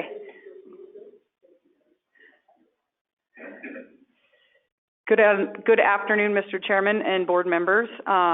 Before I start my presentation, I want to introduce to you Daniel Pocha. He's the president of the Rocky Mountain Development Council Board of Directors. Good afternoon, Chairman and Board. I'm honored to be here in front of you to represent Rocky Mountain Development Council. I've been on this board for years, but I've had a long history with Rocky Mountain. They were formed back in 1965, and my two youngest brothers were in the Head Start program in the late 60s, and I've been on and off the board since 1980. But since I have been on the board in the last 15 years or so, we've remodeled or built for about 300 affordable housing units, which we manage and have a great clientele and a long waiting list of it. And I just didn't come with any prepared remarks or anything. Being a Native American, we don't write much stuff. We just talk from our heart. So it is really important to me to see that we have housing needs. I've always represented the Native views on the Rocky board, and we've always had really great problems with housing in an urban environment. And anything we can do for the low income and the Helena housing helps my friends and family. So here's Liz. Okay, today I am presenting to you, my last name is spelled, I'm Liz Mogstad, with Rocky Mountain Development Council. It's M-O-G-S-T-A-D. I'm presenting Red Alder Residences in Helena, Montana. This is actually a total of 80 units. We're leveraging the limited 9% resource by utilizing tax-exempt bonds with the 4% credit, home funds, and RMDC soft loans. What I mean by that is we've operated our past projects very efficient enough that they've been able to pay back some of their soft debt, which comes to Rocky, which we're now able to reloan into new projects. So we are doing with that money what it was designed to do. We're experienced. Between RMDC and GL Development, we've created or rehabbed almost 500 units. But just as important as successful development is successful management. We manage 297 units and have a track record of creating successful projects. This year, we received a superior rating from HUD on our Eagles Manor complex in Helena. And just last week, we had a 100% audit done by Tax Credits for Big Boulder and received 100%, no findings, everything was good. We do this time and time and again. Because we manage 297 units, we see firsthand the demand in our community. I receive calls daily from people looking for a place to live. They're often desperate, living on the couch of a friend or family member, living in unsafe conditions, or facing eviction because they cannot afford their current rent. We also have a reputation for treating our tenants with dignity and kindness. This is our site, and it is designed with the community in mind. We are creating a neighborhood where children can play together outside while their parents make dinner. This is something that we promote at all of our RMDC properties. At River Rock, for example, the tenants have a buddy system in place to make sure no one is lonely and everyone is safe. They also have Thursday night dinners where the tenants meet up and they go to a different apartment each week, bringing different things. So there really is a sense of community there. We have a community garden in our Big Boulder site where the older residents are currently teaching all the younger residents how to grow the vegetables. And at the end of the summer, all the food is shared with the entire community. This site also has access to community trails, parks, and schools. And on another note, the seller of this property actually had an offer from a for-profit developer along with us. He's choosing us, even though he has to wait a lot longer to close because of our mission and because we're building affordable housing. So why Helena? Helena is a unique community. We have a growing demand and plenty of steady jobs, but a large number of these jobs are entry-level type jobs for local and state government, healthcare, service industries, and they don't pay a high enough wage for the Helena housing market. We are in dire need of workforce housing in workforce housing in our community. The city is engaged and ready to help. In fact, the Helena City Commission has approached me on several occasions asking what they can do. As you can see here, affordable housing is a hot button issue in Helena right now.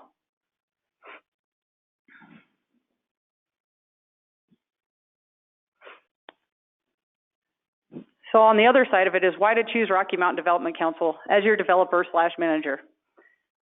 Our mission is to improve the quality of life for all individuals. We are here to identify and meet the needs of our community, whether it's helping a family stay warm for the winter, providing meals to seniors who are confined to their home, or providing safe, affordable housing for families. RMDC is there. Our community impact is clear.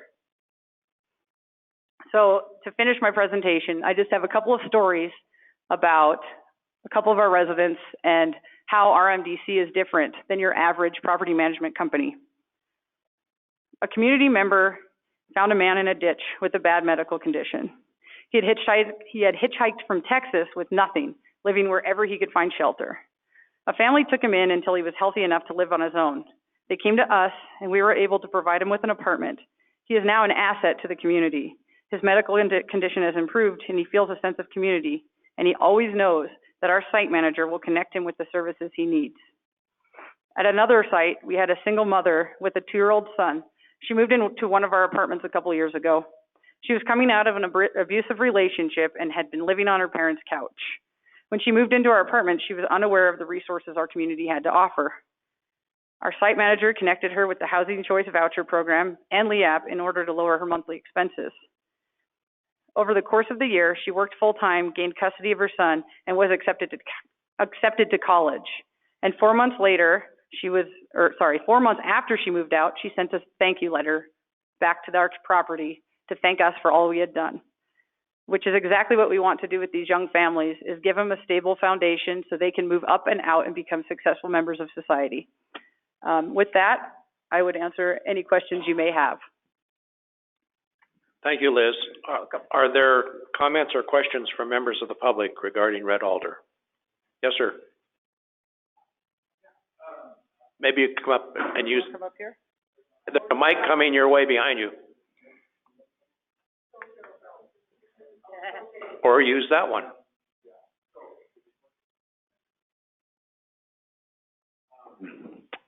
Jacob Kuntz, Executive Director, Helena Area Habitat for Humanity. I just wanted to speak out in support of this project and an investment in Helena. We see every day the dire, drastic need for affordable housing in Helena. We've been working with RMDC over the last year on their with their LEAP program, and we've been installing roofs, and we're seeing a lot of families who are forced into just terrible units. We have an aging stock of housing here, and a lot of families who just aren't able to afford decent shelter. So a lot of the things that were mentioned about the conditions of housing, the types of housing we're seeing quite a bit of. And this piece of land, I think particularly, is very important to save this piece of land. It's accessibility to the downtown areas, the walkability. It's near a grocery store. It really needs to be affordable housing in this community, and Helena is due for this type of development. Thanks. Thank you, Jacob. Mike? Good afternoon, Mr. Chairman, members of the Board of Housing. Just here, honored today to stand in support for the Rocky Mountain Development Council's combined tax credit application. I believe it to be in the best interest of certainly our Helena community, but also the state of Montana. It's particularly well-focused. I'm Michael O'Neill with the Helena Housing Authority, Executive Director there. And from my perspective, which is where we serve some of the lowest income folks in our community, and we have very long waiting lists for our programs, both our low rent public housing and for our Housing Choice Voucher program, that this project is specifically targeted at those unit sizes that we have the greatest demand for. And nothing is more disappointing than when someone has a Housing Choice Voucher, but they cannot find a unit in the community to lease. And this will really address that problem at the 1, 2, and 3 bedroom unit in terms of supply of housing. This also addresses the quality of housing in our community. Unfortunately, in the absence of the supply of decent, affordable housing, you have people living in units that you really would not want to live in yourself. And it's not safe, it's unhealthy, and this will really address that gap in our community, and particularly in the area of accessibility.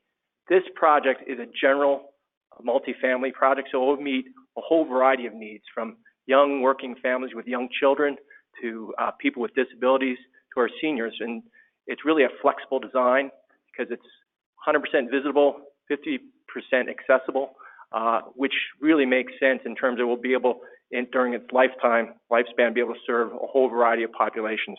So I urge your support. It's been, I think, since about 2006, since there's been a general multifamily rental property funded in Helena. We certainly need it. We have a great demand here. Thank you. Thank you, Michael. Further comments or questions? Good afternoon, Mr. Chair, members of the board. My name is Andres Halliday. I am a city commissioner in the city of Helena. Thank you for the opportunity to speak in favor of the Red Alder project today. As Liz mentioned, the commission has recently made housing affordability a top priority, and we've kind of seen it in three phases: affordable rentals, affordable home ownership, and assisting current homeowners. Red Alder fits squarely in that first category of affordable rentals. And why is that so critical? Michael touched on it, Liz has touched on it, but really in my time on the commission, we've watched units, and I'll call them affordable, but they're really just de facto affordable. They're properties that have reached the end of their economic life. They're not being capitalized, and they're all that's left for a certain market segment to rent. They're not safe, they're not healthy, and we continue to lose even those. And so we desperately need to bring online safe, affordable, dignified housing for individuals in our community, and we're losing ground as we stand right now.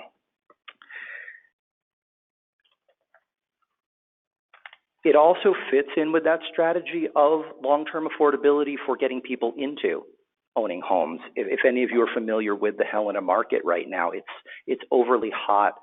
We might be behind the curve of Missoula and Bozeman price-wise, but in terms of the median home price, especially for income in the Helena area, it's a huge problem. And if people are continuing to watch their rents also go up, they don't have the ability to sock money away.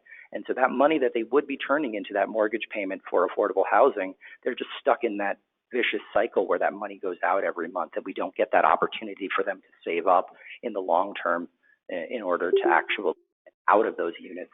If we think of affordable housing as a spectrum, starting at affordable rentals, moving on to purchasing that first home, and then moving on from there. You know, from a community development standpoint, this is about as good as it gets for us with regard to a development of this density and this affordability in the Helena city limits. It's right there. The picture doesn't do it justice, but Capitol High School is really just kitty corner. You've got non-motorized trails running north-south, south of the tracks right there. You've got another non-motorized trail. It's easy access to grocery stores. You've got another non-motorized trail running along Custer Avenue to the north. This comports directly with what Helena is trying to look for any kind of its development, let alone the bonus of affordable housing. So to circle back, the City Commission is dying to be a partner on these projects. As you probably know, local governments don't have the tools in their toolboxes to be the lead on so many of these affordable projects, but we can be a facilitator, a cooperative partner where we can. We'd love to explore areas like waiving building permit fees, like assisting in zoning variances, anything we can do to make sure this project gets in and succeeds in the long run. But you got to give us the chance to do that. So I hope we can get your support on this. Thank you for your time today. Thank you, Commissioner Holliday. Further comments, please? Good afternoon, Mr. Chairman, Board. I'm Allison Munson, President and CEO of our local United Way of the Lewis and Clark area. I'm here actually on behalf of the COC leadership team, the Continuum of Care HUD funding team, and our Helena Resource Advocates, which is our local homeless and housing coalition. We have 75 agencies I'm speaking on behalf of today in support of this project. We are also the team that implements the Housing First process by HUD for making homelessness rare, brief, and non-reoccurring. Since we implemented that in October of 2017, we've seen massive gaps in the ability to house people that are affordable, safe, and well-maintained. RMDC would be perfect to give us safe, affordable, and well-maintained housing. Many individuals and families stay in unsafe circumstances, such as domestic violence, might be recovering from drugs and alcohol, and they're having to live with drug addicts and alcoholics, so it's not a safe living condition for them. And people shouldn't have to live in places that aren't safe and having to deal with unthinkable circumstances. So right now, I have the numbers from our Housing First list, which is our homeless by name list. 35 individuals and 8 families on that list currently have vouchers, but they are unable to locate housing. They're not movable, they're not ready to move into, they don't meet the requirements for Helena Housing Authority. So we have the vouchers and we have no place for those folks to go. So today I ask you on behalf of our community and those coalitions to please support this project. We need it. Helena is at the time. We need this true change, and we appreciate your support. Thank you. Further public comment? Good afternoon, members of the board. My name is Sharon Haugen. I'm the Community Director for the City of Helena. Thank you for this opportunity to speak on support of this project.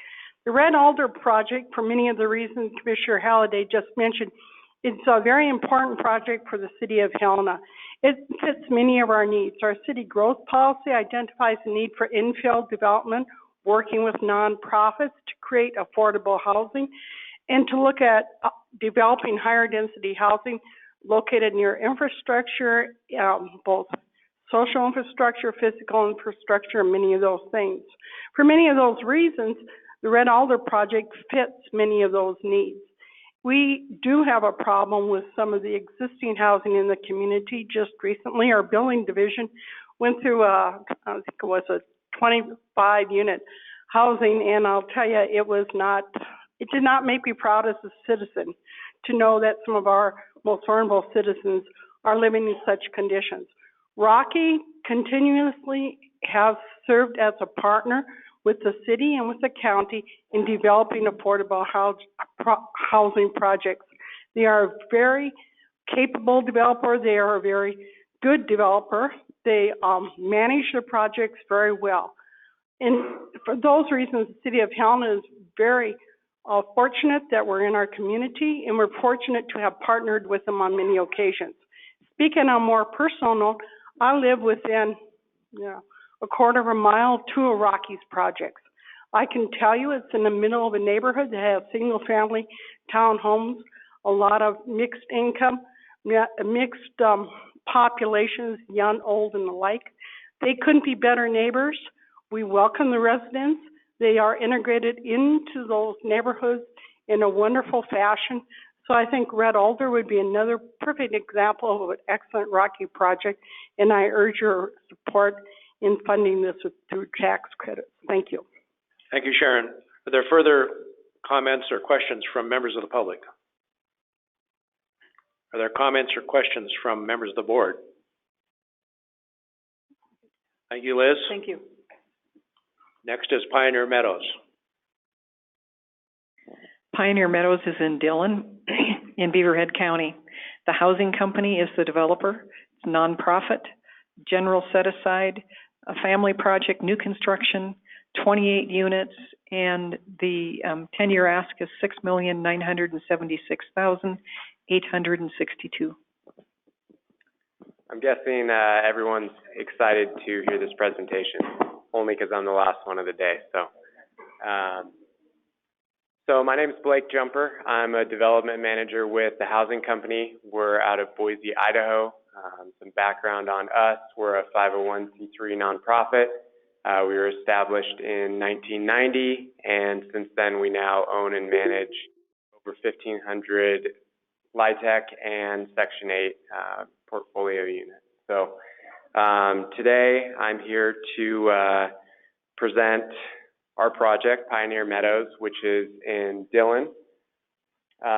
We do have a parcel under contract, 2.5 acres. It is zoned appropriately for our proposed use, and that is 28 units of family housing, 1, 2, and 3 bedroom apartments. Our annual request, as Mary said, is just shy of $700,000 annually. We will own and manage this project after completion. Blue Line Development will act as the consultant and partner with us on this deal. Some of the financial background, it's pretty basic. We have perm loan, our LIHTC equity, and some deferred fee. The schedule would be a year-long construction period and a 2 to 3 month lease up. I think that the most important aspect of this that I wanted to touch on was the market dynamic of Dillon and why we chose that location. It has seen a population growth in the last 7 years of about 3.5%. Of those, family households make up about 60% of the population, and 40% of those are renters. They do have a low unemployment rate at 3.1%, and 36% of all households make less than about $35,000 a year. So based on our analysis, that's about 220 income eligible households in the community. The primary population that we will be serving are blue collar workers, and those include service and food prep, people in those industries, as well as education, construction workers, farming and forestry. Those are some of the big ones that make up the population. And there's only one other low-income housing tax credit project in Dillon, and that is a 24-unit community that was allocated credit back in 2003. So it has been about 15 years since they received an allocation. So in our opinion, you know, just as many others have said, in other markets, it's much overdue for some affordable units. Obviously, that hasn't kept up with the growth they've seen in their population. This is just a Google map shot of where our site is. It's located on the north end of town, just off the main drag. There's a Safeway adjacent to us and a lot of amenities in that area, post office, pharmacies, so on and so forth. It's a great location, and we feel really privileged to have found this spot, this parcel. It really fits our needs perfectly, and it would be easy access to all those amenities in the community. So we're excited about that. This was just an elevation that we put together of an architectural look that we would be shooting for. This may change in concept, but a 2-story walk-up with 3-bedroom units on the outsides, and our 1 and 2 bedroom units kind of tucked in the interior. Dillon itself, we've seen discussions with the city and other people in the community that they have a strong appetite for affordable housing, and it's something they really need. They haven't had enough of it, as others, like I said, have mentioned in other markets, but there's a lot of support for it, and we're hoping you'll support our proposal today. So I'm open for questions. Thank you. Are there public comments or questions regarding Pioneer Meadows? There are questions or comments from members of the board? Thank you. At this point, are there any comments or questions from members of the public on any project that we've discussed today? Are there any comments or questions from any member of the board on any project we've discussed today? I have one for Becky Brandborg.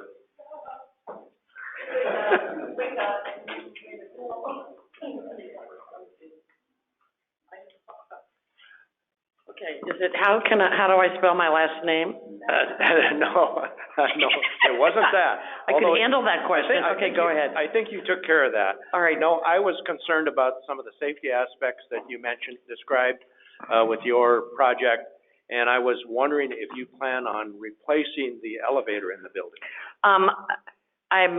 I've talked to the architect about it, and we're looking at options, and it may very well need a replacement.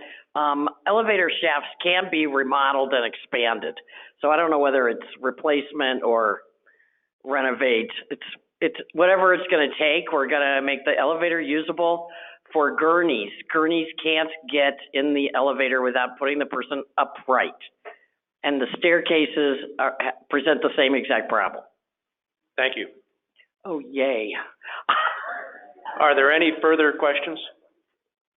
I did have a question on the Heron Flats, and I think Alex brought this up, the 7,300 units for need in the community. Why that's so high?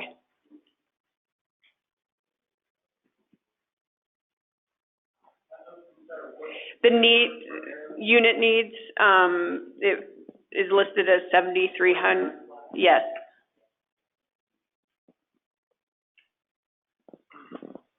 Yeah, that number was raised by Alex, but that did come from our market study that was done by Daniel Warwath, who was commissioned by the city of Missoula to take a look at their affordable housing issue and to identify the need. So the numbers were pulled from his report. Thank you, Mike. Are there any further questions or comments from members of the board on any project? I just want to, Penny Cope gave me some information on the question that I had for the NeighborWorks Great Falls project. When I looked at the affordable rents, she gave me some other information based on the LIHTC maximum rent. So I just want to let you know I did find some information to look at that. Thank you, Johnny. Are there further questions or comments from any member of the board on any project?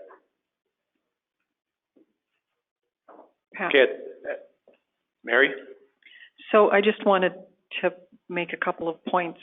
You got a real puzzled look on your face when they were talking about 36 units going to home ownership in Ronan, and there are two projects there that are reaching the end of their 15 years that were eventual home ownership. So those may be going to home ownership. And there were some comments about some tax credit properties going to market in the Whitefish area. We have not been notified that they're coming in for a qualified contract, and therefore would have another 15 to 17 years still of affordability on their restrictive covenants. Thank you, Mary. Any further comments or questions? All right, I know it's been a long afternoon, but I would like, yes, please. I apologize for interruption. Use the mic, please. Thank you. Lori Collins, Director of the Whitefish Housing Authority. I'm just a bit confused on Mary, only because I've received applications for vouchers for the majority of the Big Mountain apartments that have received notifications that their leases will not be renewed and that their rents were going market rate. So I'm incorrect. I apologize, but I don't know why they'd ask for housing. We have not been notified. Okay, we'll look into that. Thank you, though. Yes. You're welcome. Thank you. Thank you. Any? Oh, no, there's a deed Please use restriction. the mic. So. Okay, are there any other comments or questions from members of the board and I guess the public? Okay, I know it's been a long afternoon, but before we get started with the board's executive action, I'd like to take about 10 minutes, so break, and then we'll go left to right with the board members, starting with Jeanette.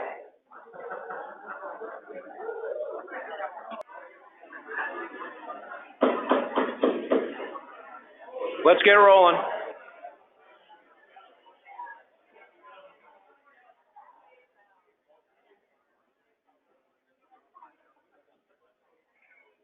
Okay, as Bruce indicated earlier at the beginning of this part of the meeting, each of the board members is going to provide a list of their 8 priorities and maybe a little discussion why they have chosen those. We'll keep track of those up on the screen here, and at the end of that time, we'll see where we are. So we're going to start with Jeanette. I'll get this there. Okay, I got some reasons and I've got a list. I'm going to start from top to bottom, I think. Yeah. I have on my list of SORKI, Homestead Lodge, rationale, cost for construction cost, no award for a long time, if we don't save some, our things that are, and Bob will say later, Bob, I'm wanting you to say this, I just don't think we should be funding rehab and acquisition, but the point is there are no other sources for it. We can't let buildings just continue to deteriorate and go away. So they are on my list. I also have Havre on my list, Oakwood Village, 60 units, low construction cost there as well, and it's waiting list full occupancy. I moved down then, and my next one I'm going to have Stevensville. It's in my neck of the woods. I live in Hamilton. It's a little bit unemotional, but it's also a lot of realistic things that I know. Persistence has been a big key to them, clearly. They have redone some of the things that I think were problematic when they've reduced size, and I appreciate that diligence to that. And the other is that living in the Bitterroot, I know what's being built for sale, and particularly the Hamilton area, are not affordable at all. They're all listed at $275 to $310. There's not affordable houses. So Stevensville is on my list. I then go to Chapel Court in Billings, 50. Let me find them here. I really like how the integrated population discussion that we had. It's a nice 50 units and cost per construction. Thought that did really well. I'll come back to the second persistent piece, which is Whitefish. I also, another area that I am around a fair amount, I really appreciate the change in the relationships of the project. The rents are actually affordable, which they are not in Whitefish. Those that live in that community are certainly in Columbia Falls. They're traveling to Kalispell. I like the change, and the effort of your presentation was great. Then I have Kalispell, Creekside Commons. They were on our finals last year. They're back. Let me look at my list here. If I can, there they got family, workforce housing, 202. We got 46, and the rents are affordable. I'll keep them on the list there. And then I come to Missoula, and I've put the Skyview 9. I really like both Missoula projects. I love the DeSmet School. I know I can't get away with two Missoulas. I went with numbers, 105, the 4-9 combo. If there's a reason, I wish I could do both because I like both projects. And the last one that I have is Helena, Red Alder 9. Again, the 4-9, the numbers, the 80. Those are my 8. Eric? Thank you, Patrick. Let's see, I really like the rehab of existing stock. I'm concerned in some cases that, those are just going to go away, and certainly rural communities have some on the sheet today. I have, for that reason, I have Homestead Lodge, Oakwood Village, Niemont Manor, and Eagles Manor on my list for those. Then I really like the two 4%, 9% combination projects because of the number of units that we could put in those places. So therefore I have Skyview and Red Alder on my list. And then the other two I had in terms of just need for the community and looking at the overall costs and need in those communities was Ronan for Meadowlark Vista and also Blackfeet Homes 7.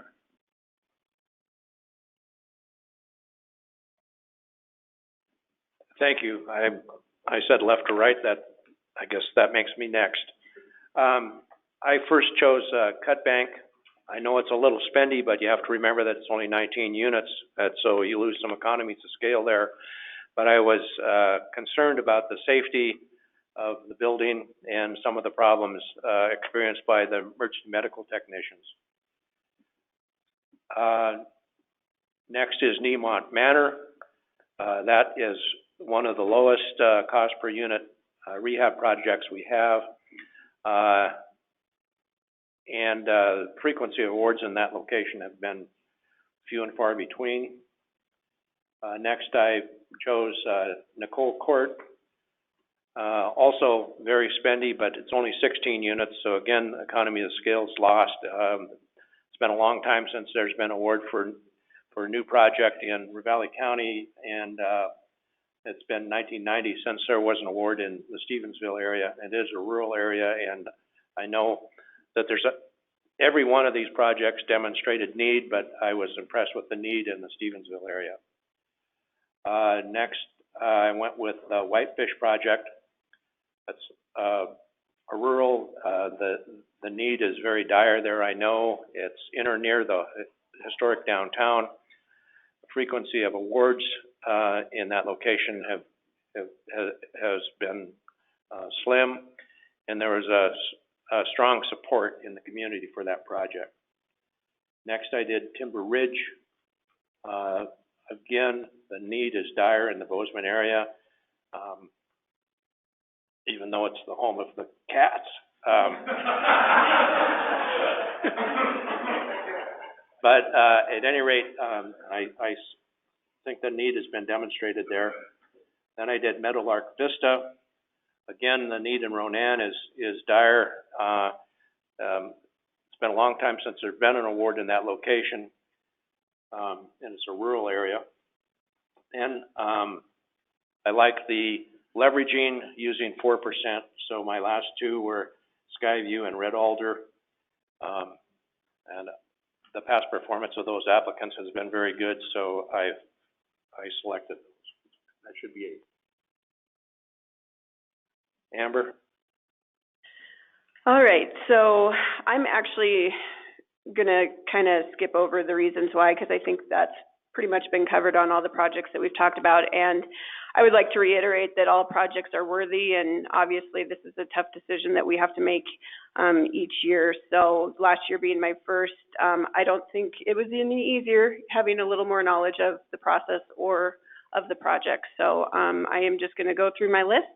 Number one, in no particular order, just going in order of the presentations, Absaroka. Number two being the Eagles Manor in Havre. Number 3, Stevensville. Number 4, Chapel Court in Billings. Number 5, Heron Flats in Missoula. Number 6, Skyview in Missoula. Number 7, Blackfeet Homes in Browning. And number 8, Red Alder in Helena. Bob, you're up. So this year I picked the 5 areas that I thought were the most critical, and we've got this many projects. So I added the soft costs, the hard square foot costs, the total costs, percentage paid by tax credit, geographic, and supportive housing. And so I'm going according from my top to bottom. My first pick was Chapel Court in Billings. Number 2 was Havre Eagles Manor. Number 3 was Blackfeet Homes. Number 4 was 3rd Street Commons in Great Falls. Number 5 is Timber Ridge in Bozeman. Number 6 is Ronan Meadow. The hell is it? Meadow. Yeah, I couldn't read my own writing there. Number 7 is Kalispell Creekside Commons. And number 8 is Whitefish Housing.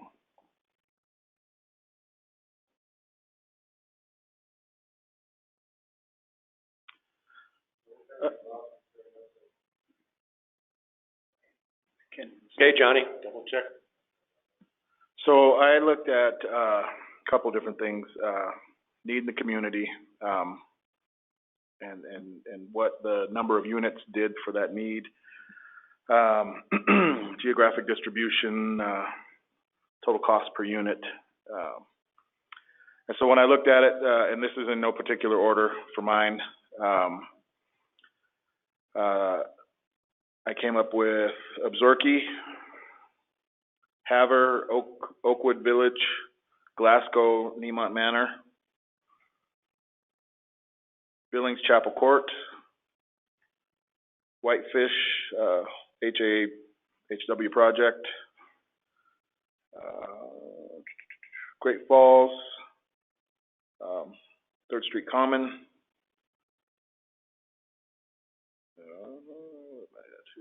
Browning, Blackfeet Homes, and Dillon, Pioneer Meadows. Okay, thank you. Somebody count my math. Now, Make sure it's that's gonna take okay. it's gonna take a little bit to, calculate those and come up with a final tally. So Bob, would you like to talk to us about acquisition rehab? I think it's a wonderful way to spend an afternoon visiting. We heard the HUD secretary announced approximately 30 days ago that they're not going to be funding, they're going to request the administration to quit funding their multifamily construction program and ask them to go to tax credits for rehab. So next year I expect all the housing authorities in the state will be here looking for rehabilitation money. So I don't know where they think all of the money's going to come from. There wasn't a project presented today that I couldn't have supported, every single one of them. And but we need to do a better job with our state and national legislators. Everybody thinks that less taxes is a great thing. They're not living in the same America I'm living in. We can spend all week talking about a wonderful tax break, but if we don't have affordable housing, we don't have communities. And people have to understand it's got to make sense. Any other board member have any general comments to make regarding today's presentations or housing credits in general? How are you doing, Bruce?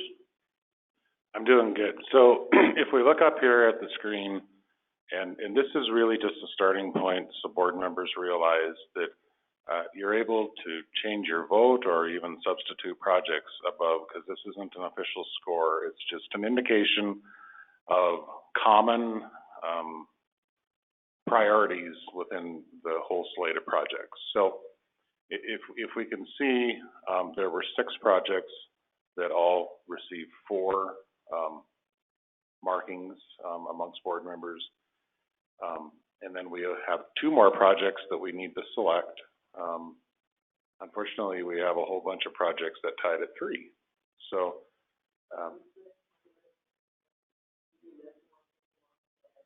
yeah, absolutely. I'll list the ones, the Absarke Homestead Lodge, Billings, Chapel Court, Whitefish Housing Authority, Missoula, Skyview 9, Browning, Blackfeet Homes, Helena, Red Alder 9. And then the projects that had all votes of 3 are Havre Oakwood, Glasgow Nemont, Havre Eagles, Stevensville Nicole, and Ronan Meadowlark. So board members, out of the projects that are shaded in the gray, we need to select 2 projects to invite to apply. And that doesn't mean you can't change the first 6 as well if you would like to. Let's just have a general discussion what we want to do before we move on to any motions.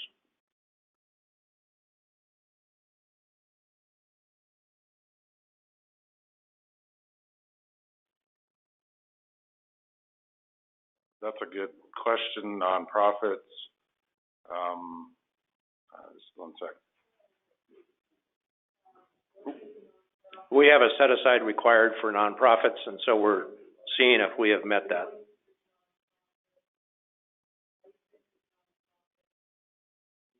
Mary, can you use the mic, please?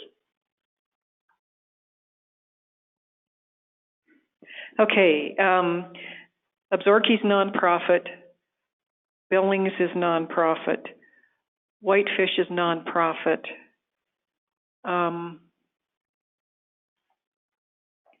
Browning is, can I keep that other spreadsheet up there, please?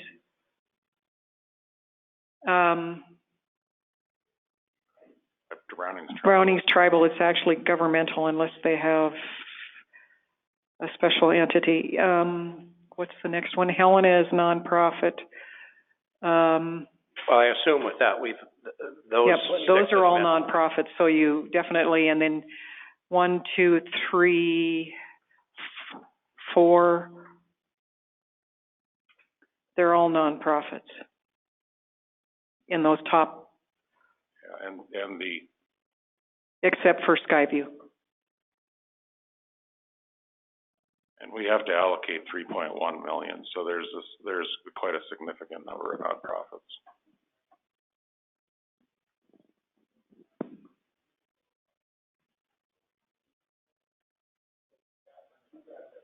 Do we have any other set-asides, rural versus urban? No, the small project set aside is a set aside, but there's no requirement that you fund it or not. You can fund it or not fund it. It's really a board discussion. It really is an opportunity to kind of pull the smaller projects out and highlight them so board members have a chance to analyze them separately.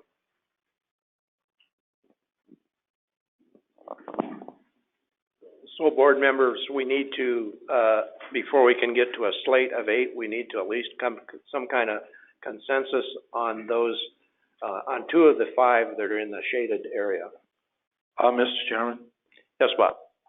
Just one thought. When I was doing my analysis on, a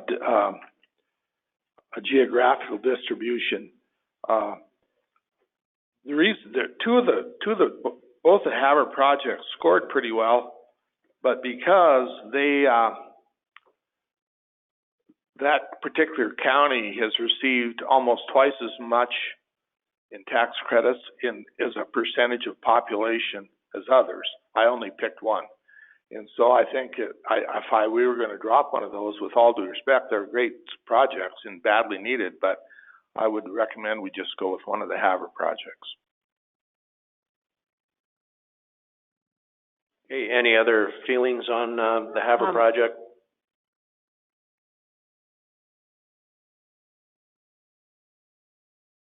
Any objections to dropping Havre project out of the list? That would be Eagles Manor. Okay, we can drop that one out.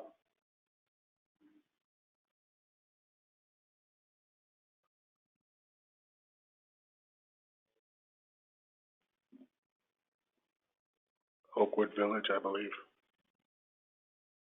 Mr. Chairman, Pat, I don't know if this is the way to do it or not, but I'm more than happy to I look at the top 6 and I didn't select Browning, but I'm more than happy that they are there. Of those that are left, I did not support Ronan, but I would happily support Ronan, and I would keep my vote with Stevensville.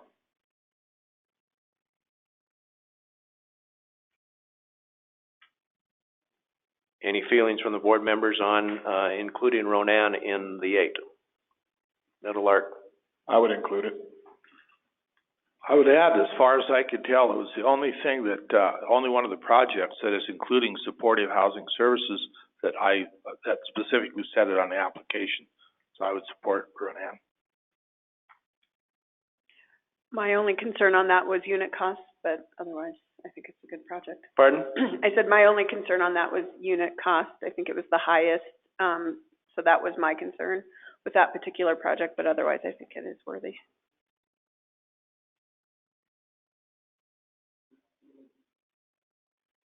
So what's left here, Bruce? Well, I just moved up Havre, Oak Ridge, and Ronan, and then we're to our 8. So, that's where we're at so far. All right, so we're to 8. I guess the next thing is that, we have a slate of 8 as our board discussion on that, on those 8 projects. We're gonna have an opportunity again to include others and delete some after we make a motion on the slate. I will just comment that I still feel that Nicole Court is a worthy applicant and should be included, but that doesn't mean that I have a suggestion for pulling one out. So I will just leave it at that. Did I misunderstand, Mr. Chairman, that Havre had been removed? But I might be wrong. I thought that's what I'd heard. I too, like Amber, am very supportive of Stevensville. I think it was the Havre Eagles that was out, Eagles Manor that was out.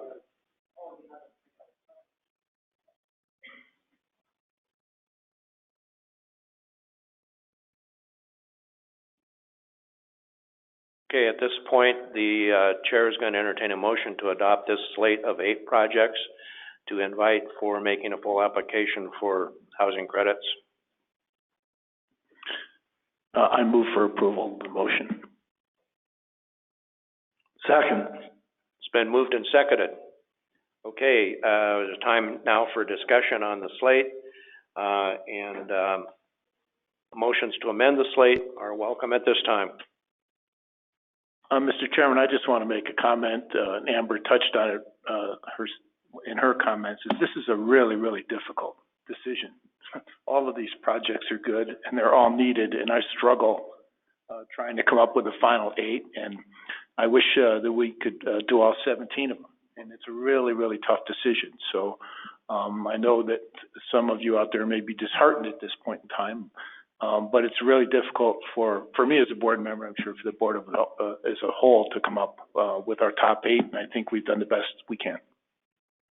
Thank you, Eric. That's very true, and the fact that we've seen some of these projects come back 2, 3, and in some cases 4 times emphasizes that. Are there any motions to the main motion? Is there any discussion by the board members on the main motion? Are there public comments on the main motion to adopt this slate of 8?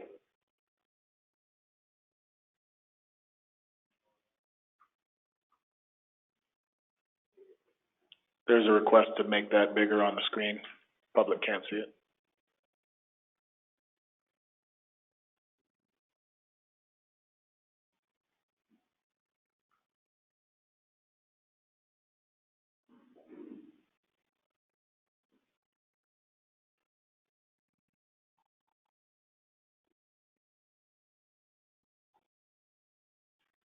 Was everybody able to see that?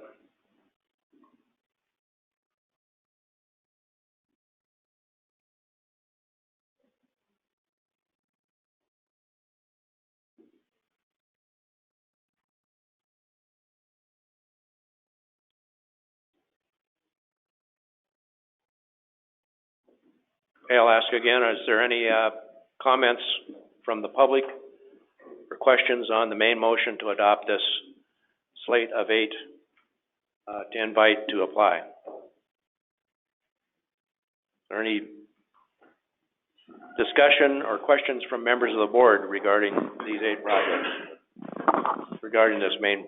I would advocate, Becky Bramberg, that you Sorry, Becky. that you would really consider Nicole Court after 5 attempts and all that great grant money. Nobody else talked about grant money that they've already got in hand for Stevensville, correct? So I would just encourage you to think hard and long on that one. It's so perfect.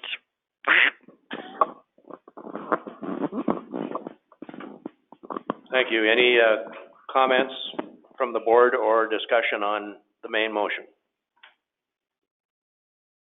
Are we limited to 8, Bruce? Yes. Thank you. All right. Hearing no further discussion, all those in favor of adopting the motion signify by saying aye. Aye. Aye. Aye. Motion carries.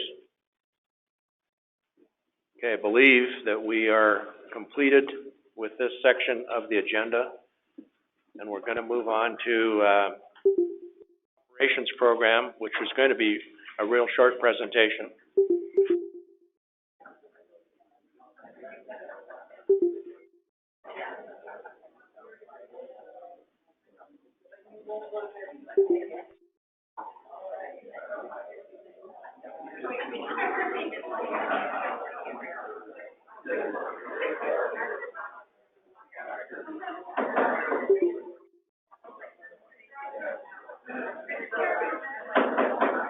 Honorable Chairman Melby, and distinguished board members, thank you. I wanted to give you a brief update for operations. First of all, our Marys are recruiting, as Mary Bear talked about. We have a tax credit compliance position, which we're recruiting for currently, and we will also have a loss mitigation position in our servicing team, which will be out this week, which we plan to fill by the 1st of July.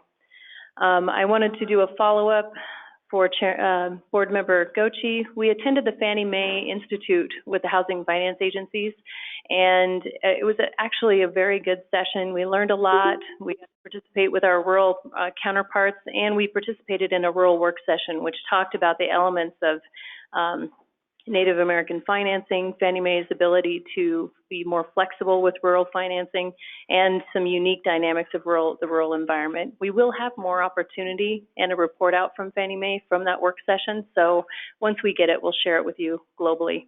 We also had Fannie Mae on site earlier this month. We did our compliance review for our application to become a seller servicer, and we are anxiously awaiting our declination or our approval. The decision is, I think, open. If in fact we are approved, then we will proceed with working with our lenders for conventional financing.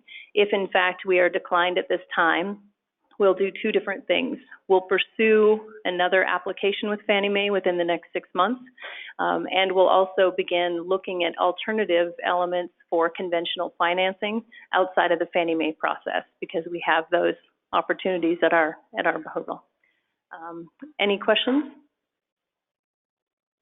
All right, thank you. Thank you, Stacy. Oh. Sure. So, in your discussions with Fannie Mae, did they identify any areas that they were uncomfortable with? As far as financing, it's really a priority issue, is what they've shared. They haven't focused a lot of time and energy in that area, and they're looking for HFA buy-in as a partnership for additional financing. You know, the way I read duty to serve, we are a poster child for that. Absolutely. So I think we need to get, you know, Senator Tester Daines involved if they in any way deny us. I think it's just, you know, that would be a tremendous boost. Fair. Okay. Thank you, Stacy. Thank you. Bruce, Executive Director report. I guess I don't really have much of a report other than we will have a board meeting in September. Currently, we're scheduled to have that, I believe, in Ronan, am I right? Or Polson, I'm sorry. Okay, thank you. I've had a couple requests today for our annual conference this fall in October. It's in Austin, Texas. So Pat and Jeanette have asked if anyone else is interested, please let me know. And I hope you guys have a great summer. Okay, with that, no further business. The chair would entertain a motion to adjourn. So moved. Second. All those in favor signify by leaving the room.